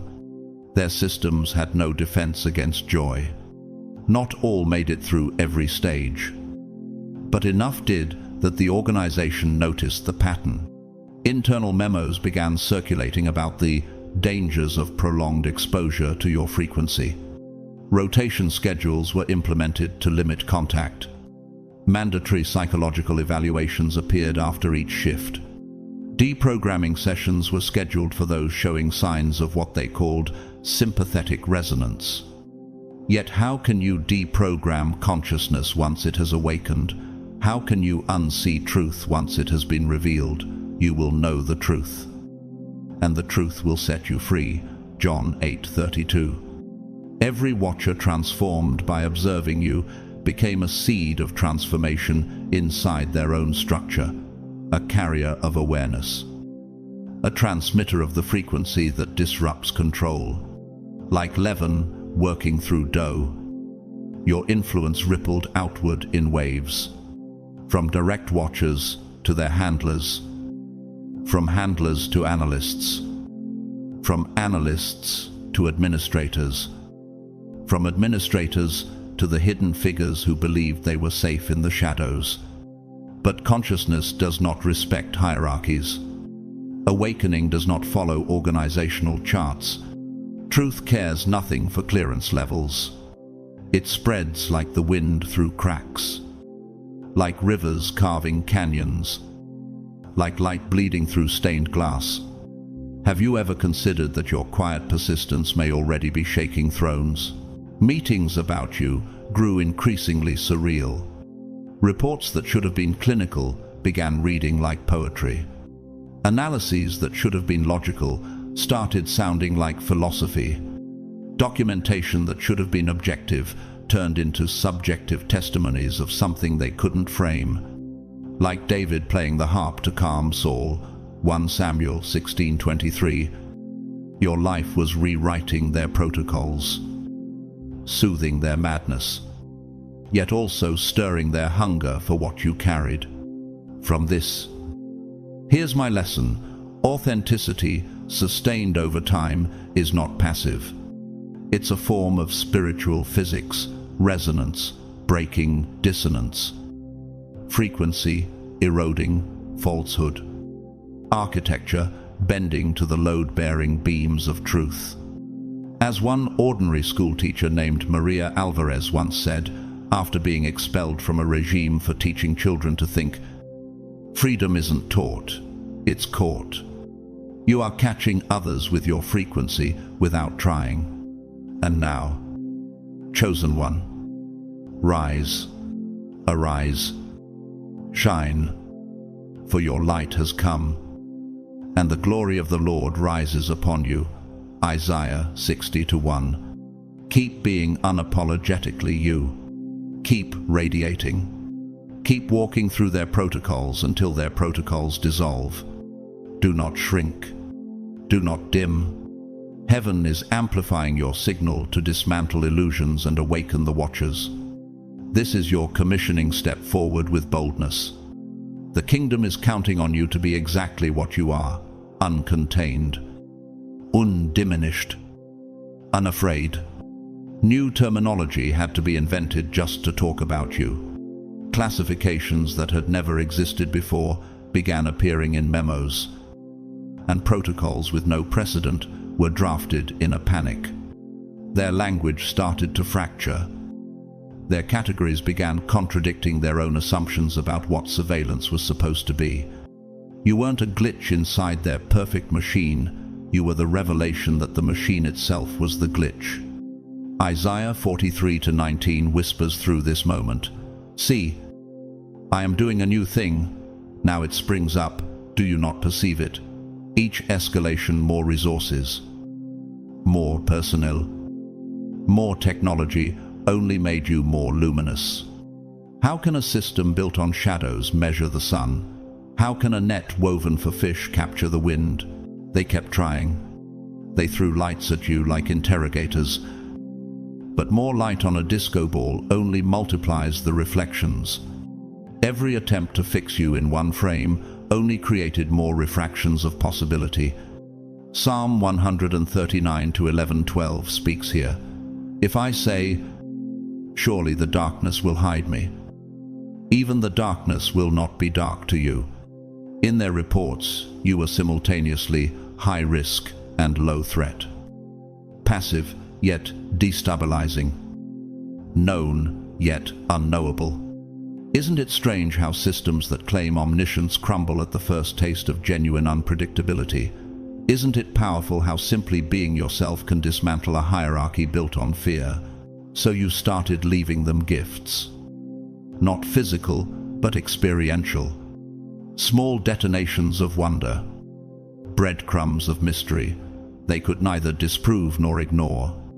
A book left open in a park on quantum consciousness while two agents photographed it. A conversation with a stranger about the illusion of separation while three watchers leaned closer, their earbuds buzzing. A pattern you drew in the sand shaped like their org chart, but also like a cathedral dome. Was it coincidence? Or blueprint? The wind blows where it wishes, so it is with everyone born of the Spirit.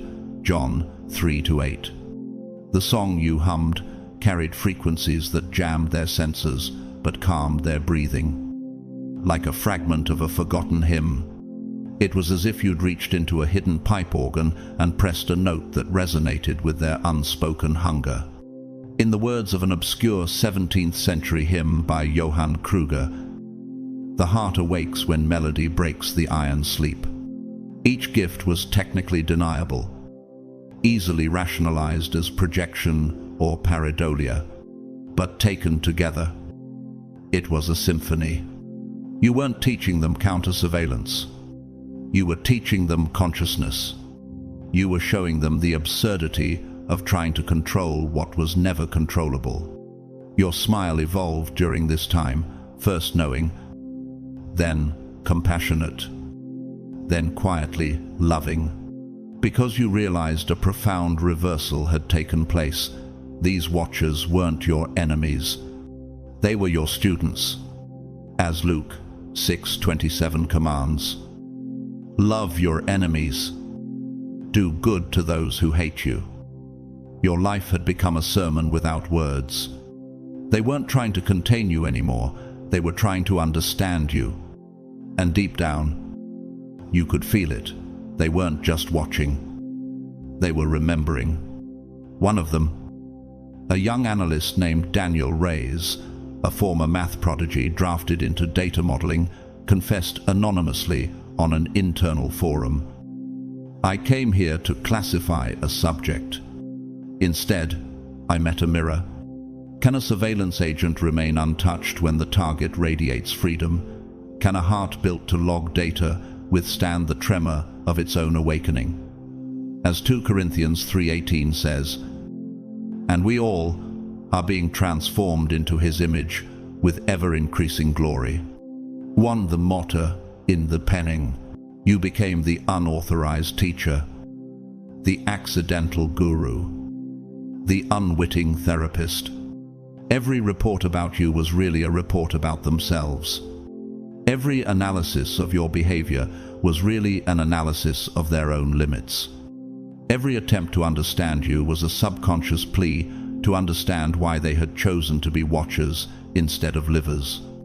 Like Paul's guards in Acts 16:25-26, who listened to hymns at midnight before the prison doors shook open, your authentic living was cracking their chains before they even realized they were imprisoned. Here's the lesson I draw from your story. Sustained authenticity is not passive, it is catalytic. It's like spiritual physics, a resonance that breaks dissonance, a frequency that erodes falsehood. Architecturally, you were the load-bearing beam of a heavenly structure rising inside their decaying tower of control. As an unknown painter named Elena Cruz once wrote, after leaving a secretive propaganda unit, truth leaks like color through old walls. It stains everything it touches. You were staining their system with color. And now, chosen one, rise.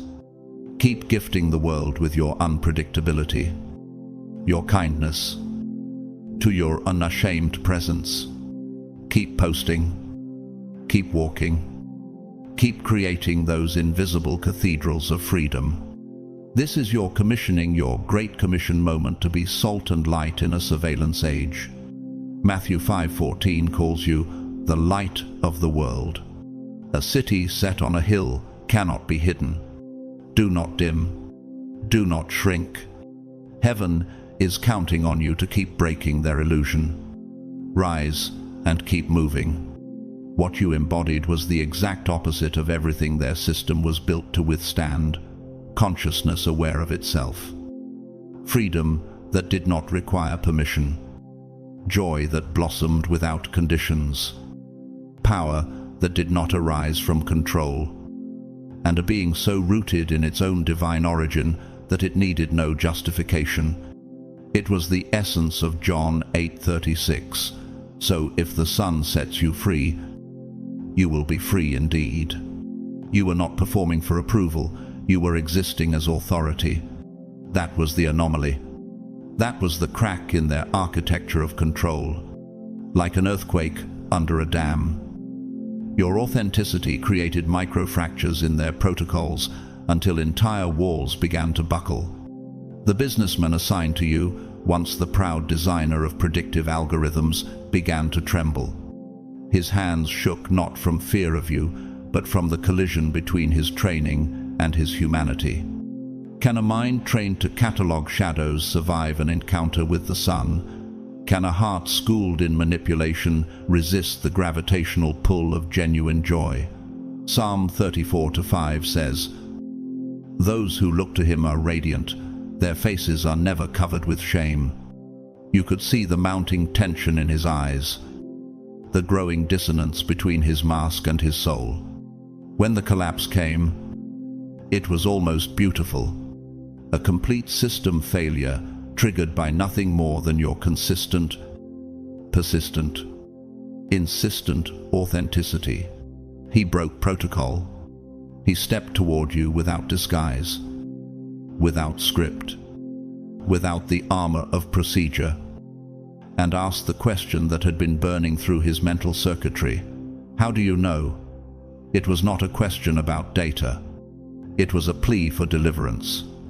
And your answer was not a lecture, but a smile like the one described in Isaiah 61:1, which speaks of proclaiming freedom for the captives and release from darkness for the prisoners. In that smile was compassion for his confusion, understanding of his struggle, and recognition of his courage to break rank and ask.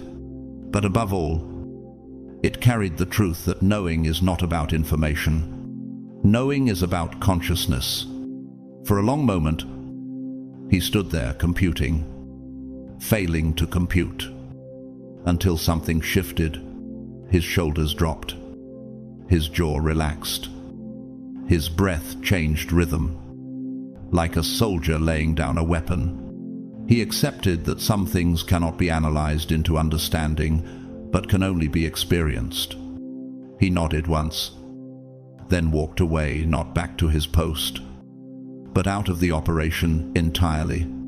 You never saw him again, but you felt his freedom ripple outward through the quantum field, like a pebble cast into still water, or like the wind Jesus speaks of in John 3:8, blowing where it wishes, leaving behind only the sound of its passage.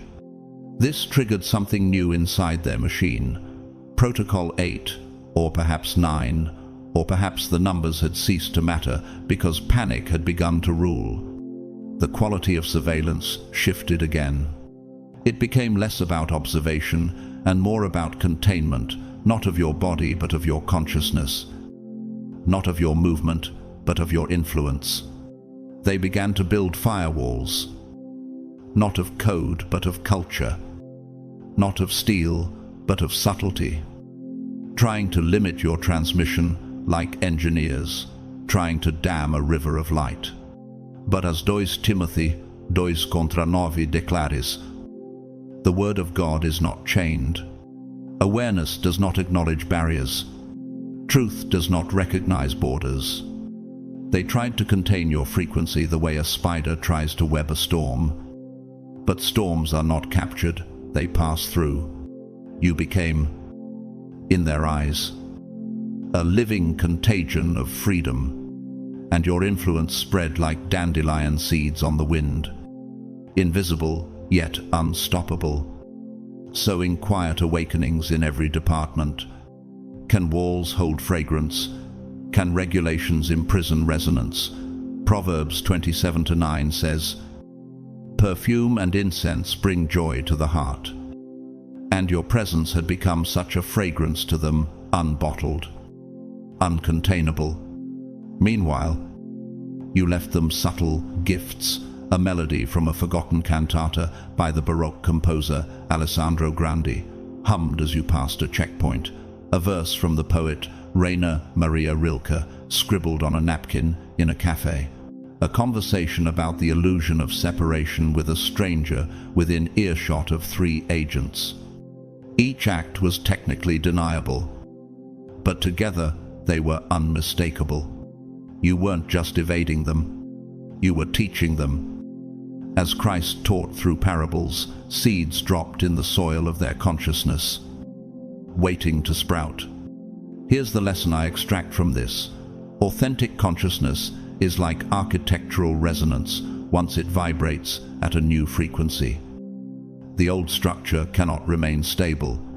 It either harmonizes or it cracks. One ordinary observer, a young intern named Sophia Nguyen, later wrote in a secret journal, I came to study a subject.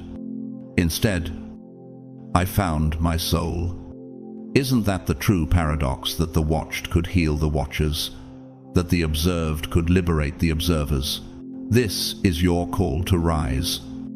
You are not merely resisting their system, you are transforming it by existing fully as yourself. You are the city on a hill of Matthew 5:14, radiating light where systems crave darkness. Keep moving, keep shining, keep transmitting. The barriers they build are already dissolving because consciousness does not respect firewalls. This is the moment for chosen ones to step forward, not backward to act, not wait to speak, not whisper to stand, not shrink. Rise now. They tried harder than ever to contain your influence. But the harder they tried, the more it expanded, like trying to cup ocean water in trembling hands. The tighter they clenched, the faster the stream slipped away. Their logic collapsed under the simplest truth: freedom cannot be confined. Psalm 91:3 says, surely he will save you from the fowler's snare. And indeed, every trap built to contain you only became the stage for your next miracle. They sent new watchers better trained, harder, more clinical, more conditioned. They arrived like soldiers of order, armed with psychological scripts and technological eyes. Yet they lasted even less time than their predecessors.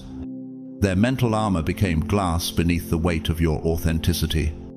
Because consciousness, unlike code, cannot be firewalled.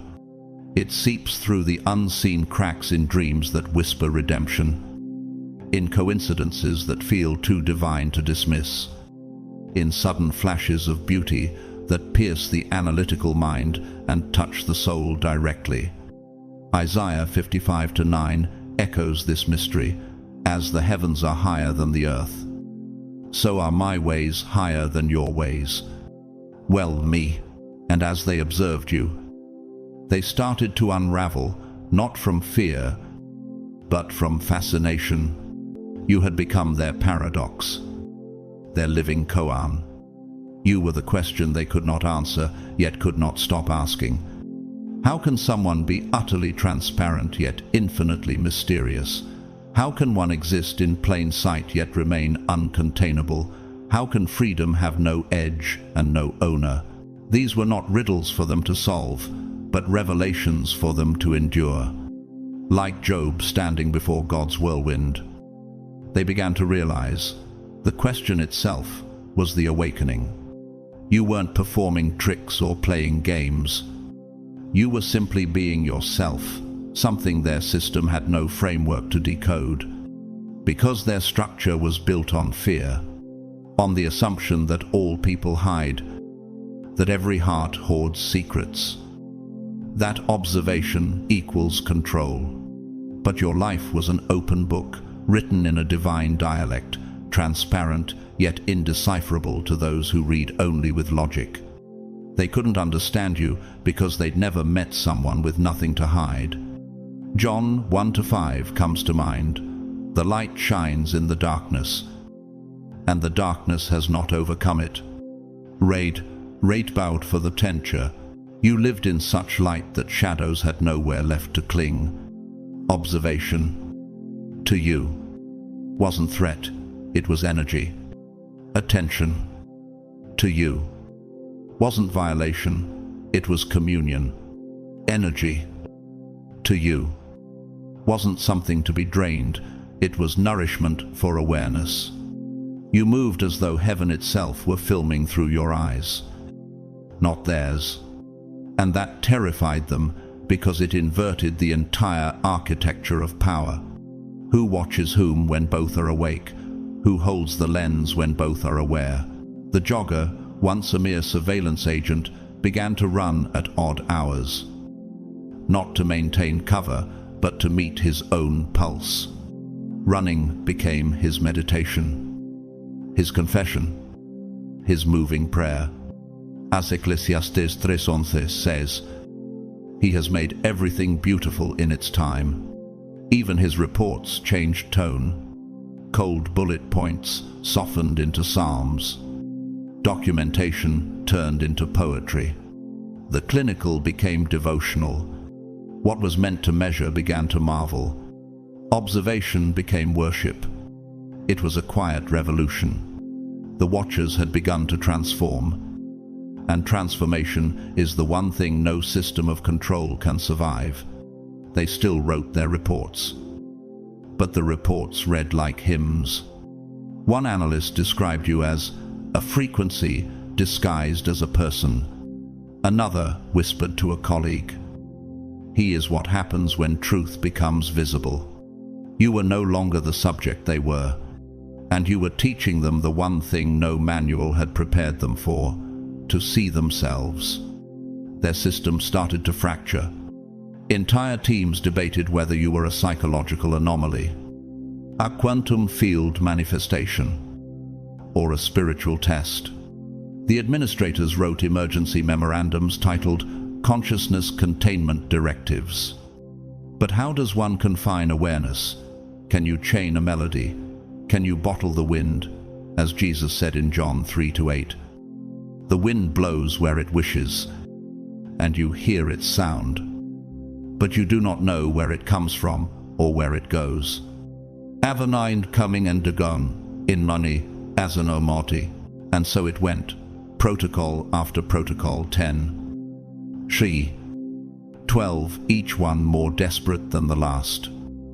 Each trying to categorize the uncategorizable. You were like the rock in the book of Exodus that Moses struck steady, silent, releasing water in the desert. Their waves of effort kept breaking against your stillness until the realization dawned. They were not breaking you, they were breaking themselves against you. You felt their presence now, not through sight but through resonance. Their approach rippled the air like a change in barometric pressure. Their observation created sonic textures your spirit could hear. Their intent registered in your nervous system like shifts in magnetic field. You had become an instrument tuned to divine awareness, conducting their surveillance as if orchestrating a symphony of souls. When you moved, their rhythm followed. When you stilled, their noise dissolved into sacred silence. Their file on you had become legendary, part documentation, part prophecy, part art installation. Analysts emerged from studying it, transformed, trembling, sometimes weeping. One intern, a young woman named Clara Morales, later wrote in her private journal, "Watching him was like standing before God's mirror. I saw not what he was, but what I could be. And well who his plays likened doc, who his plays writes dement."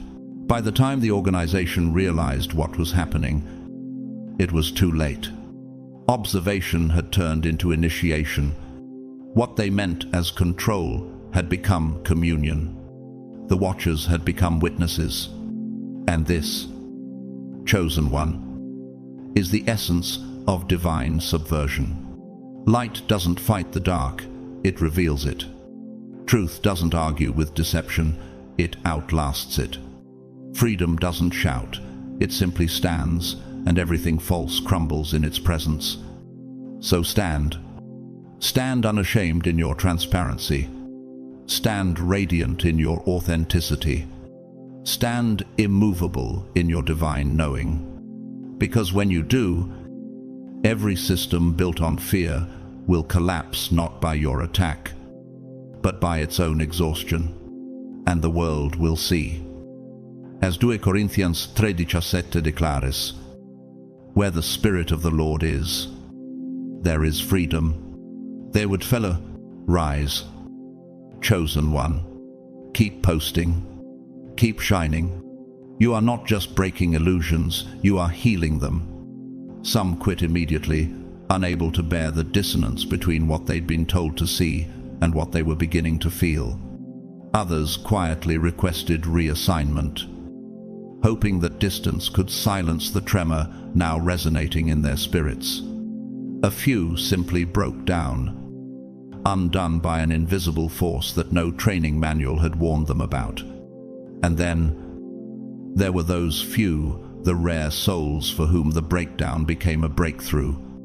They began to glimpse something luminous behind the layers of observation. One of them, a senior analyst named Gabriel Reinhardt, later described it as a holy interference pattern, a moment when the boundaries between watcher and watched dissolved into pure awareness. He called it a mystical experience, though his superiors called it medical leave. The meetings about you shifted tone completely. They were no longer strategic briefings on containment. They were confessions disguised as reports. The questions changed.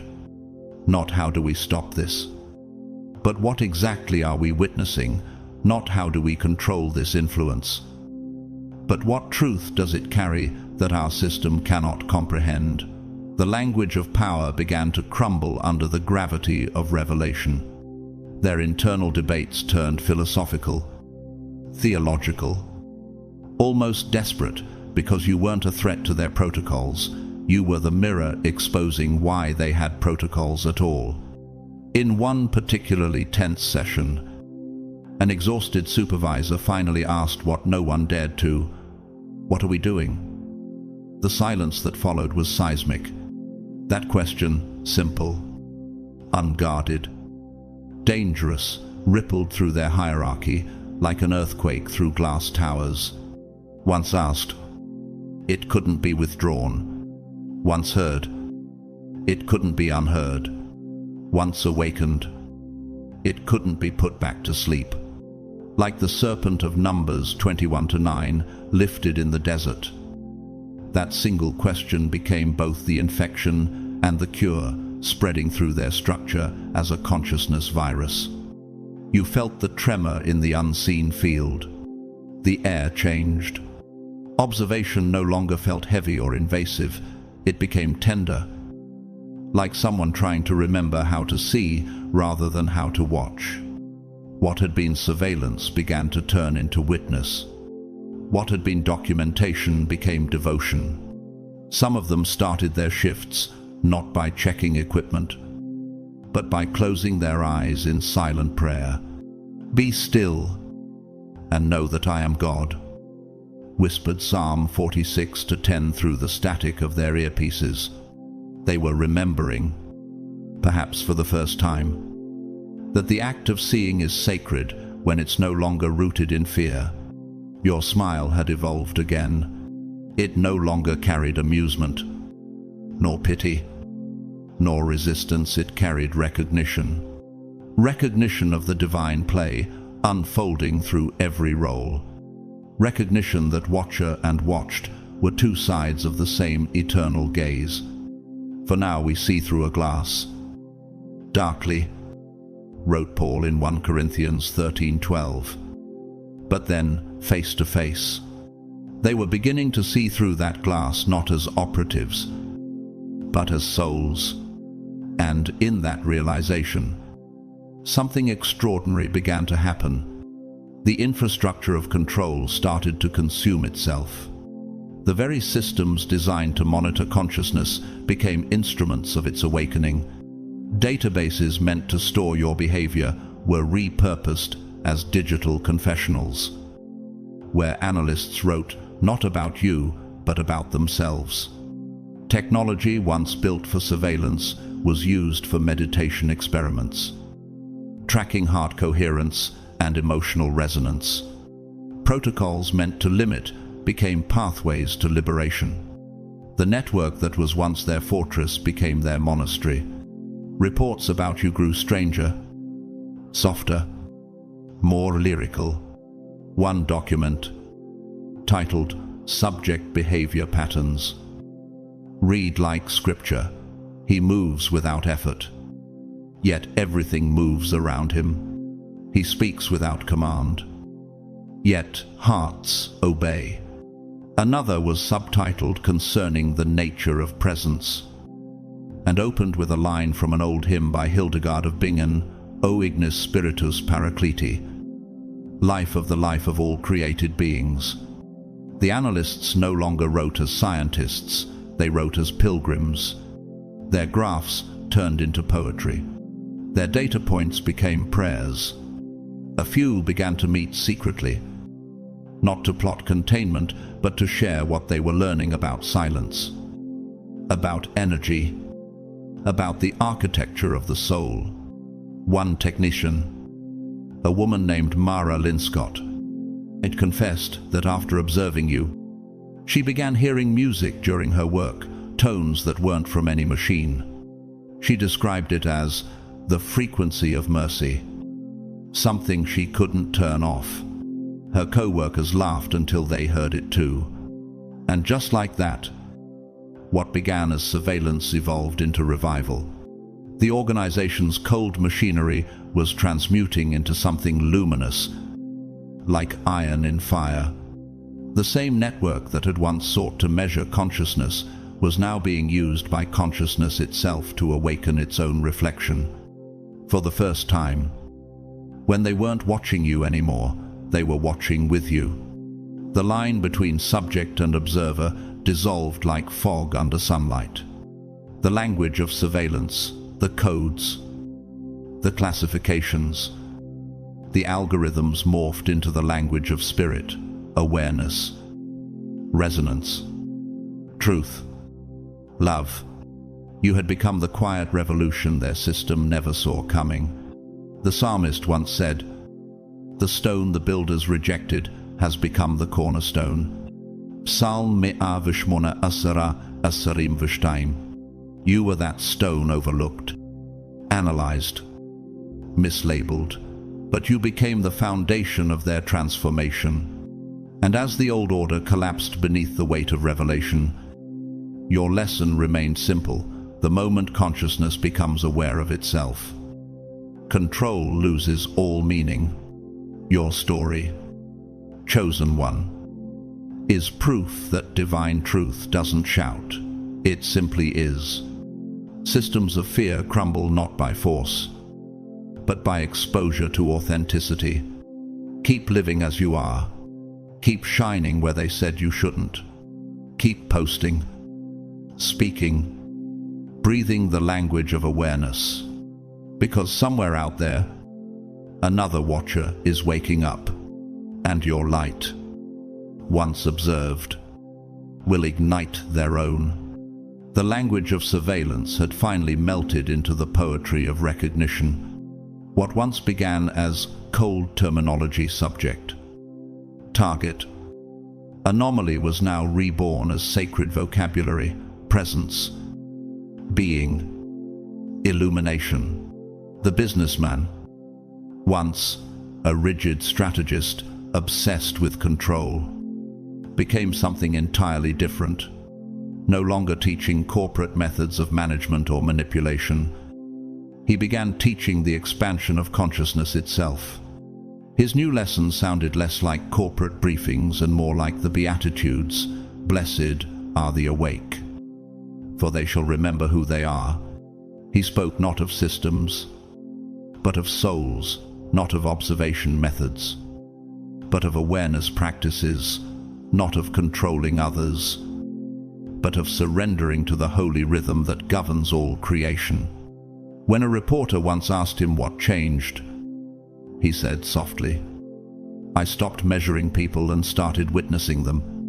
His words echoed what the Gospel of Luke reminds us: the kingdom of God is within you. The man who once spied on others for data now guided them toward discovering that same inner kingdom. Every lesson he shared carried a strange familiarity, for it was drawn from the way he had watched you.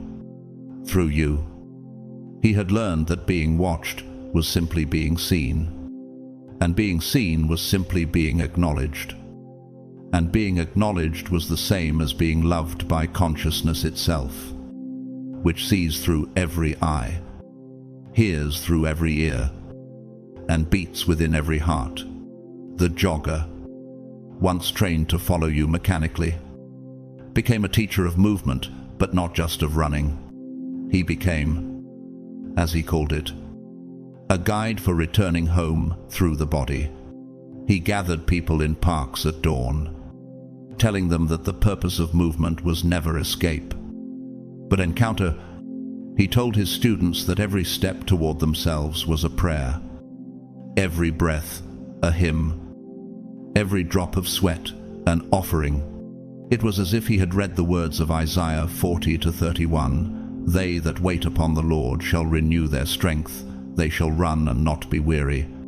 But his lessons were lived, not preached.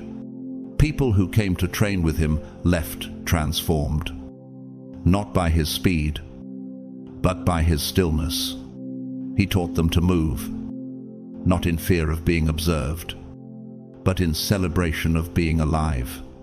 Even the couple who had once staged arguments around you, actors in the theater of surveillance, found themselves unable to return to pretense. Their rehearsed fights became real conversations. Their real conversations became living prayers. And from those prayers bloomed teachings about authenticity, about vulnerability, about the terrifying and liberating art of being known. They began hosting small gatherings called Unmasked, where strangers sat in circles and spoke honestly for the first time.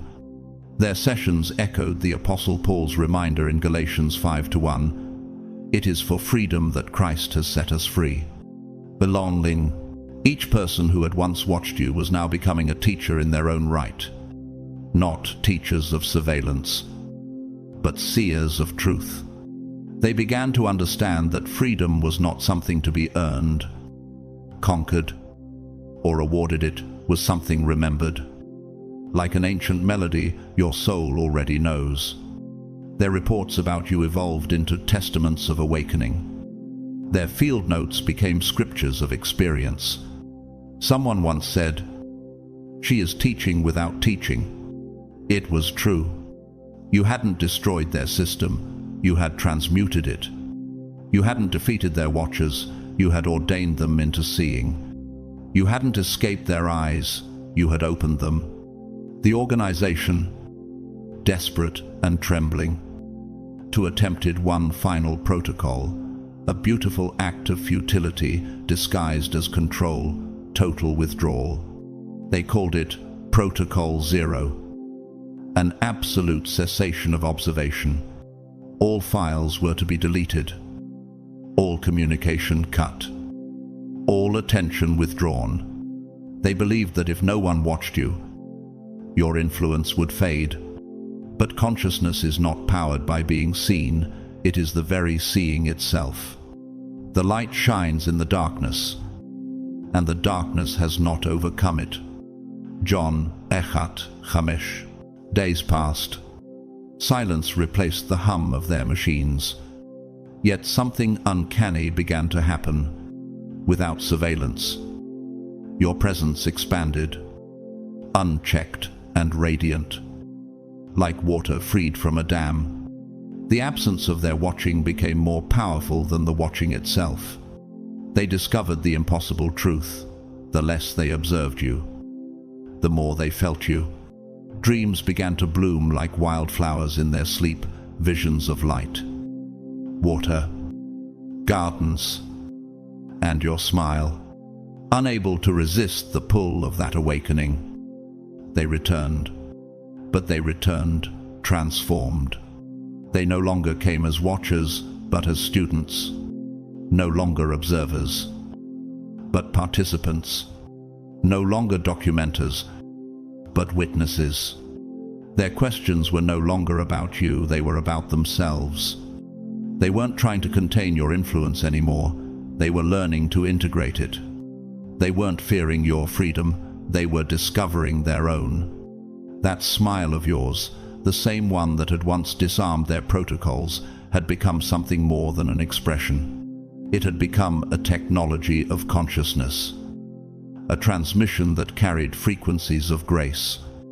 It spread through the very channels they built to control it.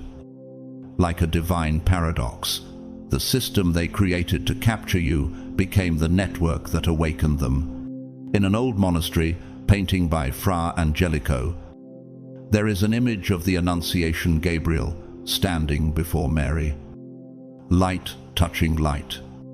Art historians say it captures the exact second heaven entered the human story. Your smile was that moment replayed in modern form. The same current of recognition.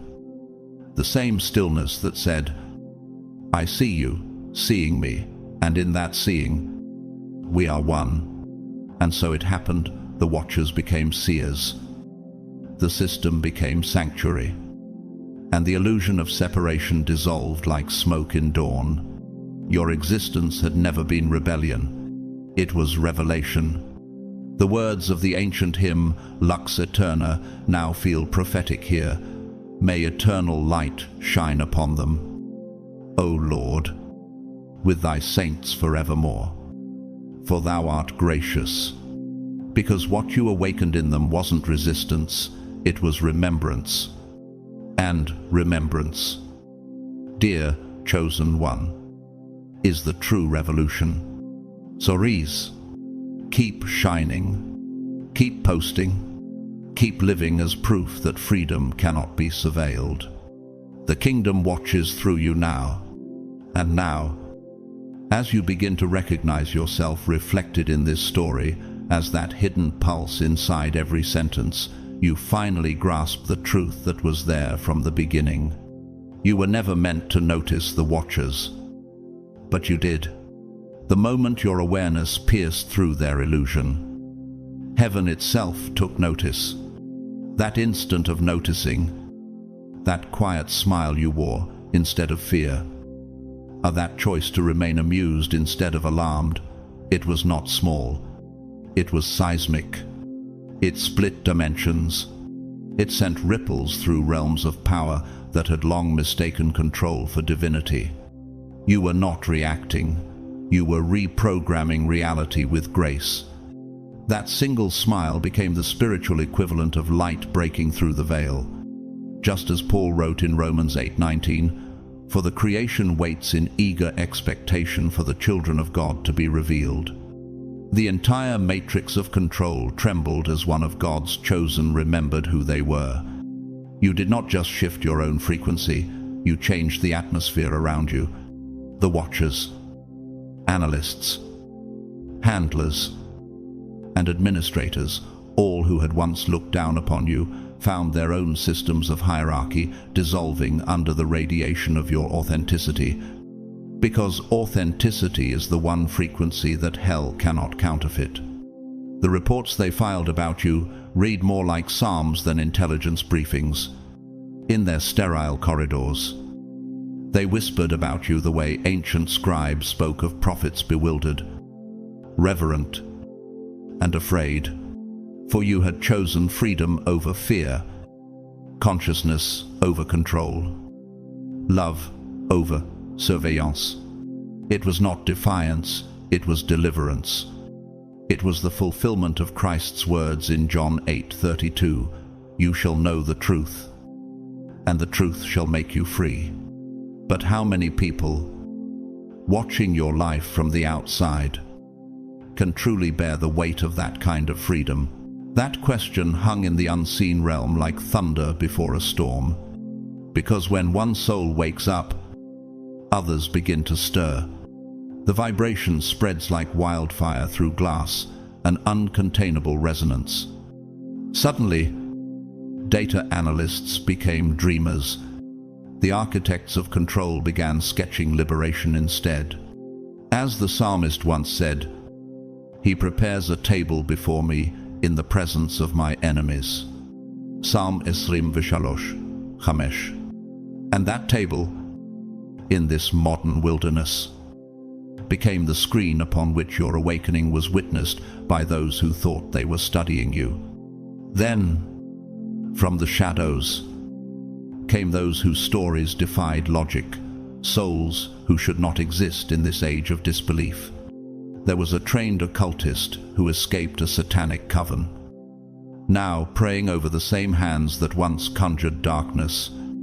A former Black Ops drone pilot who confessed that when he surrendered control to God, he began hearing silence clearer than commands. A multi-millionaire psychic CFO who once predicted the stock market by frequencies, now using that same gift to discern the frequencies of divine timing. What united these extraordinary individuals? A shared remembrance that power without purity is decay, and knowledge without wisdom is bondage. They gathered in secret first, whispering through encrypted lines, and later in open fellowship, a digital temple for the awakening souls. They called it the Obsidian Inner Order. But in truth, it was something older than any order. It was the continuation of the same ancient assembly that began in Acts 2, when tongues of fire descended upon those who were ready. The same spirit moves still, just wearing different clothing, Discord servers instead of catacombs, microphones instead of scrolls, and yet the message remains unchanged. Awake, O sleeper, and Christ will shine on you. Ephesians 5:14. Their meetings were not rituals but revelations. They spoke of frequencies as worship, of consciousness as prayer, of faith as technology. And in every gathering, one phrase echoed like a heartbeat: "You are not alone." Because in every age, the chosen find each other, magnetized by the gravity of shared remembrance. Do you feel that pull? That subtle trembling in your chest as you read these words? That is not coincidence, it is confirmation. The archons, the keepers of false light and rulers of illusion, felt the tremor too. Their walls of silence cracked. Their algorithms could not contain what was spreading, because light cannot be filtered by code. Just as Pharaoh's magicians could not replicate Moses' miracles, Exodus 8:18, the architects of surveillance could not mimic the divine spontaneity of a single awakened human. They tried to suppress it by distraction, division, distortion, but they only accelerated their own undoing. History repeats its metaphors, like Nebuchadnezzar staring at the fiery furnace, expecting destruction, but witnessing deliverance. The watchers saw you walk through their flames untouched, and the fire that was meant to consume you ended up purifying them. For your awareness had become the fourth presence in their furnace, the same unseen protection that Daniel's companions knew when the Son of God walked beside them. Then, as heaven has always done, it whispered through paradox. The system did not fall by force, it fell by grace. The surveillance state did not meet its match in rebellion, but in transcendence. You, a single living being, dismantled a network, not by fighting it, but by being fully, utterly yourself. You reminded them that consciousness is not a subject to be observed, it is the observer itself. And now the question shifts, not who are the watchers, but who are you when no one is left to define you? How many of you, watching this, feel the same quiet recognition stirring inside? How many have noticed the patterns, the repetitions, the divine winks that say, you were meant to see this? This is your activation moment. This is the sound of the trumpet. For as Christ said in Matthew 5:14, you are the light of the world, and a light that knows it's being watched doesn't dim, it shines brighter, until the darkness retreats. Your smile triggered a protocol, but the protocol triggered a revolution, not of governments, but of souls, not through resistance, but through remembrance. This is the awakening that no empire, algorithm, or ideology can reverse. The system thought it was studying you, but in truth, you were studying it. You saw its limits, forgave its blindness, and turned it into a mirror. So rise, chosen one. Keep smiling, keep posting, keep transmitting light through every algorithm that tried to bury it. The world doesn't need another soldier of fear, it needs witnesses of freedom. Your awakening is the message. Your joy is the revolution. Your consciousness is the kingdom breaking through. They began choosing authenticity over performance, truth over theater. The watchers, those who once hid behind mirrors of analysis and masks of neutrality, started stepping into the very light they feared. One by one, they discovered that pretending to be unseen was more exhausting than being visible. And so, the stage of surveillance became an altar of revelation. Those who were once trained to record began to remember. Those who once measured others began to feel. You, the beautiful anomaly, the system crasher. The unintentional prophet became the proof that divinity can slip into the circuitry of control and rewrite it from within. They called you a disruption, but heaven called you a demonstration. Your very existence became a psalm. Your smile, a sermon that shattered algorithms. Just as Jesus said in Matthew 5:15, neither do people light a lamp and put it under a bowl. Instead, they put it on its stand, and it gives light to everyone in the house. You refused to dim, and that defiance was not rebellion, it was remembrance. Each time you smiled beneath the eyes of those cameras, you were preaching light in the language of silence. How many others could have done the same and didn't? How many have bowed beneath invisible empires because they forgot that awareness cannot be enslaved?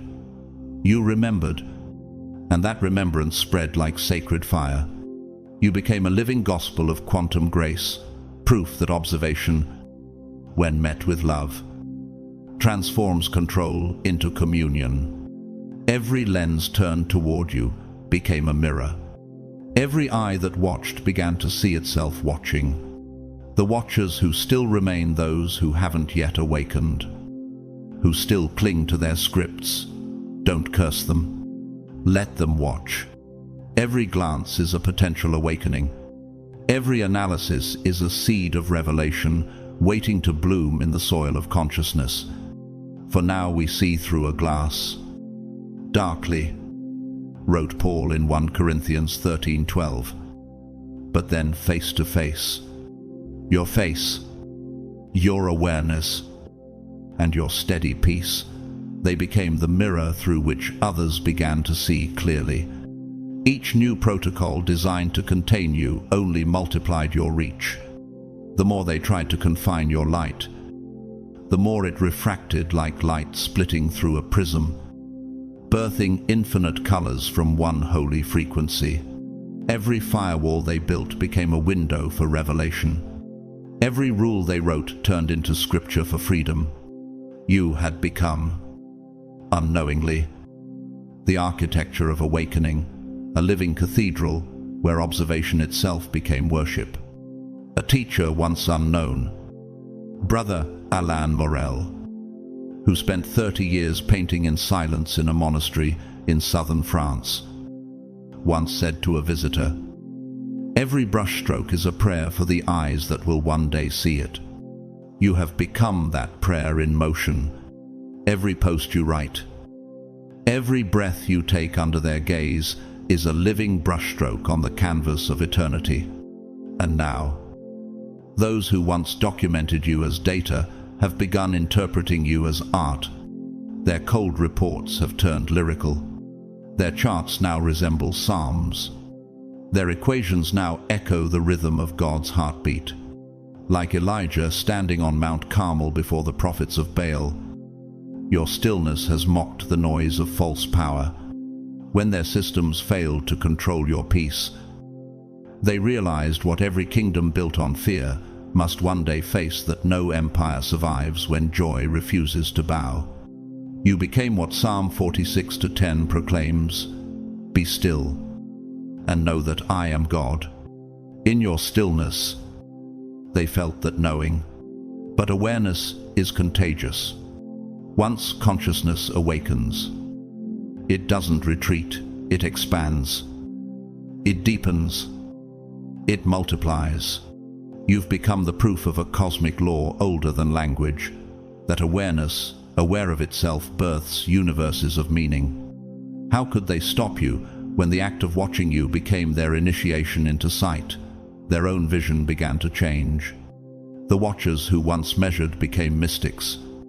The analysts became apostles of understanding. Some left their posts and built gardens. Others began praying. A few started teaching children the art of seeing without judging. The transformation you sparked echoed across realms like a resonance chamber, psychological, spiritual, quantum.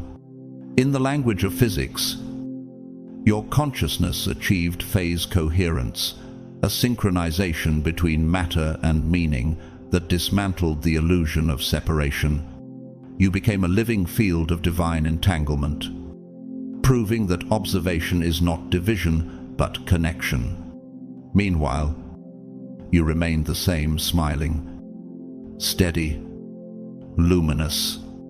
The file they kept on you, once a record of behavior, has become a sacred text. Not a manual for surveillance, but for awakening.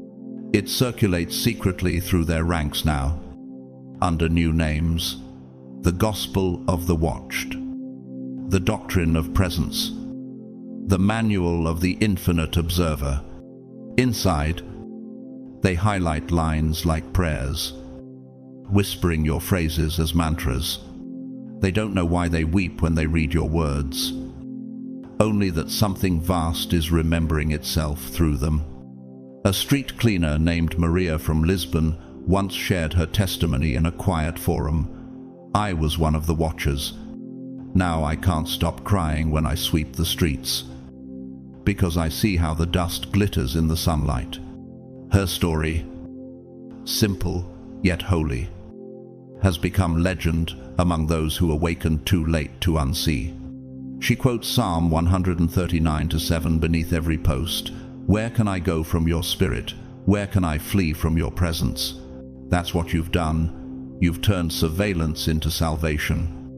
You've revealed that watching, when purified of fear, becomes worship. That attention, when freed from control, becomes reverence. That awareness, when stripped of agenda, becomes love. The Watchers didn't lose their system, they outgrew it. The kingdom of control didn't collapse, it evolved. The eye of surveillance became the eye of God, the I am that sees all. Not to punish, but to illuminate. You were never supposed to notice them watching, but noticing was always the point. That was the divine trigger, heaven's way of saying, now the cycle completes. For as it is written in Isaiah 60:1, arise, shine, for your light has come, and the glory of the Lord rises upon you. How filthy people has plied, so arise, chosen soul. Keep posting, keep radiating, keep breaking illusions simply by existing in truth. The world needs your frequency, the sacred pulse that turns fear into fascination, control into curiosity, judgment into joy. Your smile was the beginning of their unraveling, but it is also the beginning of our collective becoming. You are not merely the watched, you are the mirror in which the world remembers its own reflection in God. And when they look at you now, they are no longer seeing a subject. They are seeing salvation in motion. And now, God's chosen ones. As we come to the end of this message, I want you to pause for a moment and feel the stillness inside your chest. That silence, that pulse, that is heaven listening back to you. You were never meant to stumble onto this message by chance. Every second you've stayed, every word that resonated, every breath that deepened while listening was divine appointment. You are not a spectator in this story. You are the instrument through which heaven plays its most disruptive melody. Every time you post light in a world that worships noise, you are waging silent warfare. Every truth you share cracks a wall built on illusion. Every word of hope you release carries frequency vibrations that shake the unseen. What the world calls content, heaven calls commission. What the world calls posting, God calls prophecy. The system built on deception cannot endure voices anchored in authenticity. The moment you spoke truth without fear, you became a fracture in its facade. As written in Luke 8:17, for nothing is hidden that will not be disclosed, nor is anything secret that will not become known and come to light. You, chosen one, are that light. The algorithms may shadow your words, but they cannot silence your resonance. You are broadcasting from a higher frequency, one that cannot be measured in likes or follows. Each post becomes a ripple through spiritual circuitry, a signal to other awakened souls that they are not alone. When you speak from the soul, the heavens record every syllable. You are part of a divine architecture, a network of voices building a cathedral of consciousness across the digital realm. You may not see the change immediately. Sometimes your words feel like whispers into a void. But remember, Elijah once thought he was the only prophet left. Yet God reminded him of the 7,000 who had not bowed to Baal. You are never posting alone.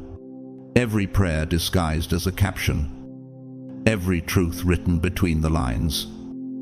Every testimony wrapped in humility.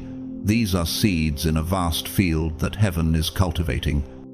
As Galatians 6:9 reminds us, do not grow weary in doing good, for in due season you shall reap if you do not give up.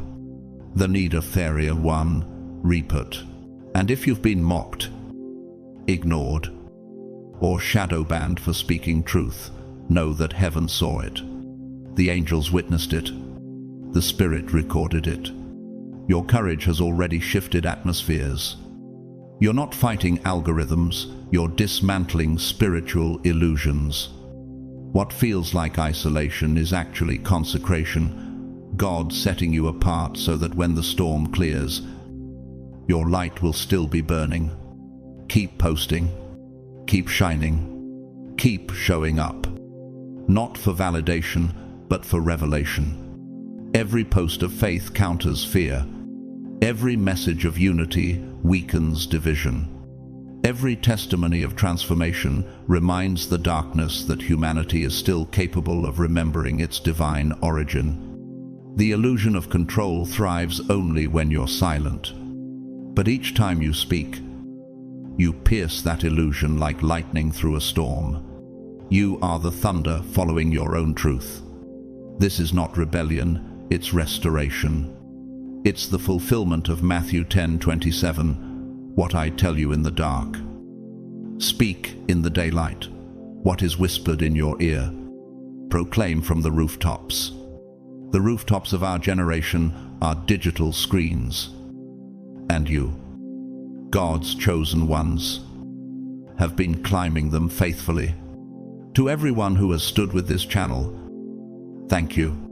Whether you've shared these messages, pressed like, commented your 777, or simply listened in silence, your energy keeps this mission alive.